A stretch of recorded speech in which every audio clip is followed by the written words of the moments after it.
Hello. Hello, my dear future medicos, my dear doctors, కాబోయే doctors అందరికీ Physics Wallah South India తరపున once again a grand welcome. My dear friends, మీ అందరికీ తెలుసు మనం ఫిజిక్స్ వాలా సౌత్ ఇండియాలో ఎలా స్టార్ట్ చేసాము, ఎలా గ్రాండ్గా లాంచ్ చేసాము. And now by utilising this opportunity మీ అందరికీ బాగా పరిచయం ఉన్నటువంటి ఫిజిక్స్ వాలా మీ ముందుకు యూట్యూబ్లో స్టేట్ బోర్డ్ ప్లస్ సిబిఎస్ఈ కంటెంట్తో ముందుకు వచ్చిందనే విషయం ఆల్రెడీ లాస్ట్ క్లాస్లో కూడా మనం అందరం డిస్కస్ చేసుకున్నాము. And now today by utilising the opportunity again నేను ఈ రోజున జువాలజీలో మీకు ఒక సూపర్ డూపర్ చాప్టర్తో మీ ముందుకు వస్తున్నాను. The name of that chapter is breathing and exchange of gases. So ఈ ఫిజిక్స్ వాలాలో యూట్యూబ్లో మీరు చాలా ఫ్రీగా, హ్యాపీగా, కంఫర్టబుల్గా at a short, at one stretch entire చాప్టర్ని ఒకేసారి చూడొచ్చు. సో దాట్ మీకు ఎగ్జామినేషన్ పాయింట్ ఆఫ్ వ్యూలో మీరు అందరూ బాగా సక్సెస్ అవుతారు. And state board point of వ్యూలో అయినా, సిబిఎస్ఈ పాయింట్ ఆఫ్ వ్యూలో అయినా సరే, ఏ ఎగ్జామ్ అయినా సరే, ఎగ్జామినేషన్ ఏదైనా, నువ్వు స్టేట్ ఎగ్జామ్ రాసినా, సిబిఎస్ఈ ఎగ్జామినేషన్ రాసినా, యూ కెన్ స్కోర్ మ్యాక్సిమం. నా పాయింట్ ఒకటే, ఈ చాప్టర్ అయిపోయేటప్పటికి breathing and exchange of gases అనే చాప్టర్లో ఎలాంటి క్వశ్చన్ వచ్చినా సరే మన ఫిజిక్స్ వాళ్ళ స్టూడెంట్స్ అందరూ కూడా చక్కగా ఆన్సర్ చేయాలి. మిగతా స్టూడెంట్స్ అందరూ కూడా ఈ ఛానల్ చూస్తున్నటువంటి వాళ్ళు, నా ఈ క్లాస్ ఫాలో అవుతున్న వాళ్ళందరికీ మంచి మార్కులు రావాలని మనస్ఫూర్తిగా కోరుకుంటూ మీ అందరికీ ఆల్ ది బెస్ట్ చెప్తూ, మీ టీచర్స్ అందరికీ ఒక్కసారి మళ్ళీ నమస్కారం చెప్తూ let me begin this class. Okay, so breathing and exchange of gases ఈ chapter it is very very interesting chapter. Of course ప్రతి చాప్టర్ మన బాడీలో ఎంత ఇంపార్టెంటో మన టెక్స్ట్ బుక్లో కూడా అంతే ఇంపార్టెంట్, ఇజంట్ ఇట్? మన టెక్స్ట్ బుక్స్లో ఫస్ట్ డైజెస్టివ్ సిస్టమ్ ఉంది. స్టేట్ బోర్డ్ సిలబస్ గురించి మాట్లాడుతున్నాను మిత్రులారా. మీకు నేను ఆల్రెడీ లాస్ట్ క్లాస్లో క్లారిటీ ఇచ్చాను. మీ అందరూ నాకు మంచి మంచి కామెంట్స్ పెట్టినందుకు మీ అందరికీ మనస్ఫూర్తిగా నా హ్యాపీనెస్ చెప్తున్నాను అండ్ నా బెస్ట్ విషెస్ కూడా చెప్తా ఉన్నాను. అండ్ దెన్ మీకు నేను లాస్ట్ క్లాస్లో క్లారిటీ ఇచ్చినట్టుగా state board second year state బోర్డ్లో ఉండేటువంటి సిలబస్ ప్యాటర్న్ని ఫాలో అవుతూ సిబిఎస్ఈలో ఆ పర్టికులర్ టాపిక్ ఏం చెప్పాడనే విషయం కూడా చెప్పుకుంటూ మన క్లాస్ ఉంటుంది. చాలా సింపుల్గా బ్రీఫ్గా చెప్పాలి అంటే second year state board text బుక్లో breathing and exchange of gases అనే చాప్టర్ ఉంది సెకండ్ ఇయర్ స్టేట్ బోర్డ్లో. ఇది సిబిఎస్ఈలో ఫస్ట్ ఇయర్లో ఉంటుంది, మీ అందరికీ తెలిసిన విషయమే. సో ఇప్పుడు మనం బోర్డు సిలబస్ ఫాలో అవుతున్నాం కాబట్టి నేను లాస్ట్ క్లాస్లో డైజెషన్ చెప్పాను, ఈ క్లాస్లో రెస్పిరేషన్ చెప్తున్నాను. Second year state board text బుక్లో ఉండేటువంటి కంటెంట్ అంతా చెప్పుకుంటూ సిబిఎస్ఈ ఫ్లేవర్ మిస్ అవ్వకుండా, సో సిబిఎస్ఈ ఆస్పెక్ట్స్లో నీట్లో ఎలాంటి క్వశ్చన్స్ వస్తాయి అనేటువంటి విషయం మాట్లాడుతూ, స్టేట్ బోర్డులో నువ్వు ఏ ఎగ్జామ్ రాసినా సరే ఎగ్జామినేషన్లో మంచి మార్కులు రావాలి కాబట్టి స్టేట్ ఫ్లేవరు, సిబిఎస్ఈ ఫ్లేవరు రెండు మిక్స్ చేసి ఒక మంచి డిష్ని నేను మీకు ఇస్తాను. మీరు మంచిగా దీన్ని బాగా ఎంజాయ్ చేస్తారు, మీకేం ప్రాబ్లం లేదు. ఆల్రెడీ నాకు వంట బాగా వచ్చు అంటే ఇన్ ద సెన్స్ ఈ ఫ్లేవర్స్ అకాడమిక్ ఫ్లేవర్లో స్టేట్ బోర్డు, సిబిఎస్ఈ రెండింటిని మిక్స్ చేస్తూ మీ ముందుకు మనం ఈ చాప్టర్ని నేను తీసుకువస్తున్నాను on behalf of Physics Wallah South. Okay, so మీ అందరికీ తెలుసు Ekalavya batch, it's a Telugu board batch. మన Andhra as well as Telangana రెండు స్టేట్స్ పిల్లలు చక్కగా ఫాలో అవ్వడానికి వెర్నాక్యులర్ లాంగ్వేజెస్లో ఈ ఫిజిక్స్ వాళ్ళని స్టార్ట్ చేశాము. And class 12th board, and this is applicable for both the streams. I mean to సే నువ్వు ఎంసెట్ రాస్తున్నా, నీట్ రాస్తున్నా ఉపయోగపడుతుంది. In this let me start the breathing and exchange of gases, and that is myself. I am Dr. Sai, Dr. Dwark Sai. Okay, let me move into the actual content. ఇప్పుడు మనం ఏం discuss చేయబోతున్నాం మిత్రులారా అని అంటే, now ఇవాళ నేను cover చేస్తున్నటువంటి టాపిక్స్ యాక్చువల్గా ఏం టాపిక్స్ చూడబోతున్నాం అనేది ఆల్రెడీ మనం కంటెంట్లోకి వెళ్ళిపోయిన తర్వాత అర్థమైపోద్ది. Just to have a nutshell view, అంటే ఊరికే జస్ట్ అలాగా మనం లోపల యాక్చువల్ కంటెంట్లో ఏం డిస్కస్ చేయబోతున్నాం అనేది చూస్తే, introduction and types of respiratory organs in different types of animal కింగ్డమ్లో ఇన్వర్టిబ్రేట్స్ నుంచి వర్టిబ్రేట్స్ వరకు what are the different types of respiratory organs in animals అనేది మనం డిస్కస్ చేస్తాం. And then human respiratory system discuss చేస్తాను. Starting from the external nostrils నుంచి lungs వరకు everything will be discussed. And mechanism of breathing చాలా important, దీంట్లోంచి మనం ఒక బిట్ ఎక్స్పెక్ట్ చేయొచ్చు ఫైనల్ నీట్లో. రెస్పిరేటరీ వాల్యూమ్స్ అండ్ కెపాసిటీస్, ఇది కూడా చాలా ఇంపార్టెంటే. And the graph by using the spirograph, the respirometer, మనం ఎలా లంగ్ కెపాసిటీని అసెస్ చేస్తామనేది ఈ స్పైరోగ్రామ్లో చూపిస్తాను. And then exchange of gases, ఎక్కడ ఎక్స్చేంజ్ ఆఫ్ గ్యాసెస్ జరుగుతుందంటే ఎక్కడ జరుగుతుంది సార్, లంగ్స్లోనే జరుగుతుంది కదా ఎక్స్చేంజ్ ఆఫ్ గ్యాసెస్ అన్ని యానిమల్స్లో అంటే, అన్ని యానిమల్స్లో అని చెప్పలేము కదా. పోనీ సార్ వర్టిబ్రేట్స్లో లంగ్స్ ఉన్న అన్ని యానిమల్స్లో ఎక్స్చేంజ్ ఆఫ్ గ్యాసెస్ జరిగేది లంగ్స్ దగ్గరే కదా అంటే, చూద్దాం ఏమన్నా వేరియేషన్స్ ఉన్నాయేమో. And then what are the conditions which are required for the exchange of gases, followed by partial pressures of oxygen as well as carbon dioxide and diffusion membrane, ఇవి మనం చూడబోతున్నాం. And in addition to that transport of gases, ఈ transport of గ్యాసెస్లో transport of oxygen and of course the transport of carbon dioxide. Physiological ఆస్పెక్ట్స్లో ఈ రెండు చాలా important అండి. So మీకు నేను ఇదివరకు చెప్పాను ఎనాటమీ ఫిజియాలజీ, మనం ఏ చాప్టర్నైనా హ్యూమన్ ఫిజియాలజీలో 2 పార్ట్స్గా డివైడ్ చేసుకోవాలి, anatomy and physiology. So anatomical ఆస్పెక్ట్స్లోంచి ఒక బిట్ రావచ్చు, ఫిజియోలాజికల్ ఆస్పెక్ట్స్లోంచి ఒక బిట్ రావచ్చు అని అనుకుంటే, యావరేజ్గా ఈ చాప్టర్లోంచి ఒక 2 బిట్స్ వస్తాయి మినిమం అనుకుంటే ఈ ఫిజియోలాజికల్ ఆస్పెక్ట్స్లోంచి ఒక బిట్ రావచ్చు. And then regulation of respiration, how the breathing is going to be controlled, who is going to control the breathing అనేది కూడా మనం చూద్దాం. అదేంటి సార్ బ్రీదింగ్ మనమే కంట్రోల్ చేసుకుంటాం కదా అంటే, మనం కంట్రోల్ చేసుకుంటాము, ఇంకెవరన్నా కంట్రోల్ చేస్తారో, లేకపోతే మనం కంట్రోల్ చేసుకోవచ్చు, ప్లస్ ఇంకా ఎవరన్నా బ్రెయిన్లో ఎవరన్నా కంట్రోల్ చేస్తారా, that we will discuss. And finally the disorders of respiration, ఇవి మనం చూడబోయేటువంటి కంటెంట్ మిత్రులారా. Okay, is it clear? Hope so it is visible. Just have a look. All those are the contents what we are going to see, right? And now the next, let me begin the breathing and exchange of gases. దాంట్లో introductory aspects మాట్లాడదాం. Say this. See, మన బాడీలో మీ text బుక్లో first digestion, తర్వాత రెస్పిరేషను, తర్వాత circulation, ఆ తర్వాత ఎక్స్క్రీషను, muscle, skeleton, ఇట్లా సీక్వెన్స్గా సిలబస్ అంతా ఇచ్చుకుంటూ వచ్చున్నాడు. నీ బాడీలో కూడా ఫస్ట్ డైజెషను, తర్వాత రెస్పిరేషను, తర్వాత సర్క్యులేషను, తర్వాత ఎక్స్క్రీషన్ అట్లా జరగదు కదా. There is a coordination takes place between all the organs. ఆ కోఆర్డినేషన్ స్టార్ట్ అయింది because of having the nerve cells and sensory cells. ఆ కమ్యూనికేషన్ యానిమల్స్లో డెవలప్ అవ్వటానికి ఇంపార్టెంట్ క్యారెక్టర్ ఎవరన్నా ఉన్నారు అని అంటే ఈ మూవీ మొత్తంలో అది sensory cells and nerve cells. చాలా ఇంపార్టెంట్ అయినటువంటి sensory cells and nerve cells, they are going to decide the success of an animal. So మనం ఆల్రెడీ లెవెల్స్ ఆఫ్ ఆర్గనైజేషన్ అని చదువుతాం స్ట్రక్చరల్ ఆర్గనైజేషన్ చాప్టర్లో, ఫస్ట్ ఇయర్ సిబిఎస్ఈలో. So levels of organisation, ఒక animal ఎలా develop అయింది అనేది దేని మీద డిపెండ్ అయి ఉంటుందంటే దానిలో ఉన్న లెవెల్స్ మీద డిపెండ్ అయి ఉంటుంది. And protoplasmic grid of organisation, just ఊరికే ఒక ఐడియా కోసం మాత్రమే చెప్తాం, అది మన ప్రోటోజోన్స్లో కనిపించేది. Next grade of organisation cellular level of organisation.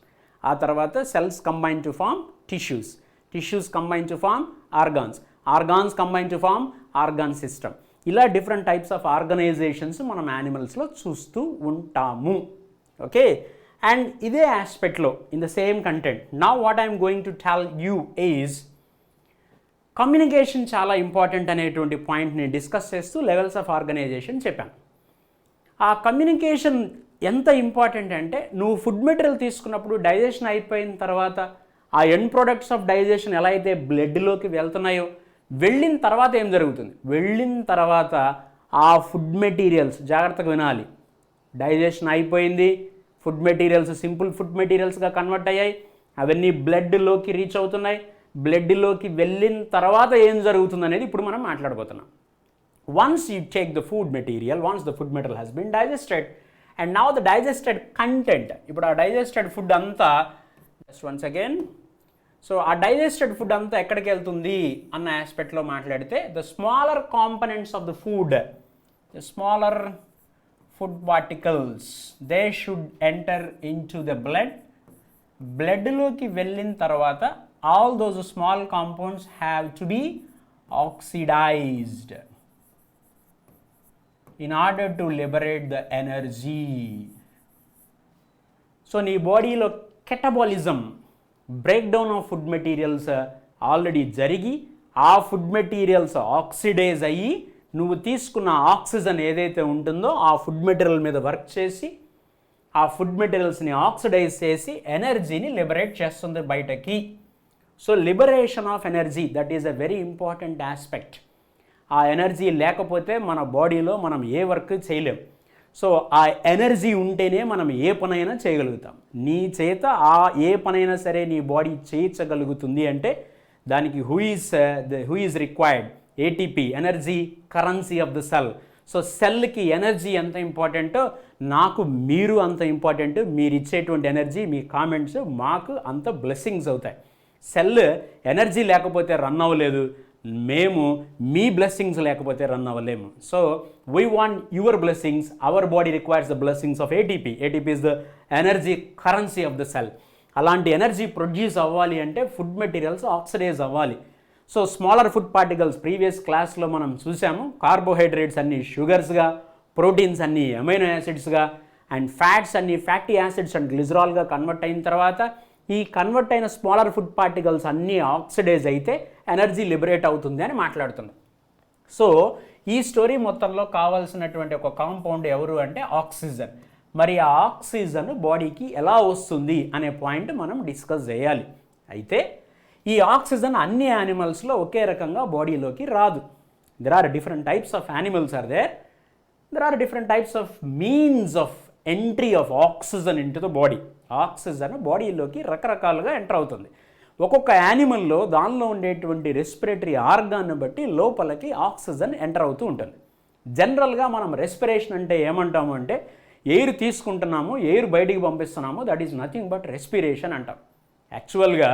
యాక్చువల్గా మాట్లాడితే that is nothing but the breathing or ventilation. That is nothing but the process of taking of oxygen rich air into the body, and the process of liberation of carbon dioxide from the body is nothing but the breathing. దాన్ని breathing అంటున్నాము, మనం దాన్ని ventilation అని కూడా పిలవచ్చు. ఈ words అన్నీ interchangeable అనమాట. మనం పెద్ద క్లియర్గా అంత క్లియర్ కట్ డిమార్కేషన్స్గా బ్రీదింగ్ అంటే ఇది, వెంటిలేషన్ అంటే ఇది, రెస్పిరేషన్ అంటే ఇది, కెటబాలిజం అంటే ఇది, అలా డిఫరెన్సియేషన్ అంత స్పెసిఫిక్గా డిఫరెన్సియేషన్ చేసి చదువుకోవాల్సిన అవసరం కూడా ఉండదు. ఎందుకని అంటే ఆల్ దీస్ ఆర్ ఇంటర్లింక్డ్ కాబట్టి. So the process of taking of air and liberation of air or giving of air, carbon dioxide ఉన్న ఎయిర్ బయటకి ఇవ్వటం, ఆక్సిజన్ ఉన్న ఎయిర్ లోపలికి తీసుకోవటం అనేటువంటిది ఇంపార్టెంట్ ప్రాసెస్. ఈ ప్రాసెస్లో ఏమవుతుంది అంటే in the process of this metabolism ఏం జరుగుతుంది అంటే వాటర్ బయటకి రిలీజ్ అవుతుంది. Water will be released. You know this water which is produced is called metabolic water. దీన్ని మెటాబోలిక్ వాటర్ అంటారు. Okay, and this metabolic water is very much essential for the body. There are different types of organisms, as I said, with the different types of respiratory organs to utilize the oxygen which is there in the nature. నేచర్లో ఉన్న ఆక్సిజన్ని యావరేజ్గా 20 to 21% of ఆక్సిజన్ని వాడుకోవటానికి యానిమల్స్లో different types of respiratory organs ఉన్నాయి. ఇప్పుడు నేను చెప్పినటువంటి సోకాల్డ్ 21% ఆఫ్ ఆక్సిజన్ ఎక్కడ అంటే at the sea level. So at the sea level అంటే ఆల్మోస్ట్ ఎట్ జీరో ఆల్టిట్యూడ్, అంటే మనం ఇప్పుడు ఉండేటువంటి సీ లెవెల్ దగ్గర ఆల్మోస్ట్ యావరేజ్గా నేను ఇందాక చెప్పినట్టుగా ఒక 20% to 21% ఆఫ్ ఆక్సిజన్ ఉంది అని అనుకుందాం. Okay, this is an average figure. ఏంటి సార్ ఇది అంటే this is nothing but the PO2. What is this PO2 sir? నేను చెప్తాను, కొంచెం వెయిట్ చేయాలి. ఓకే, ఇక్కడ నుంచి నువ్వు సీ లెవెల్ దగ్గర నుంచి జస్ట్ ఇమాజిన్ ఒక 1000 meters హైట్కి వెళ్ళావు. కింద నుంచి పైకి రావాలి కదా. Okay, no problem. ఏమైంది? 1000 meters ఆల్టిట్యూడ్ అంటే హైట్ అండి. నువ్వు 1000 meters ఆల్టిట్యూడ్కి వెళ్ళావు. అక్కడ ఆల్మోస్ట్ అవైలబిలిటీ తగ్గుతుంది, 17% వస్తుంది PO2. ఓకే, ఇంకొంచెం ఈ ఊరికే నీకు ఒక ఐడియా కోసం చెప్తున్నాను. ఇంకొక 1000 meters పైకి వెళ్ళావు అంటే 2000 meters ఆల్టిట్యూడ్ హైట్లోకి వెళ్ళావు. యావరేజ్గా అక్కడ 16% వస్తుంది. అలాగే ఇంకొకటి జస్ట్ అలాగా ఒక 3000 meters హైట్ ఇంకో 1000 metersకి వెళ్ళాం అంటే అక్కడికి వచ్చేటప్పటికి PO2 13% అయిపోతుంది. ఇట్లాగా 1000, అలాగే ఇప్పుడు 4000, ఒక ఐడియా కోసం 4000 కూడా రాసి వదిలేద్దాం. ఇంకా 4000 దగ్గర ఆల్మోస్ట్ నీకు ఒక 11%కి వస్తుంది. 11.5 అట్లా ఉంటుందండి. 11% ఆఫ్ PO2. ఇప్పుడు ఇవన్నీ ఎందుకు మెన్షన్ చేస్తున్నానంటే మన టెక్స్ట్ బుక్లో ఒక వర్డింగ్ ఇచ్చాడు 6000 మీటర్స్ ఆల్టిట్యూడ్ దగ్గర. ఓకే, అక్కడికి వచ్చేటప్పటికి యావరేజ్గా 9 to 10% ఉంటుంది PO2. ఓకే, PO2 అంటే ఏంటో చెప్తానని చెప్పాను. It is nothing but the partial pressure. Partial pressure అంటే ఏంటి అనేది కూడా నేను డిస్కస్ చేస్తాను. సింపుల్గా చెప్పాలంటే only the pressure of oxygen. Okay, so 6000 metres దగ్గర the height at 6000 metres altitude, ఇక్కడ నుంచి సీ లెవెల్ దగ్గర నుంచి మనం 6000 మీటర్లు పైకి వెళ్ళిన తర్వాత, అంత పైకి వెళ్ళిన తర్వాత కనపడుతుంది కదా, ఓకే 6000 మీటర్స్ పైకి వెళ్ళిన తర్వాత అక్కడ ఆక్సిజన్ అవైలబిలిటీ PO2 ఎంత ఉంది అని అంటే 9% అయింది. అంటే almost 9 to 10%, almost half of PO2 is observed at height of 6000 metres. ఇది మనకి డ్రైవ్ చేయాల్సినటువంటి point. This is mentioned in the state board textbook. ఇది మనకి ఎంసెట్ ఎగ్జామినేషన్స్లో కూడా ఉపయోగపడుతుంది. నేను మీకు చెప్పేటువంటి మాట ఒకటే, చాలామంది పిల్లలు మన సైడ్ ఉన్న పిల్లలు either it is Andhra Telangana అంతా ఒకటే, మనకి ఏ ఫీలింగ్ ఉంటుందంటే జనరల్గా బైపీసీ ఆస్పిరెంట్స్ అంటే మన టార్గెట్ అంతా నీట్ ఓరియంటెడ్ అని ఉంటుంది. ఏంటి సార్ మళ్ళీ మధ్యలో ఎంసెట్ అంటారు ఏంటి sir? That is not the point. ఎప్పుడైనా సరే సిబిఎస్ఈలో ఉండేటువంటి కంటెంట్ చదువుకుంటే 100% నువ్వు అవుట్ ఆఫ్ 50 క్వశ్చన్స్, అంటే మనం చాయిస్ కూడా కలుపుకుంటే 50 లేకపోతే 45 క్వశ్చన్స్కి 43 to 44 questions or sometimes 45 questions answer చేయొచ్చు. కానీ కొన్ని సిబిఎస్ఈ కాన్సెప్ట్ ఓరియంటెడ్ బిట్స్ కూడా ఉంటాయి కాబట్టి అలాంటివి మన రెగ్యులర్ క్లాసెస్ ఉంటున్నప్పుడు రెగ్యులర్ క్లాసెస్లో కొన్ని కాన్సెప్ట్ ఓరియంటెడ్ అడిషనల్ బిట్స్ పడతా ఉంటాయి. ఆ అడిషనల్ బిట్స్ కూడా నేర్చుకోవాలి కాబట్టి ఇవన్నీ మీ అందరికీ తెలిసిన ప్రాసెసే కాబట్టి ఈ పాయింట్స్ కూడా మెన్షన్ చేస్తాను. ఒక్కొక్కసారి స్టేట్ బోర్డ్ టెక్స్ట్ బుక్లో కూడా లేని పాయింట్స్ కూడా మనం మెన్షన్ చేస్తాం. సిబిఎస్ఈ టెక్స్ట్ బుక్లో లేని పాయింట్స్ కూడా మెన్షన్ చేస్తున్నాను. అది దేనికోసం అంటే ఆ 1 or 2 bits concept oriented bit కూడా నువ్వు నీట్ ఎగ్జామినేషన్లో ఆన్సర్ చేయాలనే ఉద్దేశంతో. అంతేగాని ఇది సిబిఎస్ఈలో లేదు కదా, ఇది నాకెందుకు, ఇది స్టేట్ బోర్డులో కూడా ఉంది, ఇది నాకెందుకు అనేటువంటి ఒక డిస్క్రిమినేషన్ ఎస్పెషల్గా మన బయాలజీ పిల్లలకు ఉండకూడదు. సో స్టేట్ బోర్డులో ఉండేటువంటి కంటెంట్ చదువుకోవాలి, సిబిఎస్ఈలోనే చదువుకోవాలి. ఏదన్నా కాన్సెప్ట్ ఓరియంటెడ్ అడిషనల్ పాయింట్స్ వస్తే అవి కూడా చదువుకోవాలి. ఇవన్నీ మీకు తెలిసిన విషయాలే, రెగ్యులర్గా రొటీన్గా జరిగే ప్రాసెస్సే. అయినా ఒకళ్ళిద్దరి కోసం లేదా ఎవరన్నా కొత్తగా ఇంకెవరన్నా స్టేట్ బోర్డే చెప్తున్నారు ఏంటి అనేటువంటి పాయింట్ ఎక్కడైనా మన మైండ్లో ఉంటుందేమో అని దాని క్లారిఫికేషన్ కోసం చెప్పాను. Coming back, so at height of around 6000 metres the PO2 is reduced to half, తగ్గిపోతుందండి. జనరల్గా ఒక యానిమల్ వాటర్లో ఎక్కువసేపు ఉండడానికి రీజన్ ఏంటి అంటే అఫ్కోర్స్ ద రెస్పిరేటరీ ఆర్గాన్స్. అయితే there are some animals, for example human బీయింగ్స్ని తీసుకుంటే హ్యూమన్ బీయింగ్స్కి ఉండేది లంగ్సే కదండి, రెస్పిరేటరీ ఆర్గాన్స్గా. సో లంగ్స్ ఉన్నప్పుడు లంగ్స్ ఏం చేస్తాయంటే they are able to take atmospheric oxygen. Atmospheric ఆక్సిజన్ని తీసుకోగలుగుతాయి. అయితే వాటర్లో ఉండేటువంటి డిజాల్వ్డ్ ఆక్సిజన్ని తీసుకోలేవు. Lungs cannot take the dissolved oxygen. నీళ్ళల్లో ఉండేటువంటి ఆక్సిజన్ని తీసుకోలేవు కాబట్టి మనం ఏం చేస్తున్నాము, అట్మాస్ఫియర్లో ఉండేటువంటి ఆక్సిజన్ తీసుకుంటున్నాం. మరి there are some animals, for example you take the elephant seal, మెరింగా లియోనినా సైంటిఫిక్ నేమ్, అవసరం లేదులేండి. ఎలిఫెంట్ సీల్ వాటర్లో ఉంటుంది. ఆల్మోస్ట్ 2 to 3 hours వరకు it can spend its life in water. At least 2 గంటలు నీళ్ళలో ఎలా ఉండగలుగుతుంది అంటే దాంట్లో ఉండేటువంటి very special feature myoglobin, because of having ఇదే కూడా ఒక ఎసర్షన్ రాగా రాస్తాను. Elephant seal can survive or can underneath the water for long period of time. ఊరికే అలా లాంగ్ అని రాస్తాను హైఫన్ పెట్టి. Elephant seal can underneath the water for long period of time. Assertion, reason because it has more quantity of myoglobin in its body. That is the reason. Myoglobin is an oxygen storing pigment. ఎంత myoglobin ఉంటే muscle అంత రెడ్గా ఉంటుంది, ఎర్రగా ఉంటుంది. So there are basically 2 types of muscle fibers are there. Red muscle fibres, white muscle fibres. మనం మస్క్యులోస్కెలిటల్ system చాప్టర్లో చదువుదాము, next మంత్లోనే discuss చేస్తాను. సో దాంట్లో myoglobin is an oxygen storing pigment. Myoglobin ఉంటే మజిల్ ఎర్రగా ఉంటుంది, ఆక్సిజన్ స్టోరేజ్ కెపాసిటీ ఎక్కువ ఉంటుంది మజిల్కి. So elephant seal అనేది 2 hours వరకు వాటర్లో లాంగ్ పీరియడ్ ఆఫ్ టైం ఎలా ఉండగలుగుతుంది అంటే because of having more quantity of myoglobin. Myoglobin quantity is high. ఎక్కువ మయోగ్లోబిన్ ఉండటం వల్ల ఎక్కువ ఆక్సిజన్ని హోల్డ్ చేసుకుంటుంది. Assertion is correct, reason is correct, and reason is the correct explanation for assertion. ఆ option 4 ఆప్షన్స్లో ఎక్కడుందో చూసుకొని పెట్టాలి. ఫస్ట్ ఆప్షన్లోనే ఉండాల్సిన అవసరం అయితే లేదు. Is it clear? సో ఒకసారి తీసుకుంటే ఫుడ్ మెటీరియల్స్ ఆక్సిడైజ్ అయ్యి ఎనర్జీ రిలీజ్ అవుతుంది. మెటబాలిజంలో మెటబాలిక్ వాటర్ కూడా జనరేట్ అవుతుంది. చూద్దాం ఎలా ఉంటుందో. అండ్ సీ లెవెల్లో PO2s ఎలా ఉంటాయి. At the same time height, altitude పెరిగే కొద్దీ, హైట్ పెరిగే కొద్దీ PO2 ఎలా ఉంటుందో డిస్కస్ చేశాము.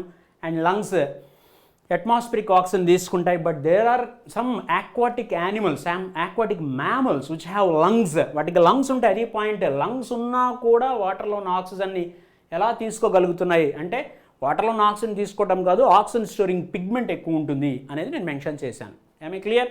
Just have one screen shot. Okay, and now next one, let me move to the next one. So there are 2 types of respirations are present, anaerobic respiration and aerobic respiration. దీని గురించి ఊరికే mention చేస్తాను. And యాక్చువల్గా మనం దీంట్లో బాటనీలో ఎక్కువగా discuss చేసుకుంటాం. ఇది anaerobic respiration and aerobic respiration. అంటే anaerobic respiration బాటనీలో డిస్కస్ చేస్తామంటే మన బాడీలో జరగదు, aerobic respiration, anaerobic respiration జరగవని కాదండి. జనరల్గా బ్యాక్టీరియాలో, ఈస్ట్లో and muscles which are severely working, బాగా స్ట్రెన్యూస్ ఎక్సర్సైజ్, కొంతమంది బాగా ఎక్కువ ఎక్సర్సైజ్ చేస్తారండి. అది ఎక్కువ ఎక్సర్సైజ్ మన బాడీకి తగినట్టుగా చేయాలి. కానీ ఎట్టే స్ట్రెచ్ ఒకేసారి మేము జిమ్లోకి వెళ్ళి, ఫర్ ఎగ్జాంపుల్ నాకు నీట్ ఎగ్జామినేషన్ అయిపోయింది మే ఫస్ట్ వీక్తో, కాబట్టి రేపటి నుంచి జిమ్కి వెళ్తున్నానని వెళ్ళి జిమ్కి వెళ్ళి కనిపించినవన్నీ చేస్తుంటారు ఫస్ట్ టైం వెళ్ళగానే. అలా చేస్తే 2 రోజులకు బాడీ పట్టేస్తుంది కదా, అందుకే ట్రైనర్ ఉంటాడు అక్కడ. నా పాయింట్ ఏంటంటే మన ఏజ్కి తగినట్టుగా మన బాడీకి మనం ఎక్సర్సైజ్ ఇవ్వాలి. ఈ ఏజ్లో, ఇప్పుడు మీరు ఉన్న ఏజ్లో జిమ్కి వెళ్ళటం అనేటువంటిది అంత అడ్వైజబుల్ ఆస్పెక్ట్ కాదు. ఏజ్ ప్రకారం మనం చేయాల్సినటువంటి ఎక్సర్సైజెస్ మనం చేయాలి. Coming back. సో ఇప్పుడు మనకు కావాల్సింది మనం జిమ్కి వెళ్ళచ్చా లేదనే పాయింట్ కాదు. కాబట్టి anaerobic respiration, absence of oxygenలో జరిగేది anaerobic respiration. See here, C6H12O6 glucose 2CO2, 2C2H5OH and 2 ATPగా బ్రేక్ డౌన్ జరిగింది. అంటే ఇక్కడ ATP ప్రొడక్షన్ జరిగింది. See this aerobic respiration which takes place in presence of oxygen. So aerobic respiration observe చేయ, ఇక్కడ aerobic respiration in presence of oxygen జరుగుతూ ఉంది. In presence of oxygen జరిగే ఈ ప్రాసెస్ కూడా, see this, ఇక్కడ in presence of oxygen, ఇక్కడ ATP generate అయింది, ఇక్కడ కూడా ATP జనరేట్ అయింది. The number of ATP molecules which were generated, produced through aerobic respiration is generally more than compared with anaerobic respiration. So anaerobic రెస్పిరేషన్లో తక్కువ ATP produce అయితే ఇక్కడ ఎక్కువ ATP produce అవుతున్నాయి. అంటే ATP ప్రొడక్షన్తో పాటుగా మనం ఇక్కడ గుర్తుపెట్టుకోవాల్సింది, see here water, formation of water. This is a very important thing. What I have to mention here, this is metabolic water. నేను ఇప్పుడే చెప్పాను మన బాడీలో మెటబాలిజం జరగటం వల్ల కూడా వాటర్ ఫామ్ అవుతూ ఉంటుందని. జనరల్గా ఏ యానిమల్కైనా వాటర్ 3 రకాలుగా బాడీలోకి వస్తుంది. Number 1, direct intake of water. Direct intake of water. ఇప్పుడు నేను ఇక్కడ రాస్తుంది sources. What are the sources for the water? మనం ఏ రకంగా మన బాడీలోకి వాటర్ వస్తుందంటే, నువ్వు డైరెక్ట్గా నీళ్ళు తాగితే వాటర్ వస్తుంది, అంతే కదా. నెంబర్ 1.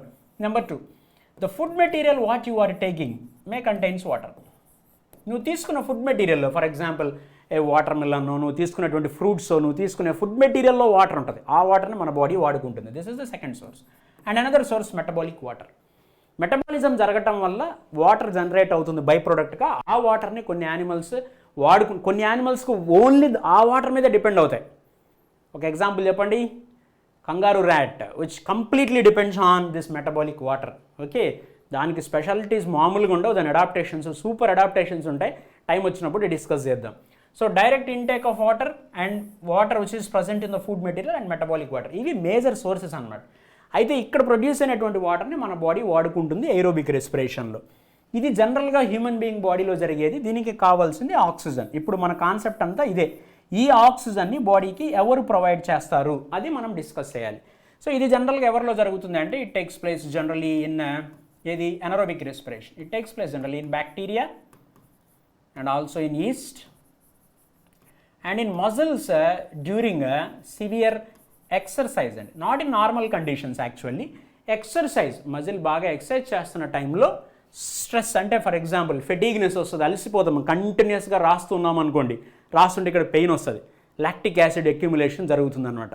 ఏదైనా సివియర్గా వర్క్ చేస్తున్నప్పుడు జిమ్లో బాగా వర్కౌట్ చేస్తుంటారు కొంతమంది, బాగా మజిల్స్ బాగా పెంచడానికి కూడా బర్నింగ్ సెన్సేషన్, మంట పుట్టేస్తుంటుంది, పెయిన్ వస్తుంటుంది, అంటే మజిల్ అలిసిపోయిందనమాట. ఈ విషయాలన్నీ కూడా నేను మజిల్లో డిస్కస్ చేస్తాను, కొన్ని మనం ఇప్పుడే డిస్కస్ చేస్తాను, ప్లీజ్ వెయిట్. ఓకే, సో ఇది జనరల్గా అనరోబిక్ రెస్పిరేషన్ ఈ ఏరియాస్లో జరిగితే లేదా ఈ ఆర్గానిజమ్స్లో జరిగితే, అండ్ హ్యూమన్ బీయింగ్స్లో మజిల్ బాగా వర్కింగ్ కండిషన్ ఉన్న మజిల్లో జరిగితే అనరోబిక్ రెస్పిరేషన్ ఇది ఈ ప్లేస్లో జరుగుతుంది. ఏరోబిక్ రెస్పిరేషన్ వచ్చేటప్పటికి హ్యూమన్ బీయింగ్ బాడీలో జరుగుతుంది. And there are so many organisms వేరే ఏరోబిక్ రెస్పిరేషన్ టేక్స్ ప్లేస్. జనరల్గా ఆర్గానిజమ్స్లో ఎక్కువగా జరుగుతుంది, ఏటీపీ ప్రొడక్షన్ కూడా చాలా ఎక్కువ ఉంటుంది. కాబట్టి దీనికి కావాల్సింది ఆక్సిజన్. ఇప్పుడు నేను మాట్లాడడానికి రీజన్ ఏంటి అంటే, ఇదిగో ఇక్కడ ఈ క్యాండిడేట్ గురించి మాట్లాడాలి. Oxygen, who is going to provide oxygen in different types of animals in the animal kingdom. Okay, చూస్తూ ఉండండి. And now the next one, there are different types of respiratory organs in different animals, isn't it? For example let us begin. ఎవల్యూషన్లో first ఒక phylum చెప్పండి అంటే మనం చెప్పే phylum Porifera. తర్వాత చెప్పండి ఎవల్యూషన్లో అంటే Cnidaria, phylum Porifera, and then Cnidaria, పక్కనే రాస్తా, కింద రాస్తా, phylum Porifera and then phylum Cnidaria, CNIDARIA. And ఎవల్యూషన్లో next phylum Ctenophora and Platyhelminthes. వీళ్ళందరిలో కూడా మనం పొరిఫెరా అనగానే మనం స్పాంజెస్ గురించి మాట్లాడతాము. ఇవన్నీ Cnidaria, Ctenophora, Platyhelminthes, all these are Gorgonia, sea fan, Pennatula, sea pen, Hydra, Obelia. చాలా ఎగ్జాంపుల్స్ రాసుకోవచ్చు అక్కడ. నేను హైడ్రా, ఒబీలియా, ఇట్లా ఏదో ఒక ఎగ్జాంపుల్ ఒబీలియా అని రాస్తాను. అండ్ టీనోఫోరా, ప్లూరోబ్రాకియా, టీనోప్లానా, ఇవన్నీ. వాల్నట్స్ అంటాం, కోమ్ జెల్లీ, కామన్ నేమ్ రాసేస్తున్నాను, కోమ్ జెల్లీ. హెల్మెంట్స్ అండి, um, Taenia solium, Taenia saginata, Fasciola hepatica, Bothriolepis, Dunkleosteus, చాలా ఉన్నాయి కదా ఎగ్జాంపుల్స్. ఇవన్నీ కొన్ని ఇప్పుడు నేను వాడిన కొన్ని వర్డ్స్ సిబిఎస్ఈ ఎగ్జాంపుల్స్లో కూడా లేకపోవచ్చు. యానిమల్ కింగ్డమ్ చెప్తున్నప్పుడు మనం ఆ ఎగ్జాంపుల్స్ డిస్కస్ చేద్దాము. అడిషనల్ ఎగ్జాంపుల్స్ కూడా ఇంపార్టెంట్. వీళ్ళందరిలో ఎలా జరుగుతుంది, what is the means of the respiration అంటే, in all these organisms diffusion is the process. Special respiratory organs లేవు యానిమల్స్లో, simply by means of diffusion. So special respiratory organs EAPCET not seen in animals. Okay my dear friends, ప్రతి ఒక్కరిని మైండ్లో పెట్టుకొని అందరినీ, ఇంతకుముందు ఎప్పుడు నువ్వు ఈ చాప్టర్ వినలేదు అనుకొని నేను క్లాస్ చెప్తున్నాను, ఓపిక్గా నేను చెప్పేటువంటి class at one shot, one stretch. ఎలా అయితే డైజెషన్ ఆల్మోస్ట్ మనం 4 hours plus at a stretch complete చేసాము, అలాగే breathing and exchange of gases కూడా కంప్లీట్ చేద్దాము విత్ యువర్ కోఆపరేషన్ ఓన్లీ. నా ముందు మీరున్నారు, మీరే నాకు ఎనర్జీ. ఓకే, సో ఈ యానిమల్స్లో డిఫ్యూజన్ ప్రాసెస్లో జరుగుతూ ఉంటుంది. And next group of animals in ఎవల్యూషన్లో వచ్చిన నెక్స్ట్ గ్రూప్ చెప్పండి. ప్లాటీహెలమెంథస్ తర్వాత ఆస్కిహెలమెంథస్ వచ్చాయి, ఆస్కిహెలమెంథస్, అలాగే అనిలిడ్స్. అండ్ అనిలిడ్స్లో కూడా మనం తీసుకోవచ్చు, ఆస్కిహెలమెంథస్ కూడా తీసుకోవచ్చు. ఆస్కిహెలమెంథస్లో కూడా స్పెషల్గా మనం రెస్పిరేటరీ ఆర్గాన్స్ డిస్కస్ చేయాల్సినంత నెసెసిటీ ఏం లేదు, కానీ ఎవల్యూషన్లో అన్ని ఫైలా రాస్తున్నాను కాబట్టి అది కూడా రాశాను అంతే. అలాగే అనిలిడాలో కూడా డిఫ్యూజనే, కాకపోతే మాయిస్ట్ బాడీ వాల్, క్యూటికల్. యాక్చువల్గా ఇక్కడ నేను కలర్ చేంజ్ చేయొచ్చు, but okay, moist body wall, cuticle. కొంచెం టైం సేవ్ అవుతుందని నేను కలర్స్ పెద్దగా మళ్ళీ మార్చట్లేదండి. మాయిస్ట్ బాడీ వాల్, క్యూటికల్తో ఎక్స్చేంజ్ ఆఫ్ గ్యాసెస్ జరుగుతుంది. దీన్నే మనం ఏమని పిలుస్తున్నామంటే cutaneous respiration. Let me write here. Respiration which takes place in earthworm. Best example, earthworm. So earthwormలో రెస్పిరేషన్ స్కిన్తో జరుగుతుంది, CUTANEOUS. స్కిన్తో రెస్పిరేషన్ జరిగితే ఆ ప్రాసెస్ని క్యూటానియస్ రెస్పిరేషన్ అంటారు. ఓకే, దీనికల్లా కావాల్సింది ఏంటంటే rich supply of blood vessels. Rich supply of blood vessels. Blood vessels బాగా థిక్గా రిచ్గా సప్లై ఉండాలి. అప్పుడు ఎక్స్చేంజ్ ఆఫ్ గ్యాసెస్ బాగా జరుగుతుంది. డిఫ్యూజన్ అంటే ఎప్పుడు కూడా high concentration to low concentration, కాబట్టి స్కిన్లో బ్లడ్ వెజల్స్ ఉన్నాయి, అట్మాస్ఫియర్లో ఆక్సిజన్ ఎక్కువ ఉంది, ఆ ఆక్సిజన్ అనేటువంటిది స్కిన్లోకి వచ్చేస్తుంది, ఈ స్కిన్ అంటే బ్లడ్ వెజల్స్లోకి వస్తుంది, ఇక్కడ నుంచి ఆటోమేటిక్గా లోపల ఉన్న కార్బన్ డైఆక్సైడ్ బయటకు వస్తుంది. ఎక్స్చేంజ్ ఆఫ్ గ్యాసెస్, దీన్ని మనం మళ్ళీ డిస్కస్ చేస్తాం, ఇప్పుడే డిస్కస్ చేస్తాం. Okay, and the next one ఎవల్యూషన్లో ఆర్ద్రపుడ, అనిలిడా తర్వాత ఎవల్యూషన్లో ఆర్ద్రోపుడ గ్రూప్ అండి. సో ఆర్ద్రోపుడాలో రెస్పిరేషన్ ఎవరు చేస్తారు? కలర్ మారుస్తాను. ఆర్ద్రోపుడాలో ఫర్ ఎగ్జాంపుల్ నేను ఒక మంచి ఎగ్జాంపుల్ రాస్తాను. లిమ్యులస్, కింగ్ క్రాబ్, LIMULUS, లిమ్యులస్, దాన్ని కింగ్ క్రాబ్ అంటాం. లిమ్యులస్, కింగ్ క్రాబ్, దాంట్లో ఎవరు చేస్తారండి respiration? Takes place by means of book gills. King క్రాబ్లో రెస్పిరేషన్ ఎవరి వల్ల జరుగుతుందంటే it takes place through book gills. Okay, and now in another animal for example, దీని తర్వాత స్పైడర్స్ రాస్తాను లేదా స్కార్పియాన్ రాస్తాను. Scorpion and spider. ఓకే, అవే ఆర్థ్రోపోడ్స్లో ఇంకా కొన్ని ఎగ్జాంపుల్స్. ఇన్సెక్ట్స్ తీసుకుంటాను, అలాగే ఆర్థ్రోపోడ్స్ కొన్ని ప్రాన్స్ లాంటివి తీసుకుంటాను. క్రస్టేషియన్స్ అంటాము. Prawn comes under CRUSTACEAN, crustacean. ఇలాంటి ప్రాన్స్, క్రస్టేషియన్స్, ఇలాంటి వాటిలో రెస్పిరేషన్ ఎలా జరుగుతుంది అనేది ఇప్పుడు నేను I will write here. So scorpion and spiders, వీళ్ళలో బుక్ లంగ్స్తో జరుగుతుంది. జనరల్గా లంగ్స్ బుక్ షేప్లో ఉండేటువంటి ఫ్లాట్గా ఉంటాయి, లంగ్స్ ఎక్స్పాండెడ్గా ఉంటాయి, బుక్ లంగ్స్తో జరుగుతుంది. అండ్ ఇన్సెక్ట్స్లో trachea are the respiratory organs.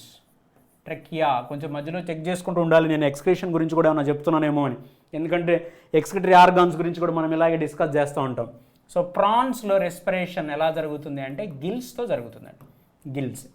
Of course కొన్ని స్పైడర్స్లో ట్రకియా కూడా ఉంటాయి, that is a different story. These are all the different types of respiratory organs in Arthropoda. Next ఇంకొక గ్రూప్ తీసుకుందాము, Mollusca and Echinodermata. Mollusca, Echinodermata. మొలస్కాలో respiration takes place by means of lungs లాంటి స్ట్రక్చర్సే ఉంటాయి, వాటిని మనం యాక్చువల్గా టినిడియా గిల్స్ అని కూడా అంటాము. Ctenidia lungs and also gill like structures ctenidia అంటారండి. ఆ స్ట్రక్చర్స్ అనేటువంటి మాట కూడా కొన్ని మొలస్క్స్లో, కొన్ని స్నేల్స్లో మనము బాగా డెవలప్ అయినటువంటి ఆ రెస్పిరేటరీ స్ట్రక్చర్ని లంగ్ అని పిలవచ్చు, అందుకని లంగ్ రాశాను. Okay, and ctenidia, CTENIDIA, ctenidia అంటాం. Okay, these are the gills seen in most of the mollusks. And ఇకైనోడెర్మేటాలో పాప్యులే, PAPULAE, పాప్యులే అంటే ఇలా ఉంటాయండి. వాటిని డెర్మల్ బ్రాంకియే, స్కిన్ మీద ఇలా ఫోల్డింగ్స్ లాగా ఉంటాయి. ఇక్కడికి అట్మాస్ఫిరిక్ ఆక్సిజన్ లోపలికి వచ్చి కార్బన్ డైఆక్సైడ్ ఇలా బయటికి వెళ్ళిపోతూ ఉంటుంది. PAPULAE, papulae, dermal branchiae. Holothuroidea, sea కుకుంబర్స్లో అయితే క్లోయికల్ రెస్పిరేటరీ ట్రీస్ ఉంటాయి. ఫర్ ఎగ్జాంపుల్ ఇది హోలోథొరాయిడియే, సీ కుకుంబర్ అంటాం, సముద్రపు దోసకాయలు అంటారు వీటిని చూడడానికి. వాటర్లో ఉంటాయి, డిఫరెంట్ కలర్స్లో. అసలు ఇన్వర్టిబ్రేట్స్లో ఎన్ని కలర్స్ ఉంటాయంటే చూడటానికి వావ్, బ్రిలియంట్ కలర్స్ అనమాట అవి. అండ్ దీనికి ఇది హోలోథొరాయిడియే, ఒక సీ కుకుంబర్ అనుకుంటే దీని లోపల ఈ కలర్ కనపడుతుందా? అమ్మో కనపట్లేదండి. సో దీని లోపల I will take this one, కొంచెం డిఫరెంట్గా వేద్దామని. Right, super. దీంట్లో ఇలా ఉంటాయండి, క్లోయికా లోపల నుంచి ఇలా రెస్పిరేటరీ స్ట్రక్చర్స్ వస్తాయి. These are called cloacal respiratory trees. వాళ్ళతో రెస్పిరేషన్ జరుగుతుంది. ఎవరిలో? ఇన్ కేస్ ఆఫ్ హోలోథొరాయిడియే, దీన్నే సీ కుకుంబర్ అంటారు. CUCUMBUR, sea cucumber. దీంట్లో these are cloacal respiratory trees. Okay, these are cloacal respiratory trees which are seen in case of echinoderms. echinodermsలో అలా జరుగుతుంది. ఇంక ఇక్కడ నుంచి ఫైనల్గా డెవలప్ అయినటువంటి హెమీకార్డేట్స్లో కొన్ని గిల్స్ లాంటి స్ట్రక్చర్స్ కనిపిస్తూనే ఉంటాయి. ఎవల్యూషన్లో నెక్స్ట్ వచ్చిన గ్రూప్ అది పెద్దగా అడ్వాన్స్డ్, ఐ మీన్ యానిమల్ వచ్చేటప్పటికి అడ్వాన్స్డే. రెస్పిరేటరీ స్ట్రక్చర్స్లో ఇంత స్పెషాలిటీస్ కాదు కాబట్టి కొంచెం developed gills like structures are present అని చెప్తాము హెమీకార్డేట్స్లో. ఆ తర్వాత ఇక మనం ఈరోకార్డేటా, సిఫాలోకార్డేటా, వర్టిబ్రేటా ఇవన్నీ మనం యానిమల్ కింగ్డమ్లో ఎలాగ డిస్కస్ చేస్తాం కాబట్టి నేను డైరెక్ట్గా వర్టిబ్రేటా అని పెడతా heading, Vertebrata. Okay, and in case of vertebrates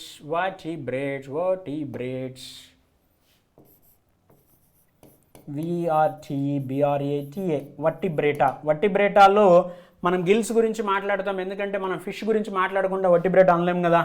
so gills are the respiratory organs in fish.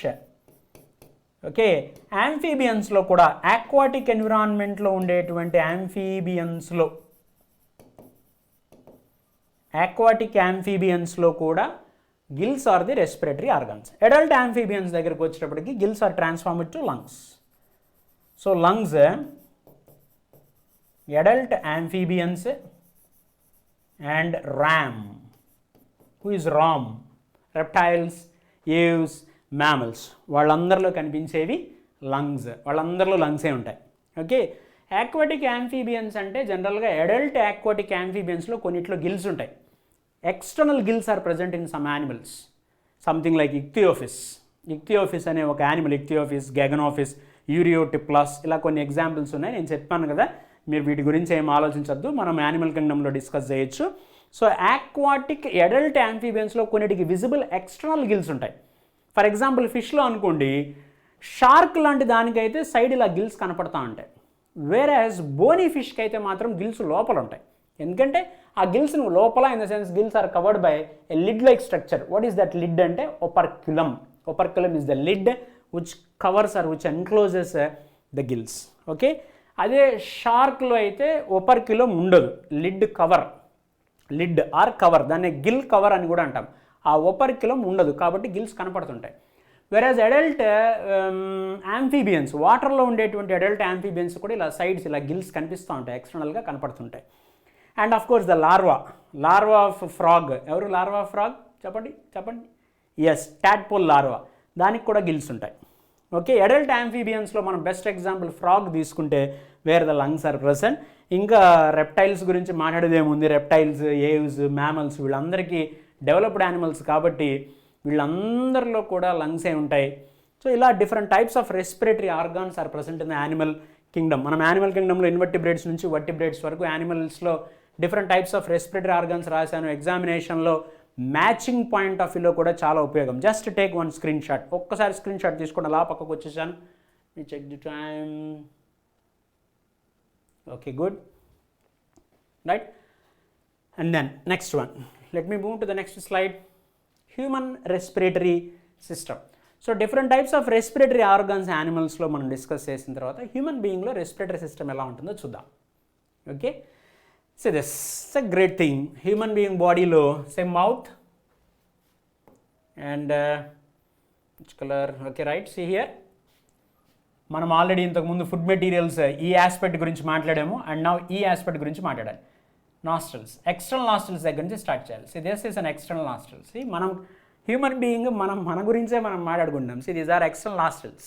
Okay, external nostrils. Human respiratory system begins with number 1, external nostrils. Okay, external nostrils, a pair of external nostrils are present which can take the atmospheric oxygen directly inside. లోపలికి వెళ్ళిపోతుందండి air. And this pathway nose కదా, ఇది external nostrils and which opens into this pathway. ఏమంటాం వీటిని? Nasal passages అంటాం. Nasal passages opens into nasal chamber. External nostrils opens next into nasal passages అనమాట అవన్నీ. nasal passages opens into, external nostrils opens into nasal passage which in turn opens into nasal chamber. ఎగ్జామినేషన్లో sequence point of వ్యూలో కూడా బాగా advantage అడుగుతారు. ఎగ్జామినేషన్లో sequence point of వ్యూలో కూడా అడుగుతారు. nasal chamber, external nostrils opens into nasal passages and then opens into nasal chamber.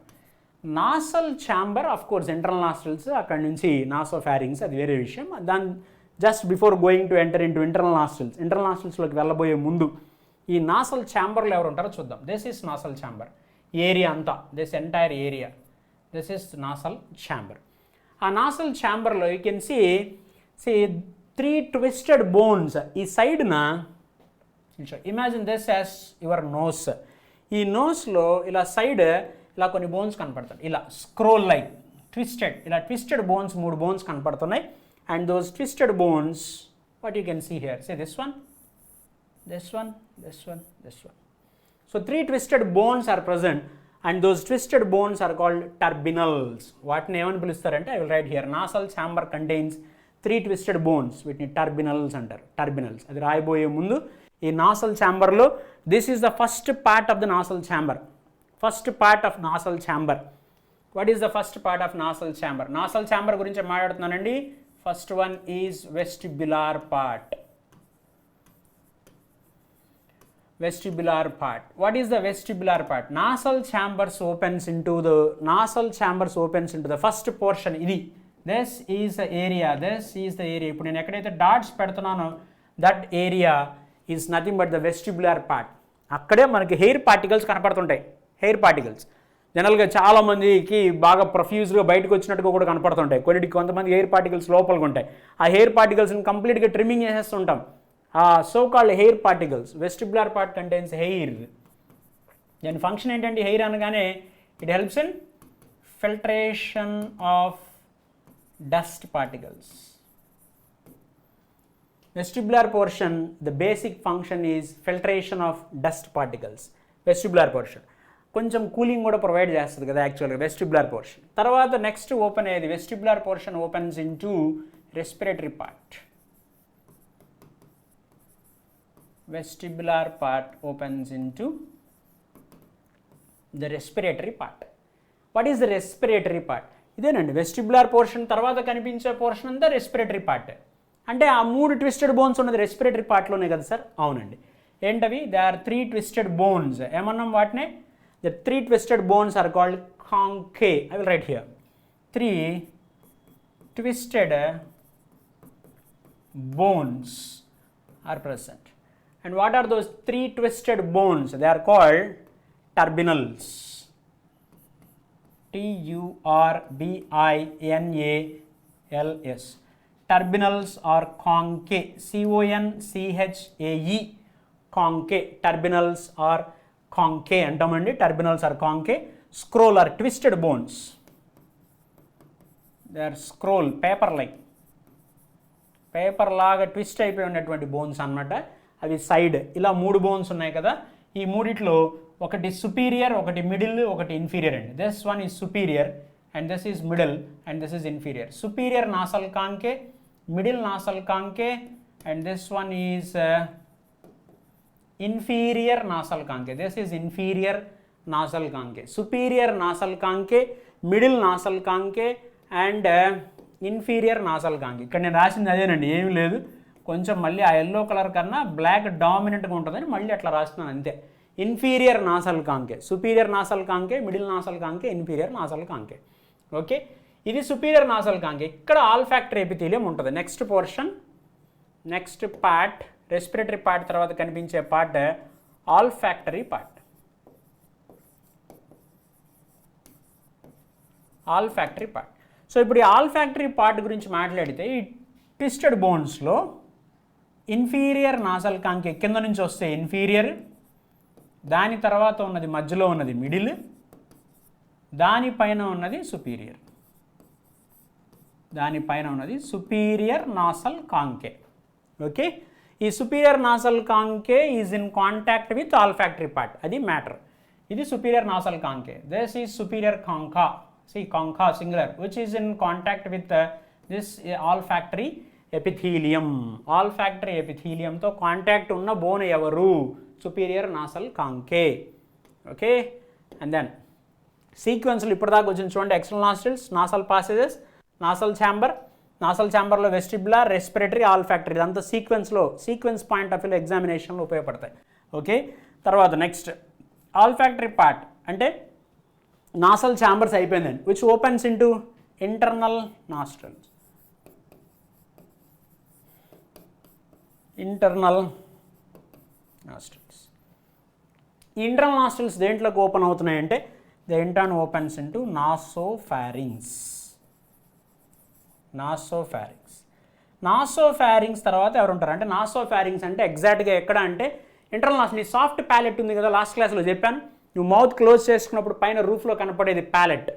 ఈ సాఫ్ట్ ప్యాలెట్కి పైన ఉండేది that is nothing but the nasopharyngeal portion. Nasopharynx అక్కడ ఒక మనం టాన్సిల్స్ కూడా ఉంటాయని చెప్పాము. జస్ట్ ఒక్కసారి రీకలెక్ట్ చేసుకుని ఎగ్జాక్ట్ లొకేషన్ నాసోఫారింగ్స్ దగ్గర టాన్సిల్స్ ఎక్కడ ఉంటాయి, what are the type of tonsils, what type of tonsils, adenoid అని చెప్పాను. అది ఎక్కడ ఉంటుంది ఎగ్జాక్ట్ లొకేషన్ నాకు ఒకసారి కామెంట్లో పెట్టాలి. ఓకే, నాసోఫారింగ్స్ తర్వాత which in turn opens into oropharynx. ORO. Nasopharynx opens into oropharynx in turn opens into laryngopharynx. LARYNGO laryngopharynx. ఇది సీక్వెన్స్ అండి. ఎగ్జామినేషన్లో ఎంత ఇంపార్టెంట్. ఇప్పుడు నేను రాసినటువంటి ఆ sequence, I want different colour. చూడు, ఇప్పుడు నేను రౌండ్ ఆఫ్ చేసేది మొత్తం సీక్వెన్స్ అండి. కనిపిస్తుంది అనుకుంటే డిఫరెంట్ కలర్తో రౌండ్ ఆఫ్ చేస్తున్నాను అంతే. నేను external nostrils, nasal passages, nasal chamber, and then anterior vestibular, middle portion respiratory, posterior portion olfactory, P for posterior. ఇది posterior olfactory which in turn opens into internal nostrils. Internal నాస్ట్రిల్స్ని కొయానో అంటాము, CHON, కొయాన్, కొయానిక్తిస్ అని కొన్ని ఫిష్లు ఉంటాయి, వాటికి internal nostrils ఉంటాయి అనమాట, కొయినిక్తిస్ అనేటువంటి వాటికి. సరే, internal nostrils which one opens into nasopharynx opens into oro opens into laryngopharynx. Okay, జనరల్గా ఇప్పుడే చెప్పాను కదా, కొయను అంటే ఇంటర్నల్ నాస్ట్రిల్స్ అని అర్థం. జనరల్గా ఫిష్ అనగానే మనం గిల్సే చెప్తాము, but there are some fish where lungs are present అనగానే హ్యూమన్ బీయింగ్లో లాగా లంగ్స్ ఉంటాయని అనుకోకండి. ఎయిర్ బ్లాడర్ ఉంటుంది ఫిష్లో, కొన్ని ఫిష్లో, not in all fish. Bony ఫిష్లో ఎయిర్ బ్లాడర్ ఉంటుంది. కార్టిలేజినస్ ఫిష్ అంటే షార్క్ లాంటి యానిమల్స్లో ఎయిర్ బ్లాడర్ ఉండదు. సో ఎయిర్ బ్లాడరే లంగ్ లాగా మాడిఫై అవుతుంది, అందుకే వాటిని డిప్నాయ్ అంటాము. గుర్తొచ్చిందా? డిప్నాయ్, డైప్నాయి, DIPNOI. ప్నాయి అంటే బ్రీదింగ్ అండి, ఈ వర్డింగ్ గుర్తుపెట్టుకోవాలి. ప్నాయి అంటే బ్రీదింగ్. యూప్నియా, టాకీప్నియా, బ్రాడీప్నియా, హైపాప్నియా ఇవన్నీ మనకి తర్వాత వస్తాయి. సో దీని అన్నింటిలో ప్నాయి కామన్గా ఉంది చూడు. యూప్నియా, హైపాప్నియా, టాకీప్నియా, బ్రాడీప్నియా, ప్నాయి అంటే బ్రీదింగ్. ఓకే, డై అంటే 2, డబుల్. సో డబుల్ బ్రీదర్స్ అంటాం. There are some fish which can respire through gills as well as through lungs also. గిల్స్తో రెస్పిరేషన్ చేస్తాయి కదా ఫిష్ అనగానే, ఇది గిల్స్తో రెస్పైర్ చేస్తాయి, లంగ్స్తో కూడా రెస్పిరేషన్ చేస్తాయి. అందుకనే వాటిని డిప్నాయ్, డబుల్ బ్రీదర్స్ అంటారు. World wide in distribution. యాక్చువల్గా దీని గురించి ఒక చిన్న పాయింట్ చెప్పాలి. ఇవి అమెరికా, ఆఫ్రికా, ఆస్ట్రేలియా 3 ప్లేసుల్లోనే ఉంటాయి డిప్నాయ్ ఫిష్. దీని తర్వాత యానిమల్ కింగ్డమ్లో చెప్తా, కానీ ఇక్కడ అవసరం కాబట్టి చెప్పానండి. దీంట్లో లంగ్స్ ఉంటాయి కదా. నియోసెరడాడస్, ప్రొటాప్టిరస్, లెపిడోసైరన్ అని 3 ఫిష్లు ఉన్నాయి దీంట్లో. అంటే 3 రకాల ఫిష్లు ఉన్నాయి Dipnoi fish. America, Africa, Australia ఈ 3 రీజన్స్లో ఉంటాయి. డిస్కంటిన్యూస్ డిస్ట్రిబ్యూషన్కి బెస్ట్ ఎగ్జాంపుల్. ఒకటే క్యారెక్టర్ ఉన్న యానిమల్స్ వరల్డ్స్లో డిఫరెంట్ ప్లేసెస్లో ఉంటే వాటిని డిస్కంటిన్యూస్ డిస్ట్రిబ్యూషన్ అంటారు. For example flightless birds best example. Rhea americana, Struthio camelus ostrich అండి. అలాగే అన్నిటికన్నా smallest bird kiwi, native of New Zealand. Okay, అది New Zealand, native of New Zealand. Nocturnal, అది రాత్రిపూట ఉంటుంది. స్మెల్లింగ్ పవర్ దానికి బాగా ఉంటుంది. కొన్ని ఎక్సెప్షన్స్ అవన్నీ మనం మెల్లిగా మాట్లాడుతూ వెళ్తాం. ఇవన్నీ ఎందుకు మాట్లాడుతున్నానంటే ఒకే క్యారెక్టర్ ఉన్న యానిమల్స్ డిఫరెంట్ ప్లేసెస్లో ఉంటే అది డిస్కంటిన్యూస్ డిస్ట్రిబ్యూషన్కి ఎగ్జాంపుల్. డిప్నాయ్ ఫిష్ డిస్కంటిన్యూస్ డిస్ట్రిబ్యూషన్కి ఎగ్జాంపుల్. అలాగే ఫ్లైట్లెస్ బర్డ్స్ కూడా డిస్కంటిన్యూస్ డిస్ట్రిబ్యూషన్కి ఎగ్జాంపుల్. ఇప్పుడు డిస్కంటిన్యూస్ డిస్ట్రిబ్యూషన్ బర్డ్స్ గురించి ఎందుకు చెప్పాను? అదే ఎగ్జాంపుల్ కింద డిప్నాయ్ ఉన్నాయి కాబట్టి చెప్పా. డిప్నాయ్ గురించి ఎందుకు చెప్పాను? దాంట్లో ఎయిర్ బ్లాడర్ లంగ్ లాగా మాడిఫై అయ్యి బ్రీదింగ్ చేయగలదు కాబట్టి, అంటే మనం బ్రీదింగ్లో ఉన్నాం కాబట్టి దాని రిలేటెడ్ పాయింట్ చదువుకోవటం అనేటువంటిది స్టూడెంట్ లక్షణం, మంచి స్టూడెంట్ లక్షణం, గుర్తుపెట్టుకో. ఇది చాలా మంచి పద్ధతి. And then Dipnoi means double breathers. అలాగా ప్నాయి అంటే బ్రీదింగ్. ఇంటర్నల్ నాస్ట్రిల్స్ ఉంటాయి కొన్ని ఫిష్కి, వాటిని కొయానిక్తిస్ అంటాం. ఇంటర్నల్ నాస్ట్రిల్స్, ఇదిగో ఇంటర్నల్ నాస్ట్రిల్స్. ఇంటర్నల్ నాస్ట్రిల్స్ ఎక్కడ ఉన్నామమ్మా? Okay, internal nostrils. So internal nostrils intern opens into nasopharynx. Nasopharynx opens into oropharynx. Oropharynx opens into laryngopharynx. ఇవి మ్యాచింగ్లో చాలా I mean to say sequence మోడల్లో ఎగ్జామినేషన్లో చాలా ఇంపార్టెంట్. ఇవి ఒక 4 వర్డ్స్ ఇచ్చి నేను రౌండ్ అప్ చేసినవో అండర్లైన్ చేసినవో ఒక 4 వర్డ్స్ ఇచ్చి ఆ 4 వర్డ్స్ ఆర్డర్ చేంజ్ చేసి arrange them in proper order of their arrangement in the body from external nostrils to inside అని అడగచ్చు, లేదా ఇన్సైడ్ టు అవుట్ సైడ్ అని కూడా అడగచ్చు. అందుకని ఇది రాశాను. ఒక్కసారి నేను అలా పక్కకు వస్తాను సీన్లోంచి, just take 1 screen shot. Okay, am I clear? Just take 1 screenshot. Let me check the time. Okay, good. Next, let me move on to the next portion. So ఇది చూసారు కదా, నాస్ట్రిల్స్ నుంచి లోపలికి వెళ్ళిపోతుంది. అండ్ లాస్ట్ క్లాస్లో చెప్పాను palette. See this palette. ఒక్కసారి దీని గురించి జస్ట్ ఒక్క పాయింట్ రిమైండ్ చేసి వెళ్తా, ప్యాలెట్ గురించి మాట్లాడకుండా వెళ్ళలేము.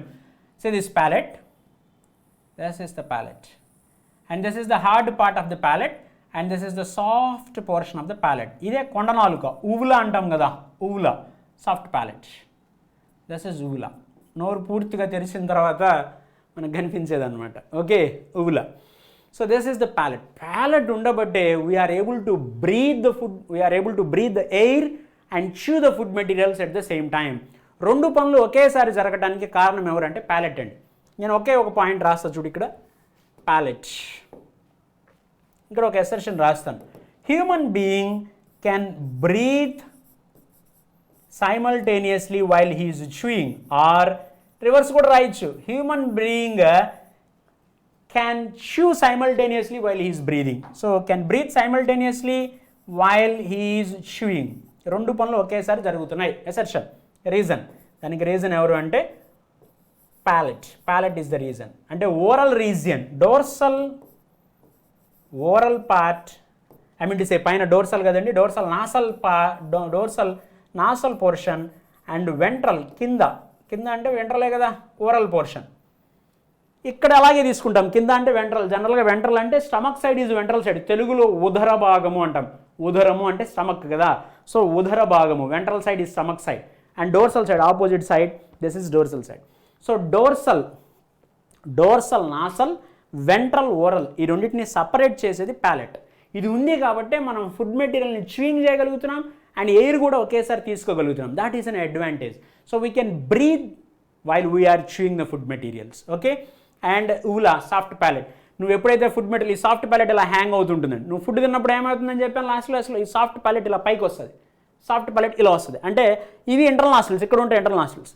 నువ్వు ఎప్పుడైతే ఫుడ్ మింగుతున్నావో, when you are swallowing the food, ఇది ఇలా క్లోజ్ అయ్యింది, సాఫ్ట్ ప్యాలెట్ ఇలా పైకి మూవ్ అవుతుంది. అందువల్ల ఏమవుతుంది, ఫుడ్ దీంట్లోకి వెళ్ళదు, ఫుడ్ మెటీరియల్ ఎవరిలోకి వెళ్ళదు, ఇంటర్నల్ నాస్ట్రిల్స్లోకి వెళ్ళి మళ్ళీ ముక్కులోంచి రాదు కదా ఫుడ్. మనకి ఎప్పుడైనా వామిటింగ్స్ అవుతున్నప్పుడు ఒక్కొక్కసారి ముక్కులోంచి కూడా నీళ్లు గారిపోతుంటాయి, లేకపోతే కొంతమంది విపరీతంగా ఏడుస్తుంటారు. విపరీతంగా ఏడ్చినప్పుడు ముక్కులోంచి కూడా నీళ్లు గారుతాయి. విపరీతంగా ఏడ్చినప్పుడు ముక్కులోంచి నీళ్లు గారడానికి రీజన్ వేరు, నాసోలాక్రిమల్ డక్ట్ అని ఉంటుంది. ఇప్పుడు దాని గురించి నేను మాట్లాడను, ఐ గురించి మాట్లాడుతున్నప్పుడు మాట్లాడదాం. నార్మల్గా టీయర్ గ్లాండ్స్ ఉంటాయి కదా, ఈ డక్ట్ ఇలా వచ్చి మన కన్నీళ్ళు ఇక్కడ నుంచి టీయర్స్ విల్ కమ్, ఇలా రోల్ డౌన్ అయిపోతాయి. ఈ సైడ్ నుంచి రావు కన్నీళ్ళు, ఇక్కడ నుంచి కాదు, ఇక్కడ ఓవర్ఫ్లో అయితే ఇటు నుంచి వస్తాయి అనమాట. మామూలుగా మంచిగా నిజంగా ఏడ్చేవాళ్ళు, దొంగ ఏడుపులు ఏడవకుండా నిజంగా ఏడ్చే వాళ్ళకి చక్కగా ఫస్ట్ కొంచెం తక్కువ ఏడుపు అయితే ఇటు నుంచి వస్తాయి అనమాట. బాగా ఎక్కువ ఏడ్చామనుకోండి, అలా ఏడ్చామనుకోండి, అప్పుడు ఏమైతే ముక్కులోంచి వస్తాయి నీళ్లు, ముక్కులోంచి కూడా. అంటే ఈ డక్ట్ నాసోలాక్రిమల్ డక్ట్ ముక్కులోకి ఓపెన్ అయి ఉంటుంది. ఇప్పుడు నేను చెప్పేది, ఇలా వామిటింగ్ చేసుకుంటున్నప్పుడు ఈ పైనుంచి రావచ్చు, ఇక్కడ దారి ఉంది, ఇక్కడ ఓ దారి ఉంది. ఈ దారి ఏంటి, నోట్లోంచి బయటకు వచ్చేది, ఈ దారి ఏంటి, ముక్కులోంచి వచ్చేది అనమాట. నేను ఒకసారి ఒక వీడియో చూసాను, ఒక ఆయన చిన్న రోపునో స్నేక్నో ఏదో పెట్టుకొని ఇలా నోస్లో పెట్టేసుకొని ఇలా పైనుంచి అలా కింద నుంచి నోట్లోంచి తీసాడు. అంటే ఇలా తీసాడు అనమాట. తీస్తారు, అది కామన్. కాకపోతే ప్లీజ్ డోంట్ ట్రై దిస్, ఎవరు ఏం ట్రై చేయక్కర్లేదు, ఇది ఆల్రెడీ. నా ఉద్దేశం ఏంటంటే దెర్ ఈస్ ఏ కనెక్షన్. ఇలా నాసల్ ఛాంబర్స్ అయినా ఇలా ఓరల్ ఛాంబర్ అయినా ఇద్దరు కామన్గా వెళ్ళాల్సింది ఫారింగ్స్లోకే. ఇది మంచి question. Which of the following is the common passage for food and air? Which of the following is the common passage for food and air? Which of the following is the common passage? ఇది question అండి, for food and air. Answer ఏంటి దానికి అని అంటే pharynx. Pharynx is the common passage for food and air. మనకి mentee session, quiz session కూడా ఉంటుందండి. ఆ క్విజ్ సెషన్లో నేను ఇలాంటి క్వశ్చన్స్ అడుగుతాను, మీరు నాకు చక్కగా ఆన్సర్ చేయాలి. మీరు ఆన్సర్ చేస్తే నాకు హ్యాపీగా ఉంటుంది. నాకు కావాల్సిన హ్యాపీనెస్ ఒకటే, క్లాస్ మొత్తం ఎట్ ఏ స్ట్రెచ్ నేను కంప్లీట్ చేస్తాను. ఎట్ ఏ స్ట్రెచ్ మీరు వినాలి, మీరు వింటే నాకు హ్యాపీ, మీ కామెంట్స్ నాకు ఎనర్జీ. ఇలాంటి క్వశ్చన్స్ నేను అడిగినప్పుడు మీరు ఆన్సర్ చెప్తే ఇంకా హ్యాపీ. ఓకే, నేను చెప్పినప్పుడు మా పిల్లలు విని అందరూ మంచి మార్కులు తెచ్చుకుంటే అంతకు మించి ఏ టీచర్కైనా కావాల్సింది ఏమీ ఉండదు. Okay, then so just take one screen shot please, take one screen shot. Okay, right, let me check it, let me check how much, and okay, and the next one, larynx. See the voice box. ఈ రోజున మాట్లాడడానికి కారణమైనటువంటి పేటిక, స్వరపేటిక అంటాం యాక్చువల్గా. అంటే అంత పర్ఫెక్ట్గా తెలుగులో చదువుకోవాలని కాదు, జస్ట్ ఊరికే చెప్తున్నాను. స్వరం, వాయిస్. స్వరం అంటే వాయిసే కదా సార్, మీ వాయిస్ చాలా బాగుంది సార్, మీ స్వరము చాలా బాగుంది సార్, ఒక పాట పాడండి సార్ అంటే పాట కష్టం కానీ, బట్ స్వరం అంటే వాయిస్, వాయిస్ బాక్స్. ఆ వాయిస్ రావడానికి కారణం ఎవరో ఇవాళ మనం చూద్దాం. I clear? So లారింగ్స్ which is commonly called the voice box. ఇదే వాయిస్ బాక్స్ బర్డ్స్లో అయితే సైరింగ్స్ అంటాం. బర్డ్స్లో సైరింగ్స్, SYRINX. కార్టిలేజ్, ఈ లారింగ్స్లో ఉన్న కార్టిలేజెస్, బర్డ్స్లో కార్టిలేజెస్ అన్ని డెవలప్ అవ్వవు కాబట్టి in birds larynx is not the one which produces the sound, it is the syrinx which produce the sound in birds. సరే, హ్యూమన్ బీయింగ్ గురించి మాట్లాడితే లారింగ్స్ అండి. లారింగ్స్ ఈజ్ కార్టిలేజినస్ పార్ట్, కార్టిలేజ్తో form అవుతుంది. Cartilage అంటే ఏంటి sir? It is a supportive tissue or skeletal tissue which comes under special type of connective tissue. ఇది ఒక special type of connective tissue. జనరల్గా మనకి 3 types ఆఫ్ కనెక్టివ్ టిష్యూస్ ఉంటాయి కదండి. ఎవరెవరు? ఎడిపోజ్ టిష్యూ చెప్పండి, skeletal tissue, yes, blood. Okay, వీటి గురించి మనం స్ట్రక్చరల్ ఆర్గనైజేషన్ చాప్టర్లో మాట్లాడతాము. దాంట్లో కార్టిలేజ్లో which will give support to your body. See this, ఇది కార్టిలేజ్ అండి. ఇది హార్డ్గా ఉంటుంది కానీ బోన్ అంత హార్డ్గా ఉండదు, కానీ ఇది కూడా హార్డ్గానే గట్టిగానే ఉంటుంది. Okay, cartilage. అలాంటి కార్టిలేజ్తో ఫామ్ అయిందే ఈ larynx. How many cartilages are present in the larynx? How many cartilages are present in the larynx? Total 9 cartilages are present in the larynx. Cartilages larynxలో 9 cartilages ఉంటాయి. ఏంటి ఆ cartilages నేను ఇక్కడ రాస్తానండి. The first one is thyroid cartilage. The second one is cricoid cartilage. And third one is arytenoid, ARYTENOID, arytenoid cartilage. ఈ మూడు రాయడానికి ఒక reason ఉంది.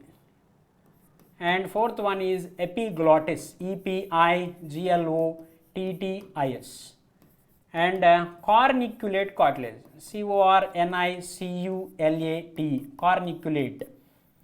అండ్ క్యూనిఫార్మ్,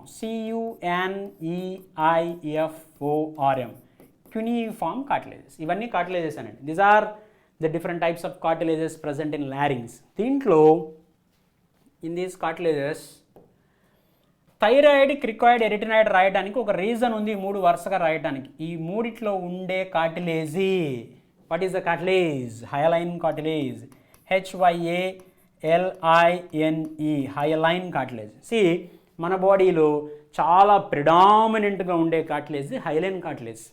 ఓకే, చాలా ఎక్కువగా ఉండే కార్టిలేజ్ హైలైన్ కార్టిలేజ్. సరే, ఇప్పుడు మనం కార్టిలేజ్ గురించి డిస్కస్ చేయట్లేదు కాబట్టి నెంబర్ గురించి మాట్లాడదాం. Okay, and let me write the number with this colour. Thyroid కార్టిలేజ్లు ఎన్ని ఉంటాయంటే ఒకటే ఉంటుందండి. క్రికాయిడ్స్ ఎన్ని ఉంటాయి? 2 cricoid cartilages are present. Arytenoids ఎన్ని ఉంటాయి? 2 ఉంటాయండి. ఎపిగ్లాటిస్ ఒకటి ఉంటుందండి. కార్నిక్యులేట్ కార్టిలేజ్, కార్నిక్యులేట్ 2 అండి, క్రికాయిడ్ ఓన్లీ 1, అండ్ క్యూనిఫార్మ్ 2 కార్టిలేజెస్. ఓకే, నా ఇది క్రికాయిడ్ అండి. క్రికాయిడ్ నేను కార్నిక్యులేట్ అనుకున్నాను, అక్కడ రాసింది క్రికాయిడ్ కాబట్టి no problem. క్రికాయిడ్ cartilage is 1, thyroid 1, క్రికాయిడ్ 1, ఎరిటనాయిడ్ 2, epiglottis 1, కార్నిక్యులేట్ 2, క్యూనిఫార్మ్ 2. So మొత్తం చూడండి ఇక్కడ. So this is paid and this is paid, this is paid. 3 paid ఉన్నాయి. 3 into 2 paid, PAIRED, paid 2. 3 into 2 6 plus ఇక్కడ ఏమేమి రాసాం మనం?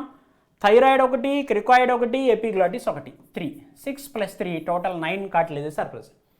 The number of air sacs in birds, 9. Number of ganglia over the double ventral nerve cord of cockroach 9, 3 thorax, 6 abdomen. Okay, ఇక్కడ 9, total 9 air sacs are present in birds and 6 plus 3, 9 cartilages are present in the human larynx. వీళ్ళందరిలో నేను మీకు ఒకసారి ఇక్కడ నువ్వు చూస్తే ఒక cartilage side నుంచి చూస్తే ఎలా కనిపిస్తుంది, this is the side view. ఇది ఒక వ్యూలో చూస్తున్నాం, డోర్సల్ సైడ్, ఇది వెంట్రల్ సైడ్, ఇది పోస్టీరియర్ వ్యూ అని చూపిస్తున్నాము. సార్ ఏంటి సార్ ఇన్ని వ్యూస్ ఉన్నాయి, నాకు ఏ వ్యూస్ ఎట్లా సార్, నేను ఇవన్నీ ఎందుకు సార్ నాకు ఇవన్నీ నేను బాగా ఐడెంటిఫై చేయలేను. నీకు సింపుల్గా అర్థమయ్యేలాగా నేను ఒక కార్టిలేజ్ వేస్తాను చూడు. ఇక్కడ very simple, examination point of వ్యూలో ఉపయోగపడుతుంది, సబ్జెక్ట్ పాయింట్ ఆఫ్ వ్యూలో కూడా నీకు బాగా ఉపయోగపడేలాగా వేస్తా. See here now imagine this is the wind pipe trachea, ఇంకా అక్కడ దాకా మనం రాలేదు. నేను అన్ని కార్టిలేజెస్ ఒకటే కలర్ వేస్తాను, లేదా మారుస్తా అవసరమైతే. So this is the ring like cartilage, ఇది క్రికాయిడ్ కార్టిలేజ్. ఈ క్రికాయిడ్ కార్టిలేజ్ మీద here you can see this is the thyroid cartilage. ఇది సైడ్ వ్యూ వేస్తాను, నేను ఇలా సైడ్ ఉన్నాను కదా, అందుకే నేను సైడ్ వ్యూ వేస్తాను. This is the thyroid cartilage. Okay, and now వీటికి సర్ఫేస్ మీద ఇప్పుడు రెడ్ వేస్తా, కనపడుతుందిగా. అండ్ హియర్ సూపర్ అబ్బా, దిస్ ఈజ్ ఎరెటనాయిడ్ కార్టిలేజ్. ఈ రెడ్తో నేను వేసింది ఎరెటనాయిడ్ కార్టిలేజ్. ఈ ఎరెటనాయిడ్ కార్టిలేజ్ మీద ఒక చిన్న బల్బు లాగా ఉంటుంది. ఏం కలర్ కనపడుతుంది, ట్రై చేస్తా. ఈ కలర్ కనిపిస్తుందా, కేక, super. So this one nice. What is that? That is nothing but Santorini or cartilage. ఎక్కడున్నావు, ఇదిగో కార్నిక్యులేట్ అన్న శాంటోర్నీ అన్న ఒకటేనండి, నేను తర్వాత రాస్తాను. This is one corniculate cartilage. ఇటు ఒకటి సైడ్ వ్యూ కదా, ఇటు ఒకటి ఉంటుంది, ఇటు ఒకటి ఉంటుంది, తంబులాగా ఉంది చూసారా, ఎరిటనాయిడ్ తంబులాగా ఉంది. And now I will represent one fold. Now ఇప్పుడు ఒక ఫోల్డ్ చూపిస్తాను నీకు. Super. This is the fold, this is cuneiform, wrapping, covering అని అర్థం. Cuneiform, this is cuneiform cartilage. Side view నుంచే కనపడుతుంది, యాక్చువల్గా ఒక ఫోల్డ్ ఉంటుంది, అంత క్లియర్గా ప్రామినెంట్గా అన్ని ఇమేజెస్లో కనపడదు cuneiform. And now comes the main hero. ఎక్కడున్నావు బాబు, ఎపిగ్లాటిస్ ఎక్కడున్నావు మా రామ్మ? So this just diagrammatic representation, this is epiglottis. So అందరికన్నా పైన ఉన్న సో కాల్డ్ లిడ్ ఎపిగ్లాటిస్. ఇది మనం ఆల్రెడీ డైజెషన్లో కూడా మాట్లాడాం. ఓకే, ఇదంతా ఎపిగ్లాటిస్ ఫోల్డ్. అండ్ ఈ బ్లాక్ కలర్లో రిప్రజెంట్ చేసిన కార్టిలేజ్ ఎవరండి? బ్లాక్ కలర్లో రిప్రజెంట్ చేసిన దిస్ వన్ ఈజ్ CUNEIFORM, క్యూనిఫార్మ్. ఈ గ్రీన్ కలర్లో రిప్రజెంట్ చేసింది ఎవరు? కార్టిలేజ్, ఇక్కడ రాశాను కార్నిక్యులేట్ కార్టిలేజ్. దానికి ఇంకో పేరు cartilage of శాంటోర్నీ, SANTORINI. Cartilage of శాంటోర్నీ are కార్నిక్యులేట్ cartilage. Santro car అని గుర్తుపెట్టుకో. కార్నిక్యులేట్ are cartilage of శాంటోర్నీ.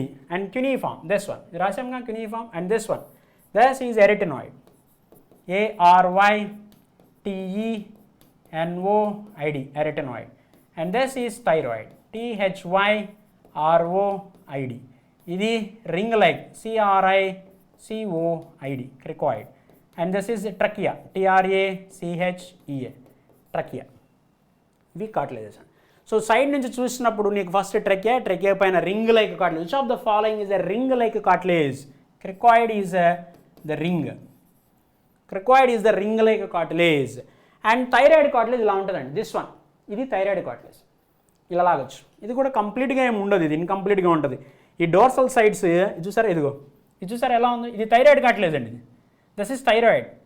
See this, ఈ రెండు చూసారా కలవలేదు, ఇక్కడ సపరేట్గా ఉన్నాయి చూసారా. హ్యావ్ యూ సీన్ దిస్, ఇలా సపరేట్గా ఉన్నాయి చూసారా, thyroid. Okay, and one side it is complete, ventral side here it is complete, and lateral side కూడా కంప్లీట్గా ఉంటుంది, ఈ సైడ్ మాత్రం ఇన్కంప్లీట్గా ఉంటుంది. Thyroid cartilage. ఈ థైరాయిడ్ కార్టిలేజ్ ఇలా ముందుకు వచ్చిన తర్వాత, దిస్ బ్లాక్ కలర్తో చూపించాను ఇక్కడ, ఈ థైరాయిడ్ కార్టిలేజ్ ఇలా ముందుకు వచ్చి ఇలా ప్రామినెంట్గా కనిపిస్తుంది. Have you seen this? Thyroid mid ventral, ఇది వెంట్రల్ సైడ్ అండి. Stomach side is always ventral side చెప్పాను, stomach side is always ventral side. Mid ventral, మధ్యలో వెంట్రల్ సైడ్ ఇలా ముందుకు వచ్చినట్టుగా ఉంటుంది. ఇలా ముందుకు వచ్చినట్టుగా ఉన్న ఈ స్ట్రక్చర్ ఏదైతే ఉందో, this is called Adam's apple. Adam's apple అంటాం. Adam's apple is a mid ventral prominence, మధ్యలో ఇలా కొంచెం బల్బ్ లాగా అలా ముందుకు వచ్చింది కదా, దాన్ని యాడమ్స్ యాపిల్ అంటాము. Which is very clearly seen in males. అంటే మేల్స్లో మాత్రమే థైరాయిడ్ కార్టిలేజ్ ఉంటుందని కాదు, ఇది చాలా ప్రామినెంట్గా క్లియర్గా మేల్స్లో కనిపిస్తూ ఉంటుంది, మేల్స్లో చాలా ప్రామినెంట్గా క్లియర్గా కనపడుతూ ఉంటుంది because of having hormonal influence. Testosterone అనే హార్మోన్ ఇన్ఫ్లుయెన్స్ వల్ల ఆ థైరాయిడ్ కార్టిలేజ్ మేల్స్లో కొంచెం స్ట్రాంగ్గా డెవలప్ అయి ఉంటుంది కాబట్టి. See here, have you seen this one, this is Adam's apple. Okay, and then ఇది arytenoid. Imagine now my thumb as arytenoid. ఇలా ఉంటుందండి. సైడ్ నుంచి చూస్తే this is arytenoid, this is one arytenoid and this is another arytenoid. 2 arytenoids are present. ఈ arytenoid మీద ఒక చిన్న ball పెట్టా నేను. ఓకే, ఇప్పుడు ఈ థంబ్ మీద నేను ఒక చిన్న బాల్ పెట్టాను అనుకోండి, అది ఏదైతే ఉందో దట్ ఈస్ శాంటర్ని. దానికి ఎపిగ్లాటిస్కి మధ్యలో ఇలా ఫోల్డింగ్ లాగా ఉంటుంది, that is cuneiform cartilage. So క్యూనిఫామ్లు 2 ఉన్నాయి, ఇటు సైడ్ ఒకటి ఇటు సైడ్ ఒకటి. ఎరిటనాయిడ్లు 2 ఉన్నాయి, ఇటొకటి ఇటొకటి. శాంటర్నిల్ 2 ఉన్నాయి, ఇటొకటి ఇటొకటి. ఓకే, సో ఇది 2 ఉంది, అది 2 ఉన్నాయి, అవి 2 ఉన్నాయి. 3 2 6, 3 × 2 6, close. Cricoid is 7, thyroid is 8, epiglottis is 1, 8. Total 8 plus epiglottis 1, 9. Total 9 cartilages are present. Sir ఇంతకీ ఓకే, నువ్వు చెప్పిందంత బాగుంది, మరి మన మెయిన్ క్యాండిడేట్స్ ఎక్కడ ఉన్నారు సార్? ఎవరు? Vocal cords. ఎక్కడ ఉన్నాయి sir vocal cords? Say this between thyroid and arytenoid. ఇది థైరాయిడ్ అండి, this is mid ventral thyroid, this is thyroid and this is arytenoid. ఈ థైరాయిడ్కి ఎరిటినాయిడ్కి మధ్యలో ఇలా ఉన్నాయి the extensions between thyroid and arytenoid where you can see folds. Yellow కలర్లో folds ఉంటాయి అనమాట. అందుకే నేను ఎల్లో కలర్లో వేయడానికి అక్కడ ట్రై చేశాను. కొంచెం అటు ఇటుగా ఉన్న కొంచెం యూనో ఐ విల్ షో. ఇలా చూపిస్తాను. Super. And this one nice. Vocal cords or vocal folds ఎన్ని ఉంటాయంటే 2 ఉంటాయి. See now imagine this as the vocal cord and this as another vocal cord. ఇలా 2 వోకల్ కార్డ్స్ ఉన్నాయి. నేను ఇలా సైడ్కి తిరుగున్నాను కాబట్టి నువ్వు ఇలా చూస్తున్నప్పుడు నీకు ఒకటే కనపడుతుంది. నువ్వు సైడ్ నుంచి చూస్తే నాకు ఈ సైడ్ ఇక్కడ ఒకటే కన్ను కనపడుతుంది, ఒక హ్యాండే కనపడుతుంది. It doesn't mean that I'm having only 1 hand. నాకు ఒక హ్యాండ్ ఉందా? కాదు కదా, ఇంకో హ్యాండ్ కూడా ఉంది కదా. ఇలా సైడ్ నుంచి చూస్తున్నప్పుడు ఒకటే కనపడుతుంది. అలా ఇలా చూస్తే 2 ఉంటాయి vocal cords. These are 2 vocal cords. ఎవరెవరి మధ్యలో ఎక్స్టెండ్ అయి ఉన్నాయి అంటారు? Vocal cords extend between thyroid. ఈ ముందు థైరాయిడ్ కదా, దిస్ ఇస్ థైరాయిడ్. ఇది థైరాయిడ్. ముందు థైరాయిడ్ ఉంది, వెనక ఎరిటినాయిడ్ ఉంది. ముందు థైరాయిడ్, వెనక ఎరిటినాయిడ్. Vocal cards are nothing but the connections between thyroid and erythenoid. Chala important statement and I will write here 2 vocal cards extends between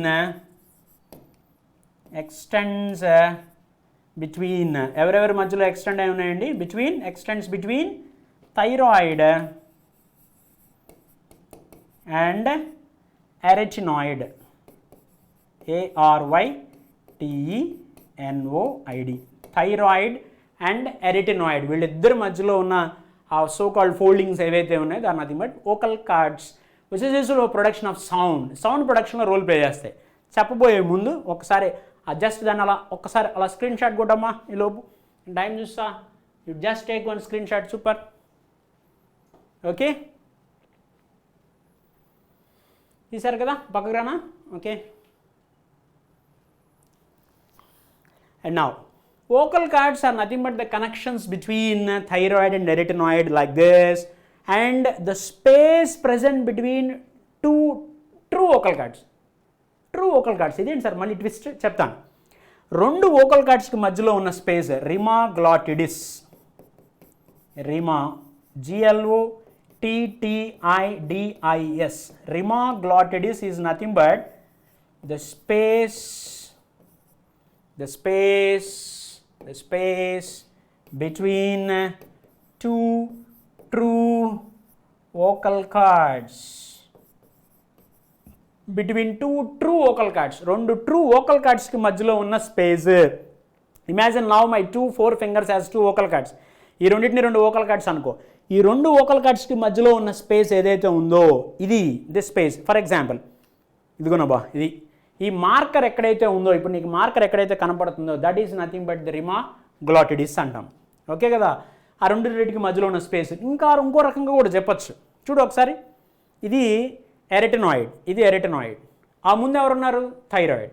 so ఈ థైరాయిడ్కి ఎరిటినాయిడ్కి మధ్యలో ఉన్న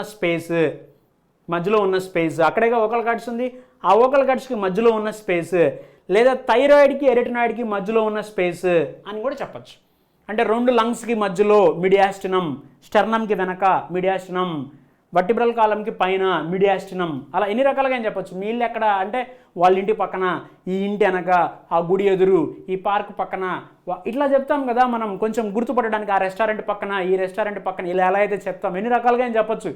చెప్పడం వస్తే ఎన్ని రకాలుగా ఏం చెప్పొచ్చు, అంతే కదా. హెయిర్ ఉందనుకోండి, మనం హెయిర్ స్టైల్ ఎట్లయినా పెట్టుకోవచ్చు. ఇప్పుడు హెయిరే లేదు నాకు, నేను ఇంకా హెయిర్ స్టైల్ ఏం పెట్టుకుంటాను, ఇది కూడా అంతే. ఓకే, సో రెండు వోకల్ కార్డ్స్కి మధ్యలో ఉన్న స్పేస్ని నేను రిమాగ్లాటిడిస్ అంటాను. I will call it as rima glottidis. So ఈ డయాగ్రామ్ చూస్తే ఓన్లీ థైరాయిడ్ కార్టిలేజ్ చూపించాను. See this aryepiglottic fold. ఇంత డీటెయిల్గా నీకు అవసరం లేదు, అయినా ఒక మాట చెప్తాను. యారీ ఎపిగ్లాటిక్ ఫోల్డ్, ఈ ఫోల్డ్ ఉండటం వల్లనే మనకి ఈ సో కాల్డ్ ఎరెటినాయిడ్స్ పైన ఉన్న ఈ క్యూనిఫామ్ సరిగా కనపడదు. యాక్చువల్గా ఈ cuneiform cartilage it is not that much clearly visible, అంత క్లియర్గా ఏం కనపడదు అనమాట. ఓకే, ఇట్ వస్తే సి దిస్ ఇస్ ఎక్స్పాండెడ్ ఒక స్పూన్ లాగా ఉన్న స్ట్రక్చర్, స్పాచులా లాగా ఉన్న స్ట్రక్చర్ ఎపిగ్లాటిస్. ఇక్కడ కూడా చూపించాను క్యూనిఫామ్ కార్టిలేజ్, ఎపిగ్లాటిక్ ఫోల్డ్ చూపించాను. అండ్ ఆ ఎపిగ్లాటిక్ ఫోల్డ్లోని క్యూనిఫామ్లు దాక్కొని ఉంటాయి, అందుకనే క్యూనిఫామ్ సరిగా కనపడమని చెప్పాను. అండ్ అండ్ అండ్ అండ్ కింద ఇదంతా కూడా ఇంకా పోస్టీరియర్ పోర్షన్, ఈ కిందకు వచ్చేస్తే టువర్డ్స్ ట్రకియా అనమాట. ఇదంతా థైరాయిడ్. చూసారా, థైరాయిడ్ ఇలా ఉంది. You can see one side these two folds are not fusing, రెండు ఫ్యూజ్ అవ్వట్లేదు. ఇక్కడ కూడా చూడొచ్చు, ఇది ఇలా ప్రామినెంట్గా క్లియర్గా పైకి తెలుస్తూ ఉందన్నమాట. Okay, and then now the point, ఈ రెండు వోకల్ కార్డ్స్ ఇలా ఉన్నాయి, బాగుంది. నువ్వు ఇందాక ఏం చెప్పినావు అంటే వాటిని ట్రూ వోకల్ కార్డ్స్ అంటారని చెప్పారు సార్ మీరు. అవును చెప్పాను.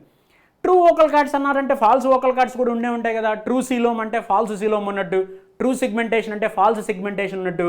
ఇక్కడ మరి ట్రూ వోకల్ కార్డ్స్ అంటున్నామంటే ఫాల్స్ వోకల్ కార్డ్స్ కూడా ఉండే ఉంటాయి కదా sir. Yes, you are correct, intelligent boy. Okay, so imagine now these two are nothing but the vocal cord. ఇవే ఫింగర్స్, జాగ్రత్త వినాలి. చూడు, so this one, this is arytenoid, the thumb is arytenoid, the thumb is arytenoid, this thumb is arytenoid, ఇలా ఉందండి.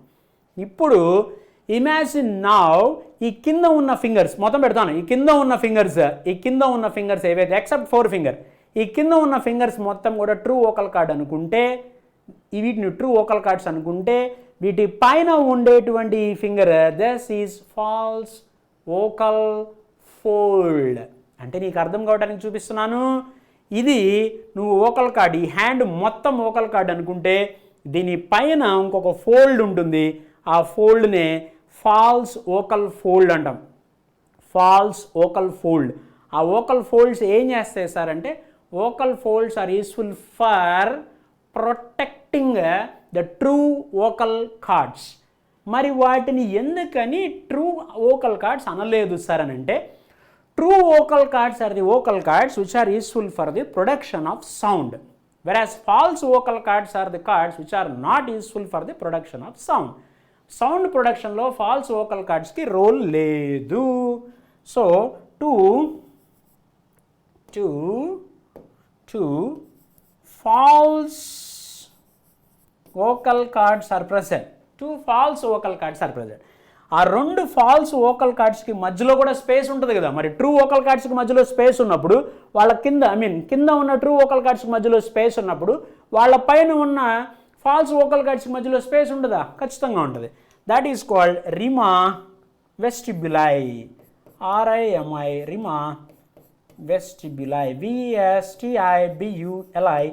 రిమా vestibuli are nothing but the spaces are the space present between two false vocal cords, and these false vocal cords are not useful for sound production. These are also called ventricular folds. VENTRICULAR, ventricular folds ani kuda antaru. That's all about this slide. Hope so it is very clear, crystal clear ani anukuntunnanu. Okay, please take one screenshot. ఇక్కడ రాసింది serial number అండి, ఇక్కడ రాసిందేమో total number.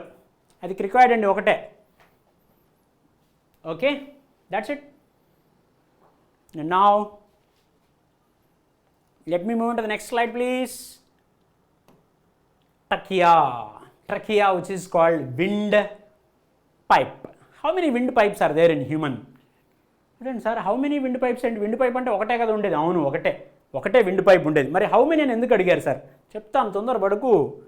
See here now, నేను మీకు ఇక్కడ ఒక trachea చూపిస్తాను, చూడు. So this is trachea. and this trachea which passes throughout the neck region and enters into the thoracic region where it divides into two branches and enters into the concerned lung. ఇలా trachea వచ్చి ఇక్కడ దాకా వచ్చి రెండుగా divide అయిపోయి లంగ్స్లోకి వెళ్ళిపోతుంది. ఇక్కడ దాకా వచ్చి అంటే ఎక్కడ దాకా సార్ చెప్తాను చూడు. ఈ ట్రకియా T5 దగ్గర at the level of T5 trachea divides into two branches. T5 అంటే ఏంటి? T5 means thoracic vertebrae. Vertebra singular, vertebrae plural. Thoracic vertebra. Fifth thoracic vertebra దగ్గర ఈ సో కాల్డ్ ట్రకియా వచ్చి అలా రెండుగా డివైడ్ అయిపోతుంది. ఓకే, ఫిఫ్త్ థొరాసిక్ వర్టిబ్రా దగ్గర. Cervical రీజన్లో ఎన్ని వర్టిబ్రే? 7 ఉంటాయి. థొరాక్స్లో 12 ఉంటాయి. ఓకే, సో సర్వైకల్ దగ్గర 7, థొరాక్స్లో 12 కాబట్టి ఫిఫ్త్ థొరాసిక్ వర్టిబ్రే దగ్గరికి వచ్చేటప్పటికి అది రెండుగా అలా డివైడ్ అయిపోతుంది ట్రకియా. ఇప్పుడు నేను ట్రకియా గురించి చూపించేటప్పుడు ఇలా చూపిస్తున్నాను చూడండి ఒకసారి. ట్రకియా ఒక సైడ్ నుంచి చూస్తే ట్రకియా ఇలా ఉంటుంది, డయాగ్రమాటిక్గా రిప్రజెంట్ చేస్తున్నాను. ఇంకొక సైడ్ నుంచి చూసినప్పుడు కూడా ఇలాగే ఉంటుంది. వెరాజ్ అనదర్ సైడ్ చూసినప్పుడు మాత్రం ఎలా ఉంటుంది అంటే ఇలా ఉంటుంది. ఏంటి సార్ ఇది? ఏంటి ఈ సైడ్స్ అన్ని ఏంటి ఇలా కనపడుతుంది? ఏంటి సార్ ఇది అంటే, see trachea is a wind pipe. I will write here. Trachea is a wind pipe. So the function of this wind pipe is to pass the air. Air ni pass cheyadame kada obvious ga dani function. So దీని లోపల ఇలా incomplete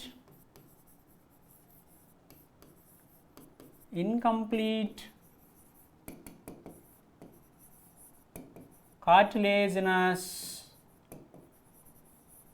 rings are present. Incomplete cartilaginous rings are present inside this trachea. ఈ incomplete cartilaginous rings కూడా దేంతో form అయినాయి అంటే కార్టిలేజ్తోనే form అయినాయి. ఏంటా కార్టిలేజ్ అంటే హయలైన్ కార్టిలేజ్.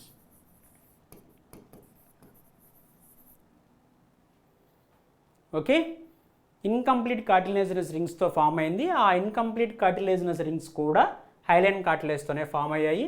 ఇప్పుడు ఎగ్జామినేషన్ పాయింట్ ఆఫ్ వ్యూ అడగడానికి పాసిబిలిటీ ఉంది ఏంటి అంటే హైలైన్ కార్టిలేజ్ అంటే ఇన్కంప్లీట్ రింగ్స్ దేంతో ఫామ్ అయ్యాయి? Which of the following cartilages made the incomplete cartilaginous rings of trachea అంటే హైలైన్ కార్టిలేజ్ అండి. అండ్ అనదర్ బిట్ ఏంటి అంటే these are incomplete డోర్సల్లీ.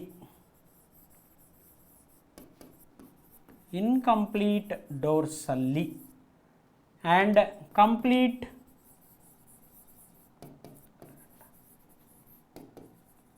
ventrally laterally. Okay, incomplete cartilaginous rings are present and those incomplete cartilaginous rings are incomplete. They are incomplete on dorsal side, complete on ventral and lateral. అంటే ఇప్పుడు ఇలా తీసుకుంటే C shaped ring ఇలా తీసుకుంటారు ring. ఈ ring ఇది ventral side అండి, ఇది డోర్సల్ సైడ్, ఇది lateral and this is also lateral.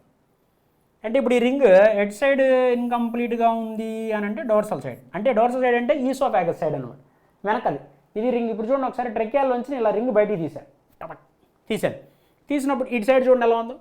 ఇటు సైడ్ వెంట్రల్ సైడ్ అంతా కంప్లీట్గా ఉంది, డోర్సల్ సైడ్ ఎలా ఉంటుంది? ఇన్కంప్లీట్గా ఉంటుంది. లేటరల్ సైడ్ కూడా కంప్లీట్గానే ఉంది. అది పాయింట్, చాలా ఇంపార్టెంట్ ఎగ్జామినేషన్లో. Okay, and it extends up to fifth thoracic vertebra. ఇది ఎగ్జామినేషన్లో ట్రకియా గురించి అడిగేది. Okay, pseudostratified ciliated epithelium ఉంటుంది. The nature inside of which pseudostratified false layers, pseudostratified ciliated epithelium. ఏదైనా దగ్గు ఏదైనా వచ్చినప్పుడు మళ్ళీ ఆ డస్ట్ పార్టికల్ బయటకు వచ్చేస్తుంది. అలా బయటికి రావటంలో ఈ సీలియా బాగా రోల్ ప్లే చేస్తాయి. సూడో స్ట్రాటిఫైడ్ ఎపిథీలియం ఊరికి ఒక ఐడియా కోసం చూపిస్తున్నాను అంతే నీకు.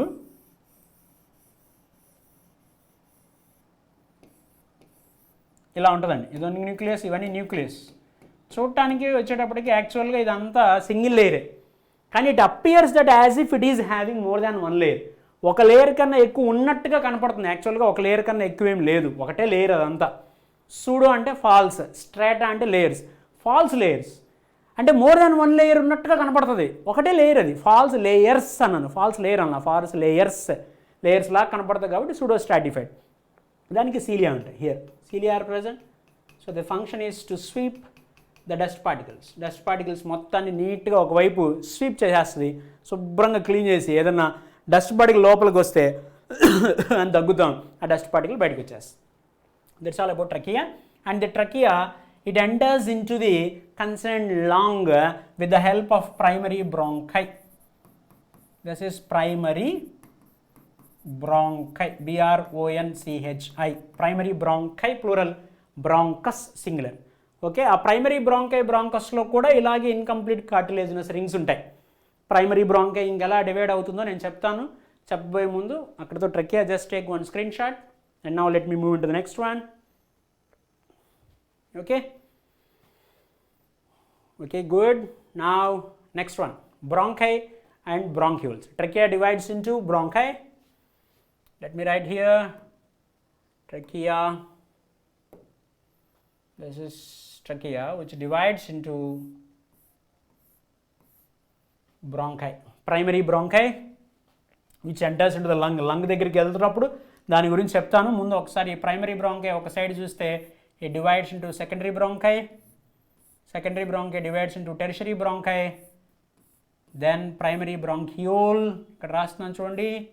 This is trachea, the first one, which divides into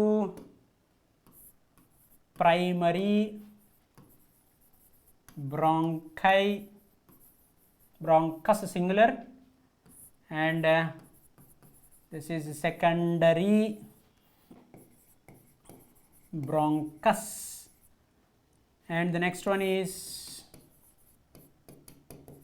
tertiary bronchus. Okay, and then followed by tertiary bronchus is also divided into form primary bronchiole. Sir primary bronchus, secondary bronchus, tertiary bronchus తర్వాత మళ్ళీ primary రాశారండి sir అంటే అవును, అది bronchus కాదు, బ్రాంకియోల్. And now let me change the color. Primary bronchiole divides into secondary bronchiole, tertiary bronchiole, and finally terminal bronchiole. Okay, and now ikkadato idi ayipindandi. So tertiary bronchi ayipindi, idi primary, and now next one is secondary bronchiole. And now next one is tertiary bronchiole, and now this one terminal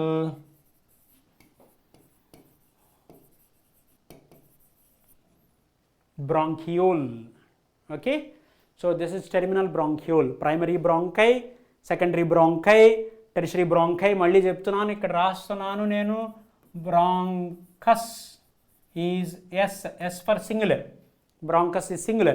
So primary bronchus, secondary bronchus, tertiary bronchus, which divides into primary bronchiole, secondary bronchiole, tertiary bronchiole, which again divides to form terminal bronchiole.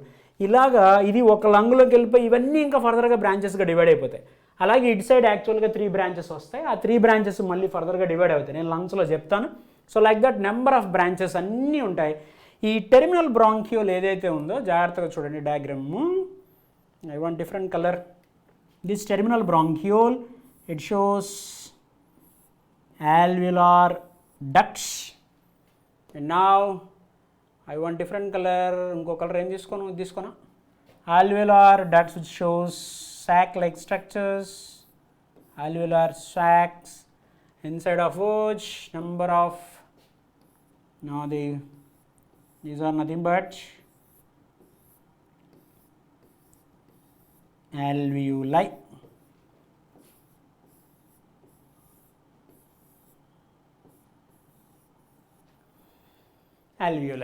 Okay, so let me put the labeling. Alveolar ducts, it shows alveolar sacs and alveoli plural, alveolus singular. Alveolus singular. Okay, alveolus is the singular. Alveolar sac which shows alveoli plural, alveolus singular. ఇది ఇలా number of branches ఉంటాయి, అలాగే ప్రతిదానికి alveoli ఉంటాయి. ఇలాగ ఒక లంగ్ని observe చేసినప్పుడు number of ఆల్వియోల్, అలాగే ఇంకొక లంగ్లో కూడా నెంబర్ ఆఫ్ ఆల్వియోలై ఉంటాయి. ఆల్వియోలై నెంబర్ ఎంత సార్ అంటే ఇమ్మెటీరియల్, అవసరం లేదు సార్ కావాలి సార్ అంటే అరౌండ్ 350 నుంచి 450 480 మిలియన్స్ వరకు ఉంటాయి. ఆల్మోస్ట్ 2500 కిలోమీటర్లు ఉంటాయి. అంటే ఆల్వియోలై సర్ఫేస్ ఏరియా అంత పెద్దదిగా ఉంటుంది. 2500 కిలోమీటర్లంత స్ప్రెడ్ ఏరియా, సర్ఫేస్ ఏరియా అంత ఆక్యుపై చేసేంత ఉంటుంది వాటికి అని అంటే, అంత సర్ఫేస్ ఏరియా ఎందుకు సార్ అంటే, అంత సర్ఫేస్ ఏరియా ఉండబట్టే అంత ఎఫిషియెంట్గా ఎక్స్చేంజ్ ఆఫ్ గ్యాసెస్ జరుగుతూ ఉంటున్నాయి. అంత ఎఫిషియెంట్గా గ్యాసెస్ లోపలికి వస్తేనే నీ కటౌట్కి కావాల్సినంత ఆక్సిజన్ నీ బాడీకి వస్తుంది. మరి హ్యూమన్ బీయింగ్ బాడీ చాలా కాంప్లెక్స్ బాడీ కదా, ఇందాకే చెప్పాను. ద మెథడ్ ఆఫ్ రెస్పిరేషన్, ఇక్కడ ఒక స్టేట్మెంట్ రాస్తానండి, ఇది ఎందుకో ఇక్కడ ఈ స్టేట్మెంట్ కోసం వెయిట్ చేస్తాను ఇందాక నుంచి. The method of respiration, the type of respiration దేని బట్టి మారుతుందంటే it will vary according to the habitat and the level of organisation. చాలా ఇంపార్టెంట్ స్టేట్మెంట్ ఇది. ద లెవెల్ ఆఫ్ ఆర్గనైజేషన్ చాలా ఇంపార్టెంట్ స్టేట్మెంట్ అండి ఇది. So the habitat and the level of organisation అంటే ఒక ఆర్గానిజం ఉన్న ప్లేస్ని బట్టి, habitat is nothing but the place where animal lives. అందుకే ఒక గొప్ప సైంటిస్ట్ అంటాడు హ్యాబిటాట్ని అడ్రస్ ఆఫ్ అన్ యానిమల్ అంటాడు. అండ్ నిష్, NICH, నిచ్ అని కూడా అంటాం. That is the profession of an organism. నువ్వు చేసే పని నిష్ అయితే దాన్ని నిచ్ అని కూడా ప్రొనౌన్స్ చేస్తారు. And habitat is the address, నువ్వు ఉన్న అడ్రస్, నీ అడ్రస్ నీ హ్యాబిటాట్ అండి.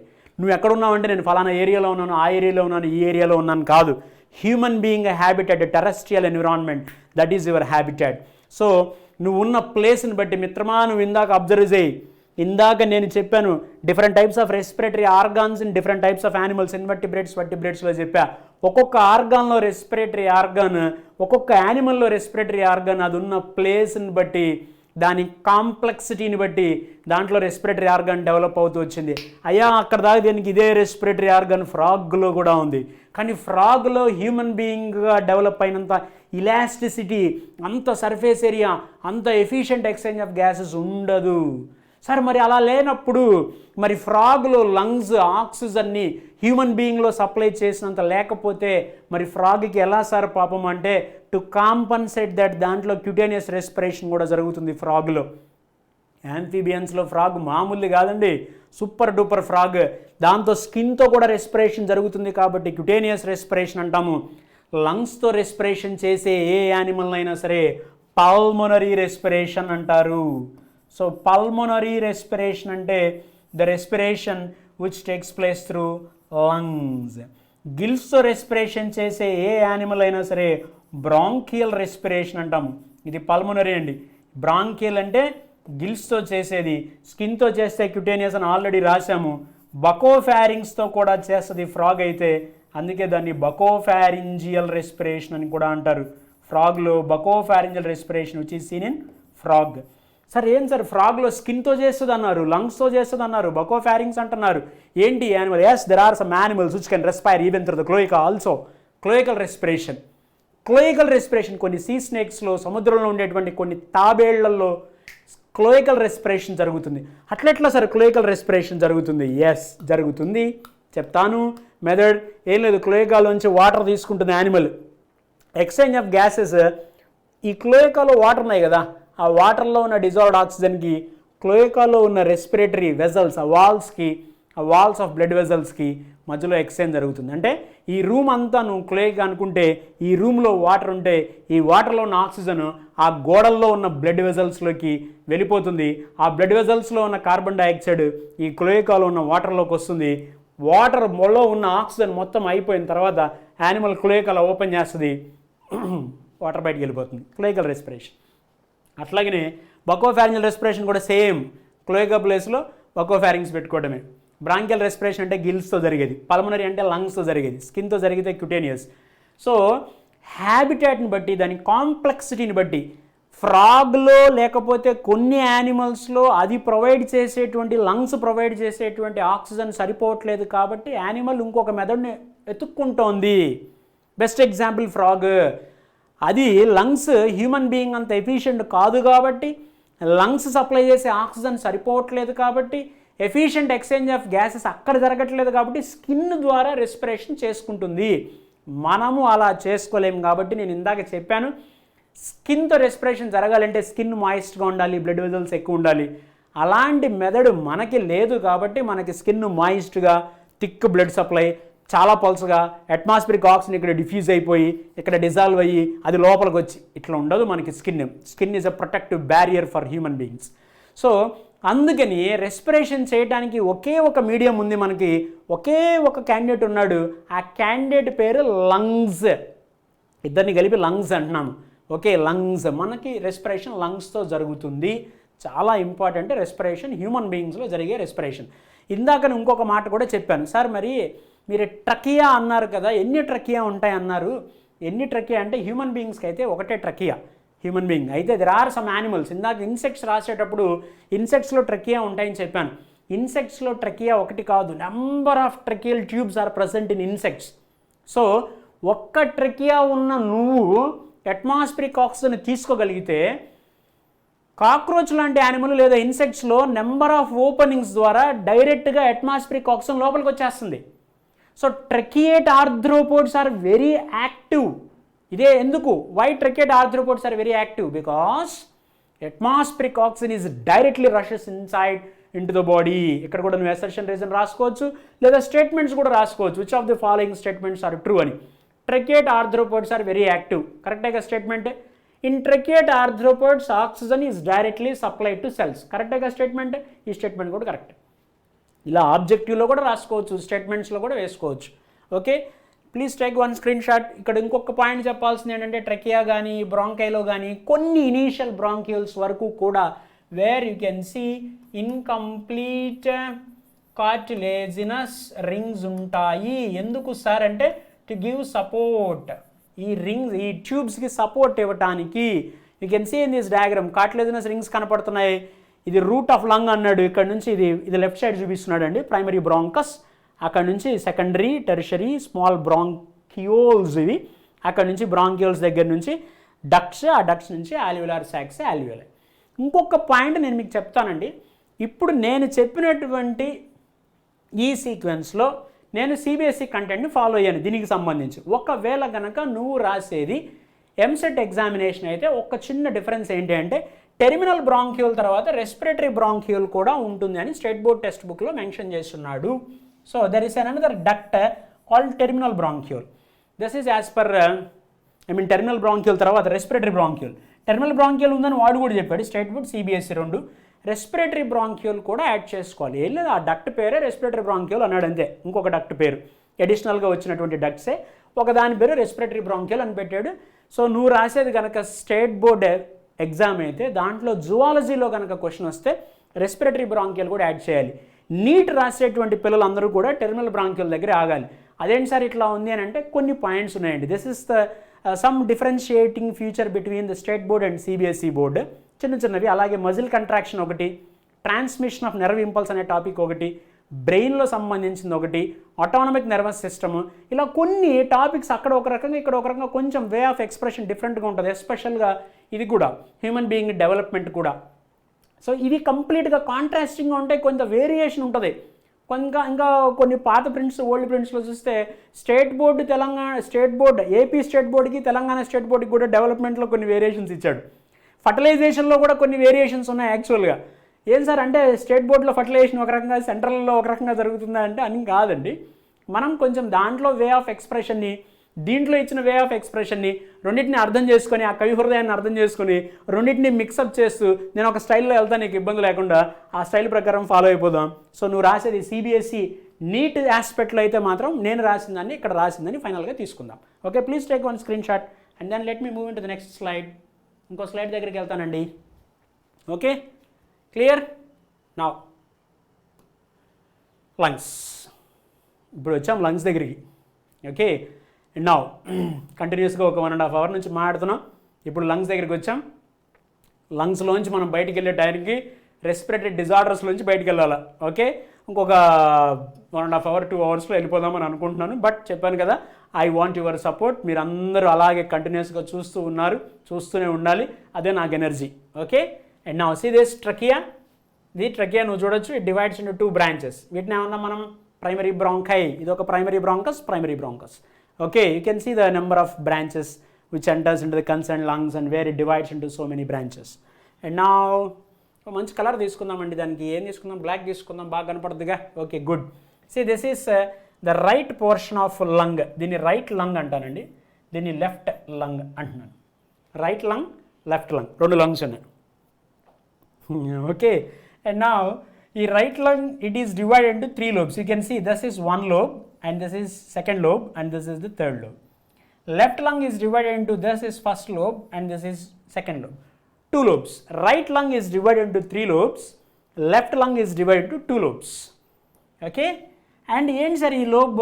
Superior, middle, inferior. ఇక్కడే ఉందండి లేబులింగ్ రాసాము. Superior lobe which is also called anterior portion. ఇది యాంటీరియర్ పోర్షన్ అండి. Inferior, this is nothing but the posterior part. Okay, middle, this is the middle portion. mid portion is this portion. Okay, అలాగే ఇక్కడ చూడొచ్చు నువ్వు, this is anterior and this is posterior. ఇక్కడ నీకు ఒక చిన్న బ్రాంచ్ ఒకటి కనపడుతూ ఉంది, డివిజన్. ఒక చిన్న ఆబ్లిక్గా ఒక డివిజన్ కనపడుతుంది. ఇక్కడ కూడా అంతే, ట్రాన్స్వర్స్గాను ఆబ్లిక్గా ఒక ఫిష్యూర్స్ కనపడుతున్నాయి. These are called fissure. FISSURE. So with the help of fissures the right lung is divided into 3 parts and left lung is divided into 2 parts with the help of these fissures.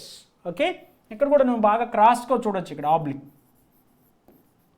కొద్దిగా ట్రాన్స్ఫర్స్గా కూడా కనపడతా ఉంటుంది. Okay, and నా ఈ right lung చూస్తే యాక్చువల్గా ఈ portion కొద్దిగా ఇలా ప్రెస్ చేసినట్టుగా ఉంటుంది. రైట్ లంగ్ ఇలా కొద్దిగా అలా ప్రెస్ చేసినట్టుగా ఉంటుంది. దేనికంటే maybe because of having the liver on the abdominal region. ఎందుకంటే ఈ లంగ్స్ వెళ్ళి ఎక్కడ కూర్చుంటే they will settle on the diaphragm కదా.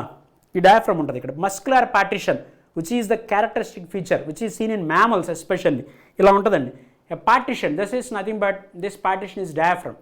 ఈ డయాఫ్రమ్కి 3 holes ఉంటాయి. ఒక హోల్లోంచి ఈ ట్రకియా ఇలా వచ్చేసి ఆ ట్రకియా ఈ డయాఫ్రమ్కి ఒక చిన్న ఇలా ఈసోఫాగస్, నాట్ ట్రకియా, ఈసోఫాగస్ ఇలా వచ్చేసి ట్రకియాలోంచి ఈసోఫాగస్ వచ్చి ఈ సో కాల్డ్ డయాఫ్రమ్కి ఒక చిన్న హోల్ పెట్టుకొని స్టమక్లోకి ఎంటర్ అయిపోతుంది. ఆల్రెడీ మనం చూసాం. Okay, that's already we have seen. And now ఈ ట్రకియా ఇలా వచ్చి 2గా డివైడ్ లంగ్స్లోకి వెళ్ళిపోయిన తర్వాత lungs will settle on this diaphragm. ఇది డయాఫ్రమ్ అండి. ఈ డయాఫ్రమ్ మీద లంగ్స్ ఇలా కూర్చుంటాయి. ఇది ఒక లంగ్, ఇట్లా 2 lungs ఉన్నాయి. డయాఫ్రమ్ మీద ఇక్కడ ఒక లంగ్ ఉంది, ఇక్కడ ఒక లంగ్ ఉంది. This is the diaphragm. This is the muscular partition. I will show here. This is the muscular partition. Okay, and now ఈ సోకల్ రైట్ లంగ్ ఇలా కొద్దిగా ప్రెస్ చేసినట్టుగా ఉండటానికి రీజన్ ఏంటంటే మేబీ ఈ అబ్డామినల్ రీజియన్లో లివర్ ఉంది కాబట్టి ఆ స్పేస్ని అకామిడేట్ చేయడానికి ఇది కొంచెం అలాగా పెద్దదిగానే ఉంటుంది, లార్జ్గానే ఉంటుంది. When compared with the left side this is somewhat large, కానీ కొంచెం షార్ట్గా ఉంటుంది, పొట్టిగా ఉన్నట్టుగా ఉంటుంది. అంటే పొట్టిగా లావుగా ఉంటుంది అన్నట్టుగా. Okay, and this is left side. ఈ లెఫ్ట్ సైడ్ లంగ్ని అబ్జర్వ్ చేస్తే ఇది కొంచెం పొడుగ్గా కనిపిస్తుంది. సన్నగా ఉంటుంది కానీ పొడుగ్గా ఉంటుంది. మీకు పాయింట్ అర్థమైంది. ఇంత డీటెయిల్గా అడుగుతారా సార్ అంటే అడుగుతారని కాదు, సబ్జెక్ట్ పాయింట్ ఆఫ్ వ్యూలో తెలుసుకోవడానికి. ఇది కొంచెం పొట్టిగా ఉంటుంది కానీ స్ట్రాంగ్గా, లావుగా, స్టౌట్గా ఉంటుంది విత్ రోబస్ట్ బాడీ. ఓకే, ఇది లెఫ్ట్ సైడ్ వచ్చేటప్పటికి ఇది కొంచెం స్లెండర్గా ఉంటుంది, పొడుగ్గా, లాంగ్గా ఉంటుంది. And here you can see one notch. You can see one notch. What is that notch, sir? ఏంటి ఆ notch? That notch, I want another color. Yes, that notch is the notch which is allotted for the sake of heart. ikkada heart, hi brother, so hi, so ikkada heart కనిపిస్తూ ఉంటుంది మధ్యలో. So that is the area where heart is present. So ఇది left side కొంచెం అలా notch లాగా ఉంటుంది కదా, మరి హార్ట్ అకామిడేట్ అవ్వాలి కదా. సో హార్ట్ అకామిడేట్ అవ్వడానికి ఈ సో కాల్డ్ కార్డియాక్ నాచ్ అనేది బాగా యూస్ఫుల్ అవుతుంది. I will write here, this is cardiac, CARDIAC, cardiac, NOTCH. This is cardiac notch. Okay, cardiac notch is the notch which is meant for which is meant for heart. అది heart కోసం అలాగే దాని ప్లేస్లో locate అయి ఉంది. Clear? Now so ఈ లంగ్స్లో maximum surface area ఉండటానికి కారణం ఇందాక చెప్పాము ఆల్వియోలై. దీనిలోనే ఇలా ఆల్వియోలై ఉంటే ఇలా లోపల. సో ఇవన్నీ alveoli. Number of alveoli foldings are present. Alveoli are the sites of gaseous exchange also. Let me show you one alveolus here. నేను ఇప్పుడు ఏం చేస్తానంటే ఇమాజిన్ సే ఇలా ఫోల్డింగ్స్ ఉన్నాయనుకుందాం. Imagine this are all alveolus. ఇవి alveoli అనుకుందాం. Okay, నేను ఏం చేస్తానంటే ఈ వాల్ను ఒక్కసారి ఇలా బయటికి తీస్తా. వాట్ వీ కెన్ సీ అంటే see here, ఇదంతా ఎంటీ స్పేస్ అనుకుందాం. And here this is the squamous epithelial cell. ఇదంతా స్క్వామస్ ఎపిథీలియం ఉంటుందండి ఆల్వియోలస్కి. The lining of alveolus is having squamous epithelium. Okay, and there is another cell present here, and this is the cell macrophage. One cell is present and another cell is present. This is another cell. So ఇప్పుడు నేను ఏం చేస్తానంటే let me put the heading. This is type 1 squamous cell. Okay, and this is type 2 squamous cell.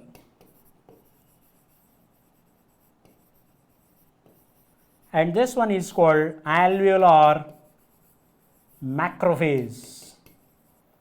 ఈ alveolar macrophage నే మనం alveolar cell అంటాం. This is alveolar cell. Alveolar macrophage is nothing but alveolar cell. Okay, please see this diagram. See once this diagram. Okay,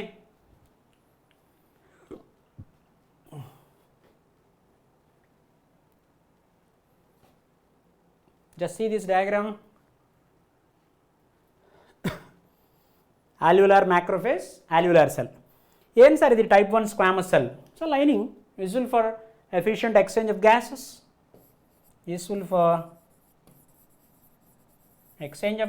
చాలా పల్చగా ఉంటుంది. ఎంత పల్చగా ఉంటే ఎఫిషియెంట్ అంత ఎక్స్చేంజ్ ఆఫ్ గ్యాసెస్ బాగా జరుగుతుంది. మనం మాట్లాడదాం.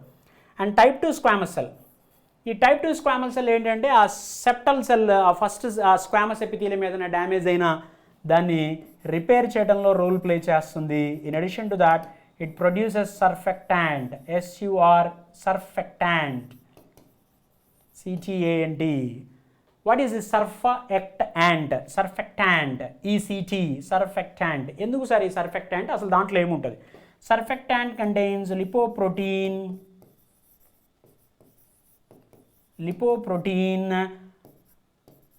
is the basic component present in it. ఈ poly components అంటే something like lipoproteinaceous substance are present.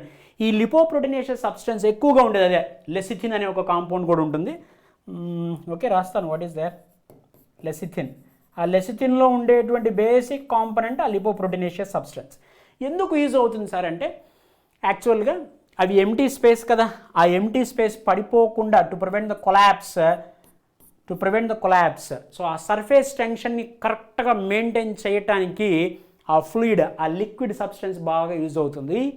So type 2 squamous cell plays an important role in the regulation of surface tension.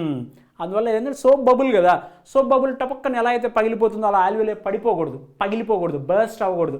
వాటి surface tension వాటిని maintain చేయడానికి ఆ surfactant లేదా the so called lipoproteinaceous substance lecithin అనేది బాగా use అవుతుంది, which is produced by type 2 squamous cell. And type 1 squamous cell is efficient exchange of gases, and this is alveolar macrophage. ఎక్కడి నుంచి produce అవుతుందంటే monocytes of blood. This is produced from the monocytes of blood. బ్లడ్లో ఉన్న monocytes టిష్యూస్లోకి వచ్చిన తర్వాత అక్కడ అవి మ్యాక్రోఫేజెస్గా convert అవుతాయి. ఇవన్నీ అక్కడ కనిపిస్తూ ఉంటాయి. ఏమై clear? Please take a note. ఒక్కసారి ఒక స్క్రీన్ షాట్ తీసుకోండి దాన్ని. Okay,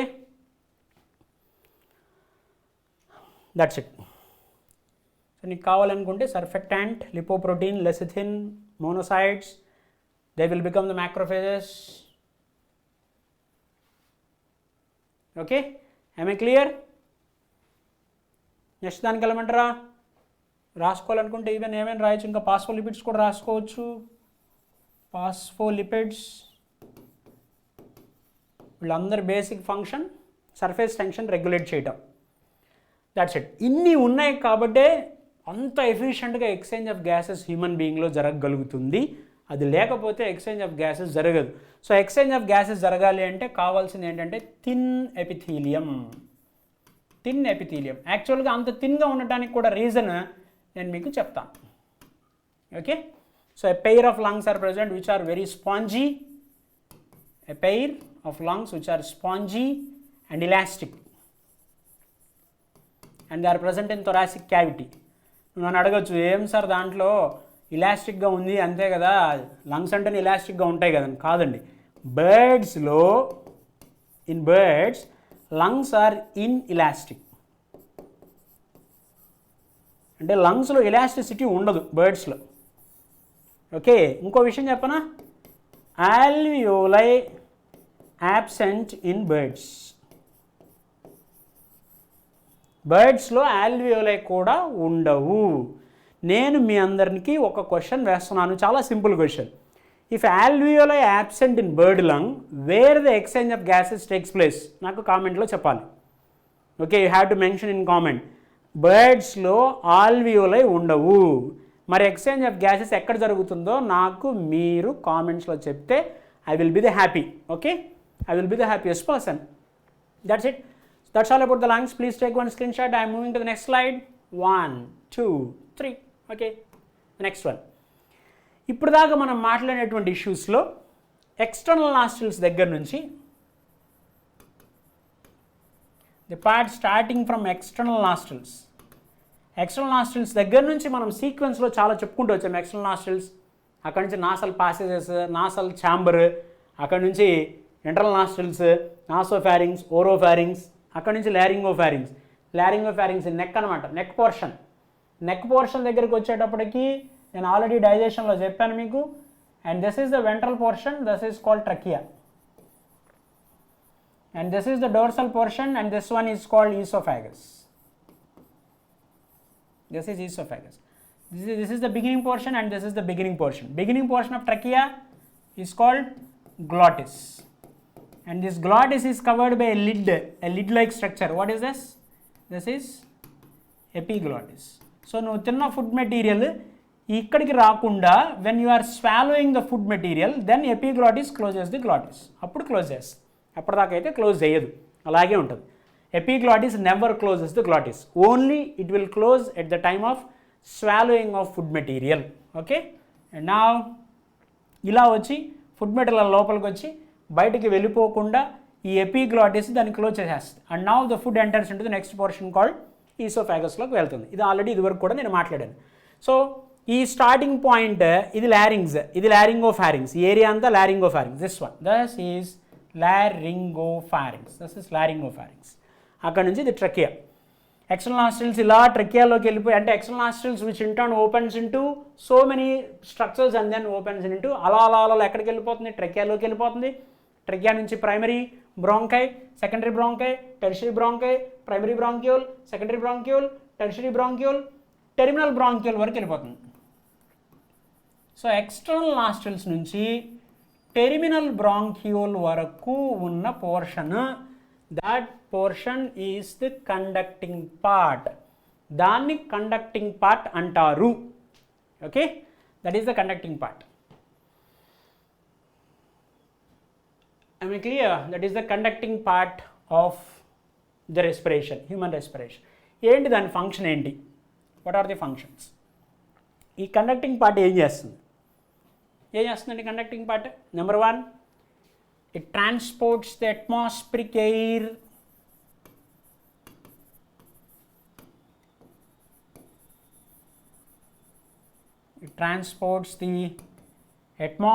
air into the body. Number 2, it humidifies the air what we have inhaled. నువ్వు పీల్చుకున్న ఎయిర్ని ఇన్హేల్ చేసేది కూడా అదే. ఐ మీన్ హ్యూమిడిఫై చేసేది అదే, నువ్వు పీల్చుకున్న ఎయిర్ని హ్యూమిడిఫై చేసేది కూడా అదే. And it clears from dust particles. ఈ పార్ట్ ఏం చేస్తుంది, నువ్వు పీల్చుకున్న ఎయిర్లో ఉన్న డస్ట్ పార్టికల్స్ మొత్తాన్ని ఫిల్టర్ చేస్తుంది. ఓకే, మనకి ఎలా అయితే ఈ సోకాల్డ్ ఇందాక చెప్పాం కదా వెస్టిబులర్, రెస్పిరేటరీ, ఆల్ఫాక్టరీ. ఈ వెస్టిబులర్ పార్ట్ ఏమో ఎయిర్ పార్టికల్స్ ఉంటాయి కాబట్టి డస్ట్ ఫిల్టర్ చేస్తుంది. ఈ టర్మినల్స్ ఏమో కూలింగ్ ఎఫెక్ట్ అనమాట. You know something like in AC, చల్లగా ఉంటుంది, మాయిస్ట్గా ఉండటానికి. అందుకే మన నోస్ ఎప్పుడు మాయిస్ట్గా ఉంటుంది. Nose prickling is also that is not a good sign. చాలామంది అలా వేలు పెట్టుకుంటూ ఉంటారు, అదేమి అంత అవసరం లేదు. అలాగే ఈ చెవిలో ఇయర్ బడ్స్ పెట్టుకొని తిప్పుకోవటాలు, ఈ ముక్కులో వేలు పెట్టుకోవడం, అవన్నీ ఏంటంటే actually it is not a good sign. ఆ ఓపెనింగ్స్ ఎస్పెషల్గా ఇయర్ బడ్స్ పెట్టుకోవడం that is very dangerous habit. Bad habit కాదు, it is very dangerous also. అది ఎందుకో మనం నేను ఇయర్ చెప్తున్నప్పుడు మెన్షన్ చేస్తాను. సో ఇక్కడ డస్ట్ పార్టికల్స్ అన్నీ కూడా ఫిల్టర్ అయిపోతాయి. It clears from dust particles. And నువ్వు పీల్చుకున్నటువంటి ఎయిర్ టెంపరేచర్ ఎక్కువ ఉండొచ్చు. ఆ తీసుకున్న ఎయిర్ టెంపరేచర్ని నీ బాడీ టెంపరేచర్కి తీసుకొచ్చేది కూడా ఈ pathway. It brings down the temperature of air what you have inhaled to the body temperature. నీ బాడీ టెంపరేచర్కి ఈక్వల్గా తీసుకొచ్చేది, మొరార్లెస్ ఈక్వల్గా తీసుకొచ్చేది కూడా ఈ కండక్టింగ్ పార్ట్. ఎగ్జామినేషన్లో 2 క్వశ్చన్స్ వస్తాయి ఇక్కడ, గుర్తుపెట్టుకోవాలి. Conducting part begins from external nostrils to terminal bronchiole. Number one. Okay, conducting part begins from external nostrils to terminal bronchiole. Number 2, second question, which of the following are the functions of conducting part? I will write here, simply I will put the heading functions. The functions of conducting part. What are the functions of conducting part? Em chestundante, number 1, transports the atmospheric air. Number 2, humidifies the air.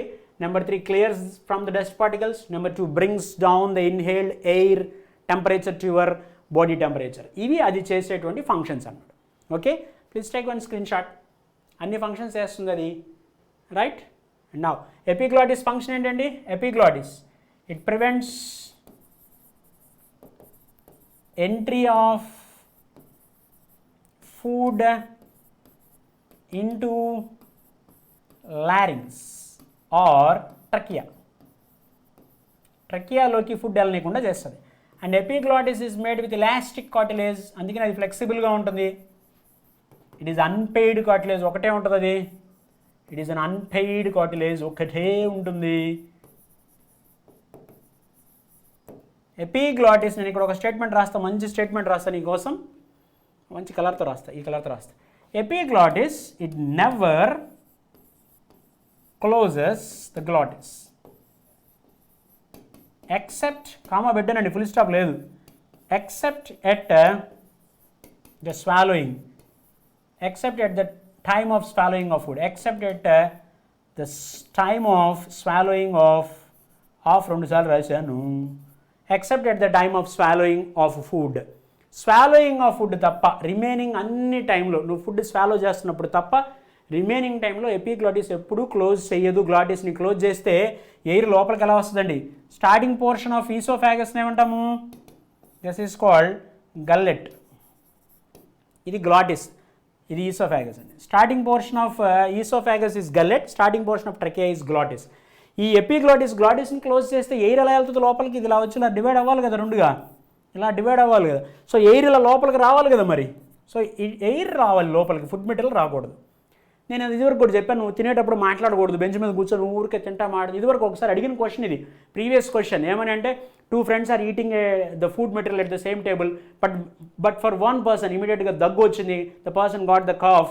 What is the reason for it? ఆ reflex యాక్షన్కి కారణం ఏంటంటే, పొరపాటున ఏదైనా dust particle food ఏదైనా లోపలికి వచ్చినా, including dust ఏదైనా లోపలికి వచ్చినా దీన్ని క్రాస్ చేసుకొని నువ్వు మాట్లాడేటప్పుడు, జాగ్రత్తగా వినాలి, నువ్వు మాట్లాడేటప్పుడు ఎయిర్ లోపలికి వెళ్ళి ఎక్స్చేంజ్ ఆఫ్ గ్యాసెస్ నార్మల్గా ఎప్పుడు జరుగుతూనే ఉంటుంది. నువ్వు వాడుకున్న తర్వాత, ఆ ఎయిర్ను వాడుకున్న తర్వాత ఆ ఎయిర్ బయటకు వస్తుంది. When the air is coming out through this trachea, మళ్ళీ ఎయిర్ ఇటే రావాలి బయటికి. When the air is coming out through trachea, then the vocal cords will vibrate. అప్పుడు వోకల్ కార్డ్స్ వైబ్రేట్ అవుతాయి.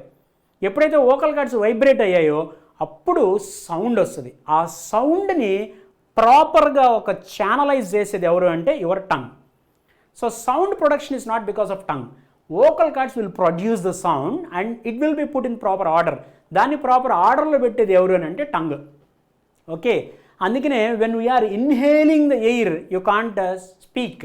నువ్వు మాట్లాడలేవు, డస్ట్ పార్టికల్ బయటకు వచ్చేస్తాయి. నువ్వు మాట్లాడేటప్పుడు అబ్జర్వ్ చెయ్యి, ఎయిర్ తీసుకుంటున్నప్పుడు మనం మాట్లాడలేము, we can't speak.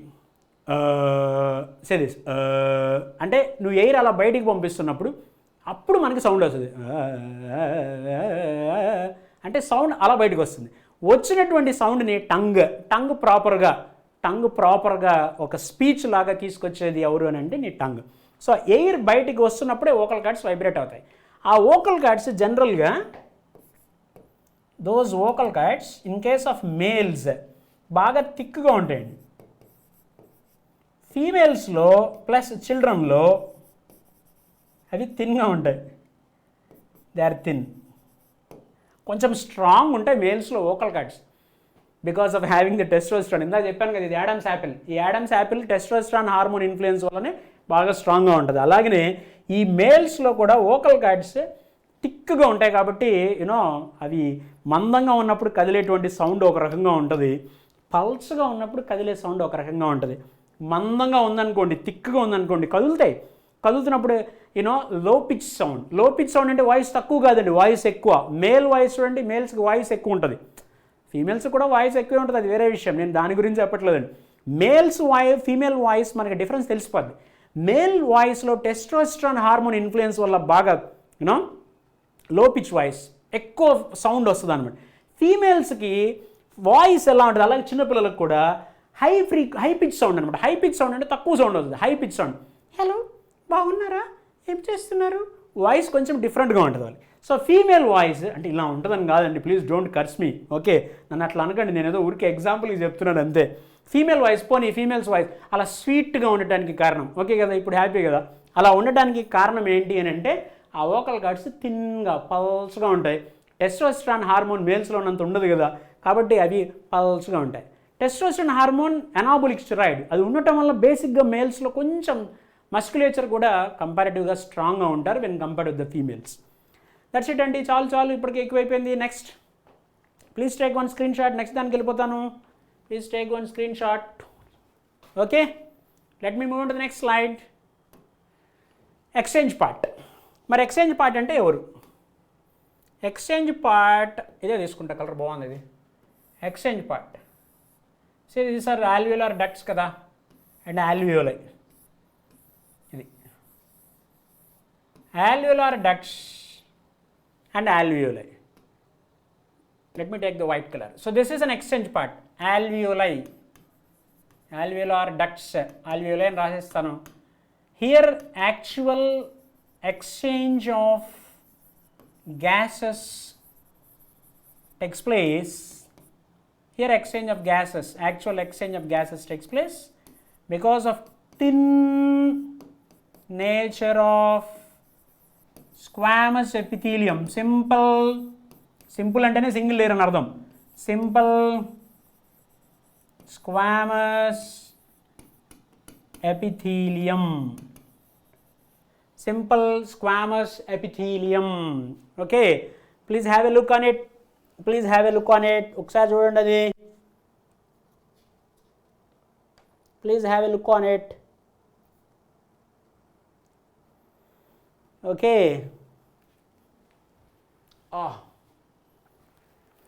Simple squamous epithelium.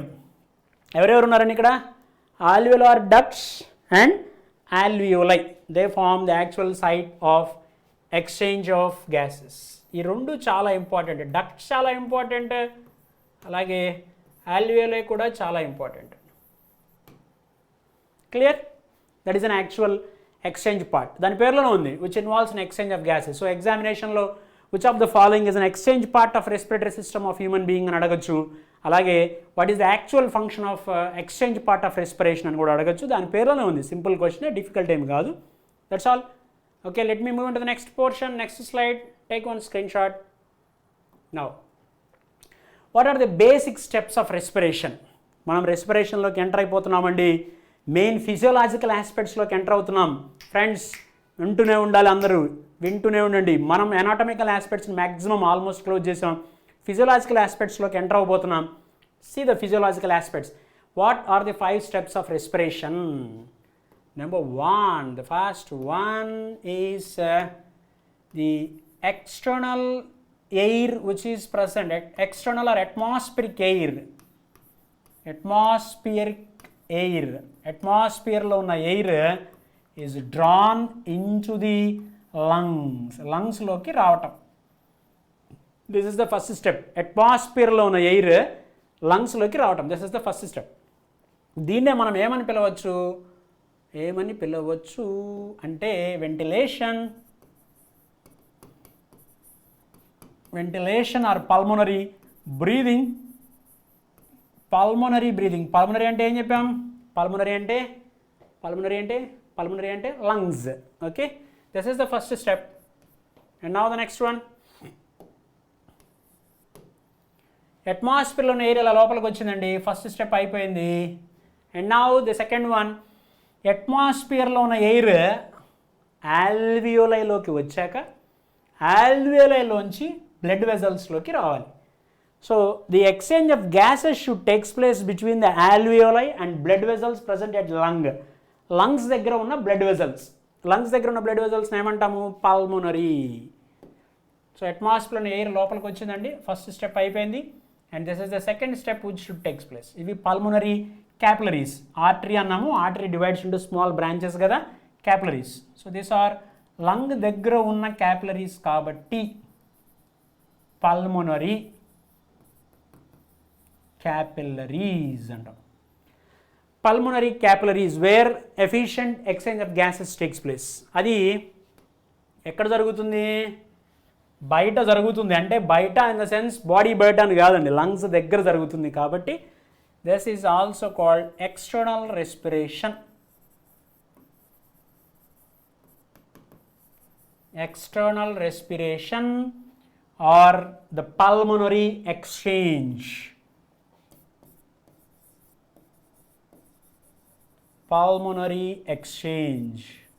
So ఓవరాల్గా ఏంటంటే మనం అర్థం చేసుకోవాల్సింది, ఎయిర్ అట్మాస్ఫియర్లో ఉన్న ఎయిర్ ఫైనల్గా బ్లడ్ వెజల్స్లోకి వచ్చింది. ఇది పాయింట్, ఇది final aspect, final conclusion. Okay, and the next one. So ఇక్కడ ఏం జరిగిందండి పల్మోనరీ ఎక్స్చేంజ్లో? ఆల్వియోలై, ALVEOLI, ఆల్వియోలైలో ఉన్న ఎయిర్ ఎక్కడికి వచ్చిందండి? It entered into pulmonary capillaries. మీకు నేను ఫస్టే చెప్పాను, ఇది క్లియర్గా ఎక్స్టర్నల్ రెస్పిరేషన్ అంటే ఇదే ఎక్స్టర్నల్ రెస్పిరేషన్. అట్మాస్ఫియర్ ఎయిర్ లోపలికి తీసుకోవడం ఎక్స్టర్నల్ రెస్పిరేషన్ కాదు అని మనం క్లియర్ కట్గా అలా బౌండరీస్ని డిసైడ్ కూడా చేయకూడదు. ఓకే, అంటే లోపలికి ఎయిర్ రావటం, దీన్ని ఎక్స్టర్నల్ అంటానికి కారణం ఏంటంటే యాక్చువల్గా మనం ఇక్కడ ఎయిర్ తీసుకున్న తర్వాత ఆ ఎయిర్ ఇలా ఇలా ఇలా ఇలా పాస్ అయిపోయి టిష్యూస్ దగ్గరికి వెళ్తుంది. టిష్యూస్ దగ్గర జరుగుతుంది ఎక్స్చేంజ్ ఆఫ్ గ్యాసెస్. అక్కడ ఎనర్జీ ప్రొడ్యూస్ అవుతుంది. ఎనర్జీ ప్రొడ్యూస్ అయ్యేది ఒక చోట, ఎయిర్ తీసుకునేది ఇంకో చోట. అందుకని here the site is different, there the site is different. రెండు సైట్లు డిఫరెంట్ కాబట్టి ఇన్ఫ్యాక్ట్ ఎనర్జీ ఎక్కడ రిలీజ్ అవుతుందంటే distant to the site where the diffusion takes place. లంగ్స్లోకి వచ్చినటువంటి ఎయిర్ ఇక్కడ ఒక రకమైనటువంటి ఎక్స్చేంజ్ జరిగిన తర్వాత, అంటే డిఫ్యూజన్ జరిగిన తర్వాత అక్కడ ఎనర్జీ ప్రొడ్యూస్ అవుతుంది, ఇక్కడ కాదు. ఈ సైట్ వేరు, ఆ సైట్ వేరు, దూరం, దానికి దూరంగా జరుగుతుంది, బయట సెల్కి బయట దూరంగా జరుగుతుంది. కాబట్టి దాన్ని ఎక్స్టర్నల్ రెస్పిరేషన్ అని కూడా అంటున్నాము. Okay, let me check the battery. Okay, battery ఉందండి, ఒకవేళ అయిపోతే జస్ట్ చెక్ చేసుకుంటూ ఉండాలి. And now the next one, third one. Next step చెప్పండి ఏం జరుగుతుందో. ఇది అయిపోయిన తర్వాత నౌ ఇక్కడ ఎక్స్చేంజ్ అయిన తర్వాత ఆ ఫ్రెష్ ఎయిర్, ఆక్సిజన్ అనే ఎయిర్ ఇలా వచ్చి ఇలా వచ్చి ఇలా వచ్చి ఇలా వచ్చి ఇలా వచ్చి టిష్యూస్ దాకా వస్తుంది. So this is the third step which is happening. ఏమంటాం ఈ third stepney? This is in fact the transport of gases antam. This is the transport of gases. I will write the same thing here. Third one, transport of gases. Transport of gases, third step. So అంటే ఎక్కడి నుంచి ఎక్కడ జరుగుతుందండి ఇది? alveoli of lungs. alveoli of lungs దగ్గర నుంచి heart దాకా వస్తుంది. మరి హార్ట్ పంపింగ్ ఆర్గాన్ కదా, అక్కడి నుంచి మళ్ళీ బ్లడ్ టిష్యూస్ దాకా వస్తుంది. This is the third step. And now let me put the next heading, fourth step. What is the fourth step? ఇక్కడ దాకా వచ్చేసిందండి. నెక్స్ట్ ఏం జరుగుతుంది చూద్దాం. ఇప్పుడు ఇక్కడ తీసుకున్న ఆక్సిజన్ ఇలా వచ్చి ఈ రెడ్ కలర్తో చూపించిందంతా ఆక్సిజన్ ఉన్న ఎయిర్, ఫ్రెష్ ఎయిర్, అంటే ఆక్సిజనేటెడ్ బ్లడ్. ఆ బ్లడ్ ఇలా వచ్చి ఇప్పుడు ఇక్కడ నుంచి ఎక్కడికి వచ్చిందంటే ఇట్ ఎంటర్స్ ఇంటు ది టిష్యూస్లోకి ఎంటర్ అయిపోయింది. ఇలా ఈ టిష్యూస్లోకి ఆక్సిజన్ ఎంటర్ అయింది కదండి, టిష్యూస్లోకి ఎంటర్ అయిపోయింది కదా. అంటే ట్రాన్స్పోర్ట్ ఆఫ్ గ్యాసెస్ అయిపోయాక ఏం జరిగింది? డిఫ్యూజన్ హ్యాపెండ్ ఎట్ టిష్యూస్ దగ్గర డిఫ్యూజన్ జరిగింది. This is the fourth step. Diffusion happened at tissues. Sir మీరు డిఫ్యూజన్ అంటే చెప్పలేదు, ఆల్రెడీ చెప్పారండి. డిఫ్యూజన్ అంటే ఇప్పుడు high concentration to low concentration. అట్మాస్ఫియర్లో ఆక్సిజన్ ఎక్కువ ఉంది, లంగ్స్లో తక్కువ ఉంది, లోపలికి వచ్చేసింది. ఇప్పుడు బ్లడ్ ఇలా ట్రాన్స్పోర్ట్ చేసేసింది. ఇప్పుడు బ్లడ్ దగ్గర ఎక్కువ ఆక్సిజన్ ఉంది, టిష్యూస్లో తక్కువ ఉంది, ఎక్కువ టు తక్కువ, హై టు లో. సో ఇక్కడ నుంచి ఇక్కడికి వచ్చేసింది టిష్యూస్లో ఆక్సిజన్ తక్కువ ఉంది కదా, అందుకే కదా మరి టిష్యూస్కి ఆక్సిజన్ కావాలి. సో టిష్యూస్లో ఆక్సిజన్ తక్కువ ఉంది, ఇక్కడ ఆక్సిజన్ ఎక్కువ ఉంది బ్లడ్ దగ్గర. అమ్మ నీ దగ్గర తక్కువ ఉంది కదా, నా దగ్గర ఎక్కువ ఉంది, నీకు ఆక్సిజన్ కావాలి కదా, కమాన్ తీసుకో అని దానికి ఇచ్చేసింది. That giving is diffusion. దాన్ని డిఫ్యూషన్ అంటారు. Okay, diffusion of gases. So అక్కడ ఎక్కడ జరిగింది? అది టిష్యూస్ దగ్గర జరిగింది కదా, అందుకని దాన్ని నేను ఎక్కడ జరిగింది? టిష్యూస్ దగ్గర. సో టిష్యూస్ దగ్గర జరిగింది కాబట్టి, టిష్యూస్ అంటే బాడీ కదా, బాడీ అంటే సిస్టమ్ కదా. So this is called systemic exchange. ఇందాక ఇక్కడ జరిగింది ఏంటి? పల్మనరీ. ఇక్కడ రాసాను చూడండి, పల్మనరీ ఎక్స్చేంజ్. ఇప్పుడు systemic exchange. So diffusion of gases, I will write with the same colour. Diffusion of gases, ఎస్పెషల్గా ఆక్సిజన్ గురించే మనం ఇప్పుడు కాన్సన్ట్రేట్ చేస్తున్నాం. ఎక్కడి నుంచి ఎక్కడికి వచ్చిందంటే ఆక్సిజన్? బ్లడ్ అంటే ప్యూర్ బ్లడ్. సిస్టమా, body, artery carries pure blood. Systemic artery pure బ్లడ్ని క్యారీ చేసేది సిస్టమిక్ ఆర్టరీ. ఆక్సిజన్ ఉన్న బ్లడ్ ఎక్కడికి వచ్చింది? ఇప్పుడు టిష్యూస్లోకి వచ్చేసింది. This is the fourth step. Okay, super, excellent. And now let me move in to the next step. See here now, oxygen tissues తీసుకున్నాయి కదా, ఏం చేస్తాయి? ఆల్రెడీ నువ్వు తిన్న ఫుడ్ మెటీరియల్లో డైజెషన్ జరిగిపోయే కాంప్లెక్స్ ఫుడ్ అంతా సింపుల్ ఫుడ్గా మారిపోయింది కదా. ఇప్పుడు ఆ సింపుల్ ఫుడ్ అంతా ఆక్సిడైజ్ అయ్యి అక్కడి నుంచి ఎనర్జీ రిలీజ్ అవ్వాలి. సో ఆక్సిడేషన్ కోసం ఆక్సిజన్ కావాలి కాబట్టి టిష్యూస్ ఏం చేస్తున్నాయంటే they are utilizing that oxygen for the generation, for the production of energy. అదే ఇక్కడ రాస్తా. I will write the same thing here. Fifth step, ఇంకో కలర్ తీసుకున్నా. ఫిఫ్త్ స్టెప్ లాస్ట్ స్టెప్ కదా, ఇంకో కలర్ తీసుకుంటాయి కదా. ఫిఫ్త్ స్టెప్ టిష్యూస్ తీసుకున్నాయి కాబట్టి దిస్ ఈజ్ కాల్డ్ టిష్యూ. టిష్యూలో జరిగినటువంటి ప్రాసెస్. టిష్యూలో ఏం జరిగింది? ఆక్సిడేషన్ ఆఫ్ ఫుడ్ మెటీరియల్ జరిగితే ఏమైంది? అక్కడి నుంచి ఎనర్జీ బయటికి రిలీజ్ అయింది, సెల్లోంచి బయటికి రిలీజ్ అయింది. సో ఇది సెల్ లోపల జరిగే ప్రాసెస్ కాబట్టి, ఇందాకేమో ఎక్స్టర్నల్, లంగ్స్లోకి ఆక్సిజన్ రావడం ఎక్స్టర్నల్, ఇప్పుడు internal. This is called internal respiration. Cell లోపల జరుగుతుంది కాబట్టి సెల్యులార్ రెస్పిరేషన్ అంటాను. ఓకే, సెల్ లోపల జరుగుతుంది కాబట్టి రెస్పిరేషన్. అసలు నేనైతే ఆ పేర్ల గురించి కూడా పెద్దగా కాన్సన్ట్రేట్ చేయనండి. దేన్ని ఇంటర్నల్ రెస్పిరేషన్ అంటారు, దేన్ని ఎక్స్టర్నల్ రెస్పిరేషన్ అంటారు, వెంటిలేషన్ అంటే ఏంటి, బ్రీదింగ్ అంటే ఏంటి, ఇది కాదు. నేను మూడు మాటలు చెప్తా, గుర్తుపెట్టుకో ఫ్రెండ్, మై డియర్ ఫ్రెండ్, గుర్తుపెట్టుకో. మూడు మాటలు. అట్మాస్ఫియర్లో ఎయిర్ తీసుకోవడం, లోపల ఉన్న ఆక్సిజన్ బయటికి లోపల ఉన్న కార్బన్ డైఆక్సైడ్ బయటికి పంపించడం, తీసే వెంటిలేషన్ అయిపోయింది, ఎక్స్చేంజ్ ఆఫ్ గ్యాసెస్ అయిపోయింది. సార్ మరి ఎక్స్చేంజ్ ఆఫ్ గ్యాసెస్ అయిపోయాక ఏమైంది? నువ్వు తీసుకున్న ఎయిర్ బ్లడ్లోకి వచ్చింది, బ్లడ్ సెల్స్కి ఇచ్చింది, దట్స్ ఇట్. సెల్స్ ఆక్సిజన్ తీసుకున్నాయి, సెల్యులార్ రెస్పిరేషన్, క్లోజ్, అంతే. మూడు మాటలు చెప్పా. ఒకటి, అట్మాస్ఫియర్లో ఉన్న ఆక్సిజన్ లోపలికి, లోపల ఉన్న కార్బన్ డైఆక్సైడ్ బయటికి. గ్యాసెస్, ఇదిగో ఇక్కడేమో పల్మనరీ ఎక్స్చేంజ్ జరిగింది, ఇక్కడేమో సిస్టమిక్ ఎక్స్చేంజ్ జరిగింది, ఇదంతా రెండో పాయింట్. మూడో పాయింట్, సెల్స్ ఆక్సిజన్ వాడుకున్నాయి, ఎనర్జీ బయటకు రిలీజ్ చేసి, అంతే. మూడు స్టెప్స్. ఓకే, ఇది ఇంకొంచెం డీటెయిల్డ్గా అనమాట, క్లియర్గా. నేను ఇందాక చెప్పినట్టుగా అదే ఎక్స్టర్నల్ రెస్పిరేషన్, ఇది ఇంటర్నల్ రెస్పిరేషన్. ఇక్కడ ఎక్స్చేంజ్ జరుగుతుంది కదా, ఇక్కడ ఎగ్జాక్ట్గా ఏది ఇంటర్నల్ రెస్పిరేషన్ అసలు ఎంత కాదు. Very simple. Taking of atmospheric air inside and then ఇక్కడ ఎక్స్చేంజ్ జరగటం. Exchange of gases takes place at lung level is pulmonary exchange. అక్కడ నుంచి ట్రాన్స్పోర్ట్ ఆఫ్ గ్యాసెస్, ఆక్సిజన్ ఇప్పుడు టిష్యూస్లోకి రావటం, దిస్ ఈజ్ సిస్టమిక్ ఎక్స్చేంజ్. ఫైనల్గా సెల్స్ రెస్పిరేషన్ చేసుకొని, respiration అంటే ఏంటి, ఇక్కడ సెల్స్ ఆక్సిజన్ తీసుకొని హ్యాపీగా ఆక్సిడేషన్ చేస్తున్నాయి. అదే ట్రకియేట్ ఆర్గానిజమ్స్ అయితే ప్రతి cell tracheate arthropods are very active. నేను ఇందాక చెప్పాను మీకు ఎందుకు యాక్టివ్ అండి. ఇక్కడ ఇక్కడ రాస్తా చూడండి ఒకసారి, ఒక ఎసర్షన్ రాస్తా. Tracheate arthropods are very active, చాలా యాక్టివ్. ఎందుకు యాక్టివ్ అవి? బికాస్ బాడీలోంచి దిస్ ఆర్ ట్రకియా కదా, సైడ్ ఉంటాయి కదా ట్రకియా. ఈ ట్రకియా ఇలా ఆక్సిజన్ని డైరెక్ట్గా అన్ని సెల్స్కి సప్లై చేస్తుంది. Trachea are supplying oxygen. Each and every cell in the body is directly prone to oxygen. Each and every cell in the body is able to take the oxygen directly. ప్రతి cell కూడా oxygen తీసుకోవడానికి రెడీగా ఉంటుంది. ప్రతి cell కూడా oxygen డైరెక్ట్గా తీసుకుంటుంది. దానికి మధ్యలో ఇంక మీడియేటర్ అవసరం లేదు. నీకు నాకైతే హీమోగ్లోబిన్ కావాలి, రెస్పిరేటరీ పిగ్మెంట్. కానీ ఇక్కడ నాకు ఎవరు అవసరం లేదంటది. అట్మాస్ఫిరిక్ ఆక్సిజన్ డైరెక్ట్గా వెళ్ళిపోద్ది. అందుకనే వెళ్ళిపోతాయి ఇన్సెక్ట్స్. ట్రకియేట్ ఆర్థ్రోపోడ్స్. కాళ్ళజెర్రి ఉంటుంది చూడండి, కాళ్ళజెర్రి సెంటిపీడ్ 1000 మిల్లీపీడ్ అంటాం.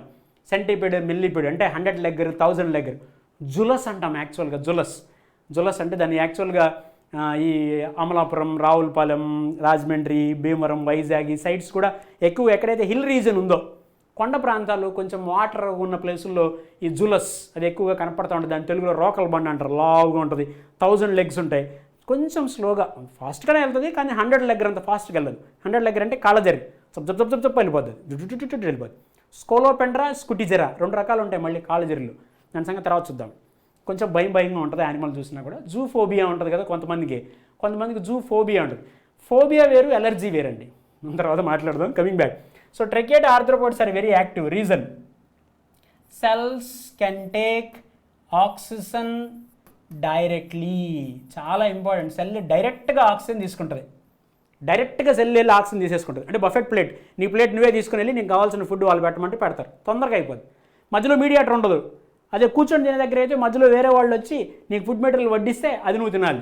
అది బఫెట్. అది కూర్చొని తినే సిస్టమ్ అది. అదే బఫెట్ అనుకో, నీ ప్లేట్ నువ్వే పట్టుకొని వెళ్తావు. సో నీ ప్లేట్ నువ్వే తీసుకుని వెళ్ళటం ట్రకియేట్ ఆర్థ్రోపోడ్స్ అనమాట. హీమోగ్లోబిన్ వచ్చి నీకు ఆక్సిజన్ ఇవ్వాలి, అది వేరు. ఓకే, సో హీమోగ్లోబిన్ ఇక్కడ ఏమీ ఉండదు కాబట్టి యానిమల్స్లో రెస్పిరేటరీ పిగ్మెంట్ లేదు. ఆర్థ్రోపోడ్స్లో, ఎస్పెషల్గా ఇన్సెక్ట్స్లో. నేను కాక్రోచ్ ఎగ్జాంపుల్గా తీసుకుంటున్నాను, ఎందుకంటే అది కూడా మనం చదువుతాం కాబట్టి. Okay, so cells are able to take the oxygen directly. That's the reason why they are very fast. That's it. That's all about this slide. Please take one screenshot. Let me check the time. Okay, good. Clear kadandi? Very nice. Chala bagundi slide. Let me move to the next one. Mechanism of breathing. Wow. Super topic loki enter ayipam. Mechanism of breathing. See, mechanism of breathing lo first మనం ఈ mechanism of breathing చెప్పాలంటే మనకి కావాల్సింది ఏంటి అని అంటే thoracic cage or rib cage. Thoracic cage or rib cage, this is formed by, దీని boundaries ఎవరో తెలియాలి. ఇదే thoracic cage or rib cage. Human being బాడీయే తీసుకోబా, ఇదే హ్యూమన్ బీయింగ్ బాడీ గురించే కదా మనం మాట్లాడుతుంది. అండ్ దిస్ సైడ్ ఈస్, ఇదేం సైడ్? Ventral side, stomach side, sternum ఉంటుంది.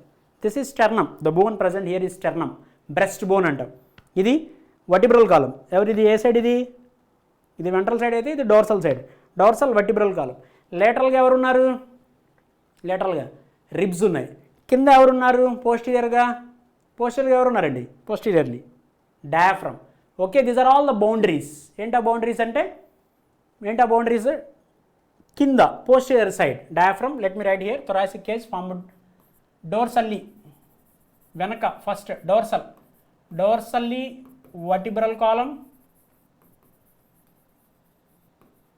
Okay, ventrally sternum which is called breast bone. Laterally పక్కన ఎవరున్నారండి? Laterally by ribs and posteriorly by diaphragm. ఇవి మనకి ఉండేటువంటి బౌండరీస్. ఓకే, అండ్ నౌ ఈ బౌండరీస్లో నువ్వు తీసుకున్న ఎయిర్ లోపలికి రావటం వచ్చే ప్రాసెస్ని ఇన్స్పిరేషన్ అంటారు కదా. I will put the heading as inspiration. Inspiration is nothing but the process of taking of air into the body.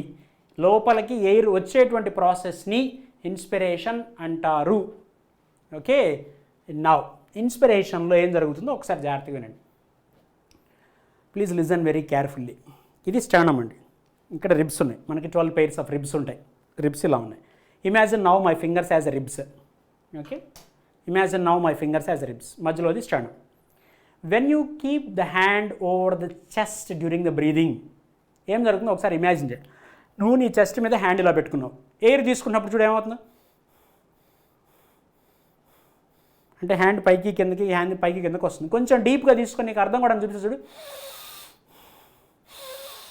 ఇలా వస్తుంది. అంటే హ్యాండ్ ఇలా పైకి కిందకి మూవ్ అవుతుంది. అంటే ఏం జరుగుతుందో చూడు. ఇది స్టర్నమ్ అండి. ఈ సైడ్ ఇలా రిబ్స్ ఉన్నాయి. దిస్ ఈ స్టర్నమ్. రిబ్స్ స్టర్నమ్కి అటాచ్ అయి ఉన్నాయి. అన్ని రిబ్స్ కాదు, దాన్ని తీసి పక్కన పెడదాం. రిబ్స్ ఇలా స్టర్నమ్కి అటాచ్ అయి ఉన్నాయి. At the time of breathing what happens, sternum ఇలా లిఫ్ట్ అవుతుంది. At the time of breathing sternum will be lifted. ఎందుకు ఇలా లిఫ్ట్ అవుతుంది అనే పాయింట్ అబ్జర్వ్ చేస్తే, ఈ ఫింగర్స్ ఉన్నాయి కదా, ఫింగర్స్ రిబ్స్, ఈ ఫింగర్స్కి మధ్యలో మజిల్స్ ఉంటాయి. And those muscles are called intercostal muscles. I will show you. Okay, now see here, imagine this as one rib and this is another rib. ఈ రిబ్కి మధ్యలో ఇలా external intercostal muscles, internal intercostal muscles అని 2 sets of muscles ఉంటాయి. Costal muscles, external and internal and external, internal and external. Intercostal muscles, INTRCOSTAL, intercostal muscles. Internal intercostal muscle, external intercostal muscle, 2 sets of muscles ఉంటాయి. దీంట్లో internal, external ఈ 2 sets of మజిల్స్లో normal బ్రీదింగ్లో external intercostal muscles ఇలా contract అవుతాయి. ఎప్పుడైతే ఈ ఫింగర్స్కి మధ్యలో ఉన్న మజిల్ కంట్రాక్ట్ అయిందో, ఫింగర్స్ మధ్యలో స్పేస్ తగ్గింది చూడండి. ఈ రిబ్స్ ఎవరికి అతుక్కున్నాయి? ఇవి ఫింగర్స్ అంటే రిబ్స్ ఎవరికి అతుక్కున్నాయి? స్టర్నమ్కి. ఇప్పుడు ఇది చూడండి, స్పేస్ తగ్గింది చూసారా? ఆ స్పేస్ తగ్గడం కూడా ఎలా తగ్గింది చూడు, స్టర్నమ్ని ఇలా పైకి తీసుకెళ్తున్నాయి. So at the time of breathing, నేను సైడ్ నుంచి చూపిస్తున్నా చూడండి. At the time of breathing internal ఇక్కడ రాస్తున్నాను. 2 sets of muscles are present, internal, external. During the normal breathing external intercostal muscles will contract,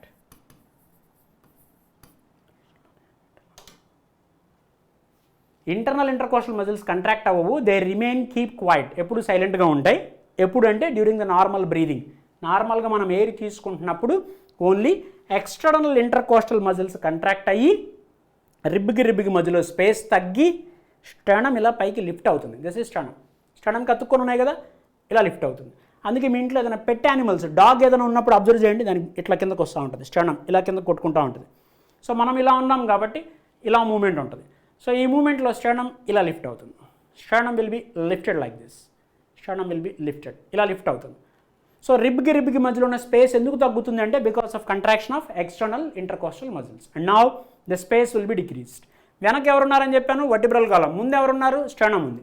so at the time of breathing ఈ రిబ్కి మధ్యలో external intercostal muscles contraction జరిగాయని చెప్పాను కదా. So sternum ఇలా lift అవుతుంది. స్పేస్ ఏ డైరెక్షన్లో పెరిగింది? ఇది డోర్సల్, ఇది ventral.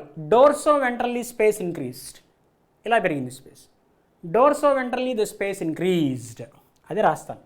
Because of contraction of external intercostal muscles, thoracic space, thoracic volume, అంటే థొరాసిక్ వాల్యూమ్లోనేగా లంగ్స్ ఉన్నాయి. థొరాసిక్ వాల్యూమ్ యారో మార్క్ పైకి వేస్తున్నాను అంటే ఇంక్రీజ్. ఏ డైరెక్షన్లో? Dorsoventrally. Thoracic space increases dorsoventrally. ఇది ఫస్ట్ పాయింట్ అండి. సెకండ్ పాయింట్ ఇంకా అవ్వాలి అప్పుడే సినిమా. థొరాసిక్ వాల్యూమ్ పెరిగింది, డబ్బా సైజ్ పెరిగింది. And now this is diaphragm. Diaphragm మీద ఇక లంగ్స్ ఉన్నాయి, ఇలా ఉంది diaphragm. And what happens, dome షేప్లో ఉన్నాయి డయాఫ్రమ్లో మజిల్స్. సో డయాఫ్రమ్ ఇలా మూవ్ అవుతూ ఉంటుంది బ్రీదింగ్ అప్పుడు. డోమ్ షేప్లో ఉన్న డయాఫ్రమ్ ఇలా వచ్చింది. So the space. ఇప్పుడు చూడు, నా ఫేస్ నీకు క్లియర్గా మొత్తం కనపట్ల, కానీ ఇప్పుడు చూడు కనపడుతుంది. That's it. ఇట్లా. So the dome shaped diaphragm will become flat.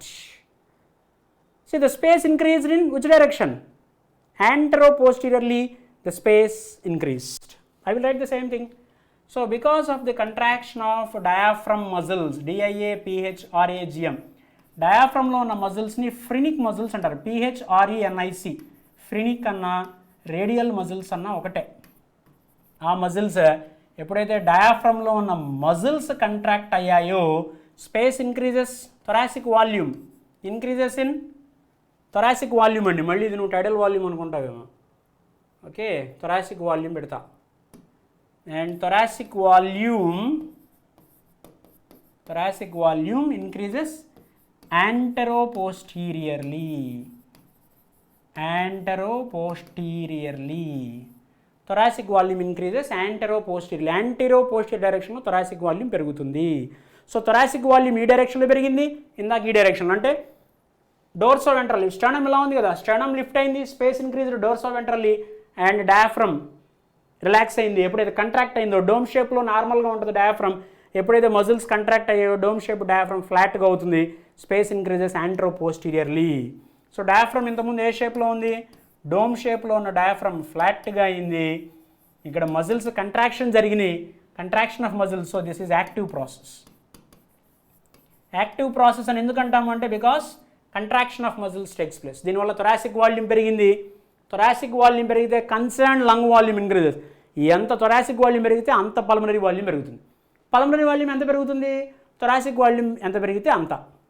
సినిమాలో అంటారు చూసారా, మా అమ్మాయికున్న డబ్బులన్నీ మీకు ఇస్తాం, ఎంత ఇస్తామంటే ఎంత ఉంటే అంత అంటారు కదా. అట్లాగా లంగ్ వాల్యూమ్ ఎంత పెరుగుతుంది, పల్మనరీ వాల్యూమ్ ఎంత ఉంటే అంత పెరుగుతుంది. పల్మనరీ వాల్యూమ్ ఎంత పెరుగుతుంది, థొరాసిక్ వాల్యూమ్ ఎంత పెరిగితే అంత పెరుగుతుంది. ఓకే, థొరాసిక్ వాల్యూమ్ పెరిగితే లంగ్ వాల్యూమ్ పెరుగుతుంది, థొరాసిక్ వాల్యూమ్ పెరిగితే లంగ్ వాల్యూమ్ పెరుగుతుంది. ఎందుకు సార్ థొరాసిక్ వాల్యూమ్ పెరిగితే లంగ్ వాల్యూమ్ పెరగాల, లంగ్కి ఆ మాత్రం దానికి ఇండివిడ్యువాలిటీ లేదా, దాన్ని అది కంట్రోల్ చేసుకోలేదా అంటే లంగ్లో మజిల్స్ లేవు. సో ఇక్కడ కూడా ఒక అసర్షన్ రీజన్ రాసుకోవచ్చు, లేదా స్టేట్మెంట్స్ కూడా రాయొచ్చు, స్టేట్మెంటే రాయొచ్చు, అదే ఏదైనా రాసుకోవచ్చు.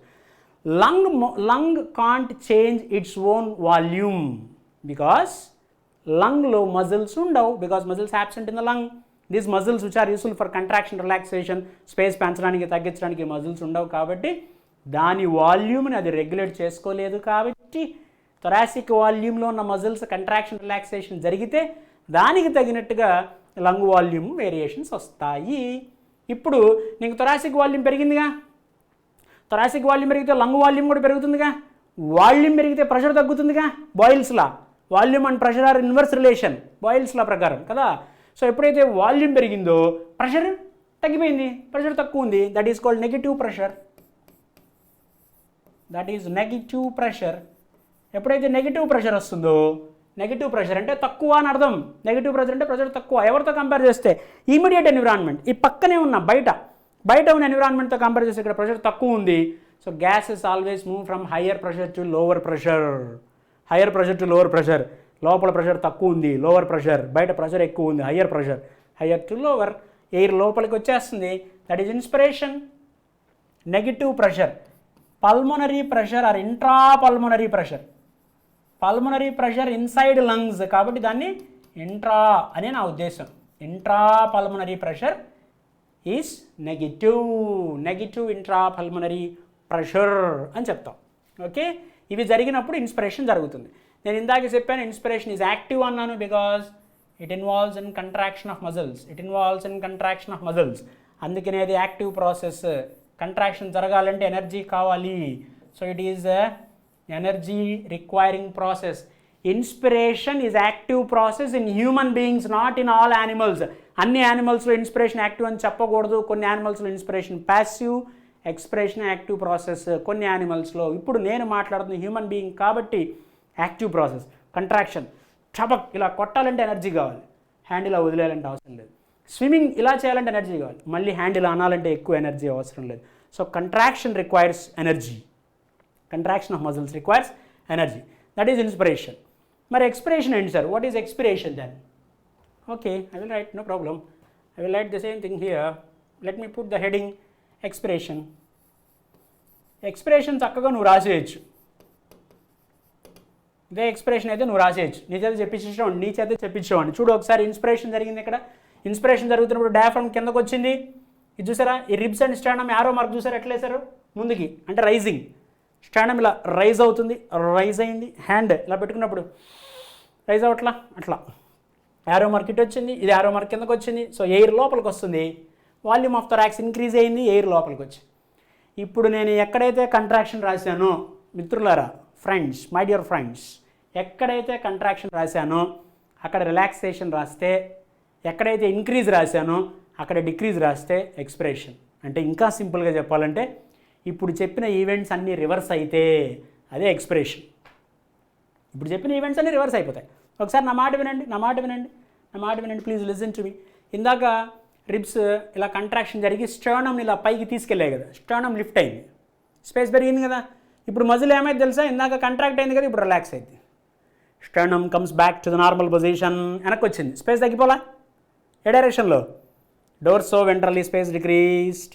ఇందాక డయాఫ్రమ్ ఇలా ఉంది, ఇలా ఉన్నది, ఇలా అయింది కదా, స్పేస్ పెరిగింది కదా, ఎయిర్ లోపలికి వచ్చింది కదా. ఇప్పుడు డయాఫ్రమ్ ఏం చేస్తుంది తెలుసా, వాళ్ళ ఇంటికి అది వెళ్ళిపోద్ది. It goes to the normal position, space తగ్గిపోయింది చూసారు. ఇప్పుడు when diaphragm again becomes flat to dome, flat నుంచి డోమ్కి వస్తున్నప్పుడు స్పేస్ ఏమైంది చూడు, తగ్గిపోయింది. ఎప్పుడైతే స్పేస్ తగ్గిపోయిందో ప్రెషర్ పెరుగుతుంది. స్టర్నమ్ వెనక్కి వచ్చింది, స్పేస్ తగ్గిపోయింది, ప్రెషర్ పెరుగుతుంది. వాల్యూమ్ తగ్గింది, ప్రెషర్ పెరుగుతుంది, వాల్యూమ్ తగ్గింది, ప్రెషర్ పెరుగుతుంది, బాయిల్స్లా. సో ఎప్పుడైతే వాల్యూమ్ తగ్గిందో ప్రెషర్ పెరుగుతుంది. ఎప్పుడైతే లంగ్స్ మీద, ఇప్పుడు థొరాసిక్ వాల్యూమ్ తగ్గిపోయింది, ఇప్పుడు లంగ్స్ మీద ప్రెషర్ ఎక్కువైపోయింది. లంగ్స్ మీద ప్రెషర్ ఎక్కువైతే లోపల ఉన్న ఎయిర్ బయటకు వస్తుంది. లంగ్స్లో ప్రెషర్ ఎక్కువ ఉంది కదా, పాజిటివ్ ప్రెషర్ అనమాట. అదే రాస్తాను ఇప్పుడు ఇక్కడ. సో ఇప్పుడు ఏమవుతుంది, external, I will change the colour, external intercostal muscles will relax. తర్వాత డయాఫ్రమ్లో ఉన్న మజిల్స్ కూడా, the muscles of diaphragm will relax. ఇద్దరు రిలాక్స్ అవుతారు. ఆ ఇద్దరు రిలాక్స్ అయితే ఏమవుతుంది, ఎక్స్టర్నల్ ఇంటర్కోస్టల్ మజిల్స్ రిలాక్స్ అయ్యి స్టర్నమ్ మళ్ళీ comes back to the normal position. So because of the first event, దీనివల్ల డోర్సో వెంట్రల్లీ స్పేస్ డిక్రీజ్డ్, స్పేస్ తగ్గిపోయింది. దీనివల్ల ఏమవుతుంది, డయాఫ్రమ్ మజిల్స్ రిలాక్స్ అయ్యి స్పేస్ డిక్రీజెస్. యాంటరోపోస్టీరియర్లీ స్పేస్ ఏమైంది మిత్రులారా, తగ్గిపోయింది. సో దీనివల్ల thoracic volume decreased. Thoracic volume తగ్గితే పల్మనరీ వాల్యూమ్, థొరాసిక్ వాల్యూమ్ తగ్గితే పల్మనరీ వాల్యూమ్ తగ్గిపోతుంది కదా. వాల్యూమ్ తగ్గితే ప్రెషర్ పెరుగుతుంది కదా, దాన్ని పాజిటివ్ ప్రెషర్ అంటాం కదా. లంగ్స్ లోపల ఉన్న ప్రెషరే కదా. సో ఇంట్రా పల్మనరీ ప్రెషర్ పెరిగింది. ప్రెషర్ పెరిగిందండి, వాల్యూమ్ తగ్గిపోయింది, ప్రెషర్ పెరిగింది. ప్రెషర్ పెరగగానే వాల్యూమ్ ప్రెషర్ ఇన్వర్స్ రిలేషన్ చెప్పాము, Boyle's law. It follows Boyle's law. Okay, ఎన్నా ప్రెషర్ పెరిగింది, ప్రెషర్ పెరగగానే ఎయిర్ బయటికి వెళ్ళిపోతుంది, ఎయిర్ గోస్ అవుట్, బయటికి వెళ్ళిపోయింది. సో మజిల్ రిలాక్సేషన్ జరిగింది కాబట్టి ఆ ప్రాసెస్ని ఏమంటామండి, relaxation of muscles. Air goes out, air బయటికి వెళ్ళిపోయింది, relaxation. So this is PASSIVE.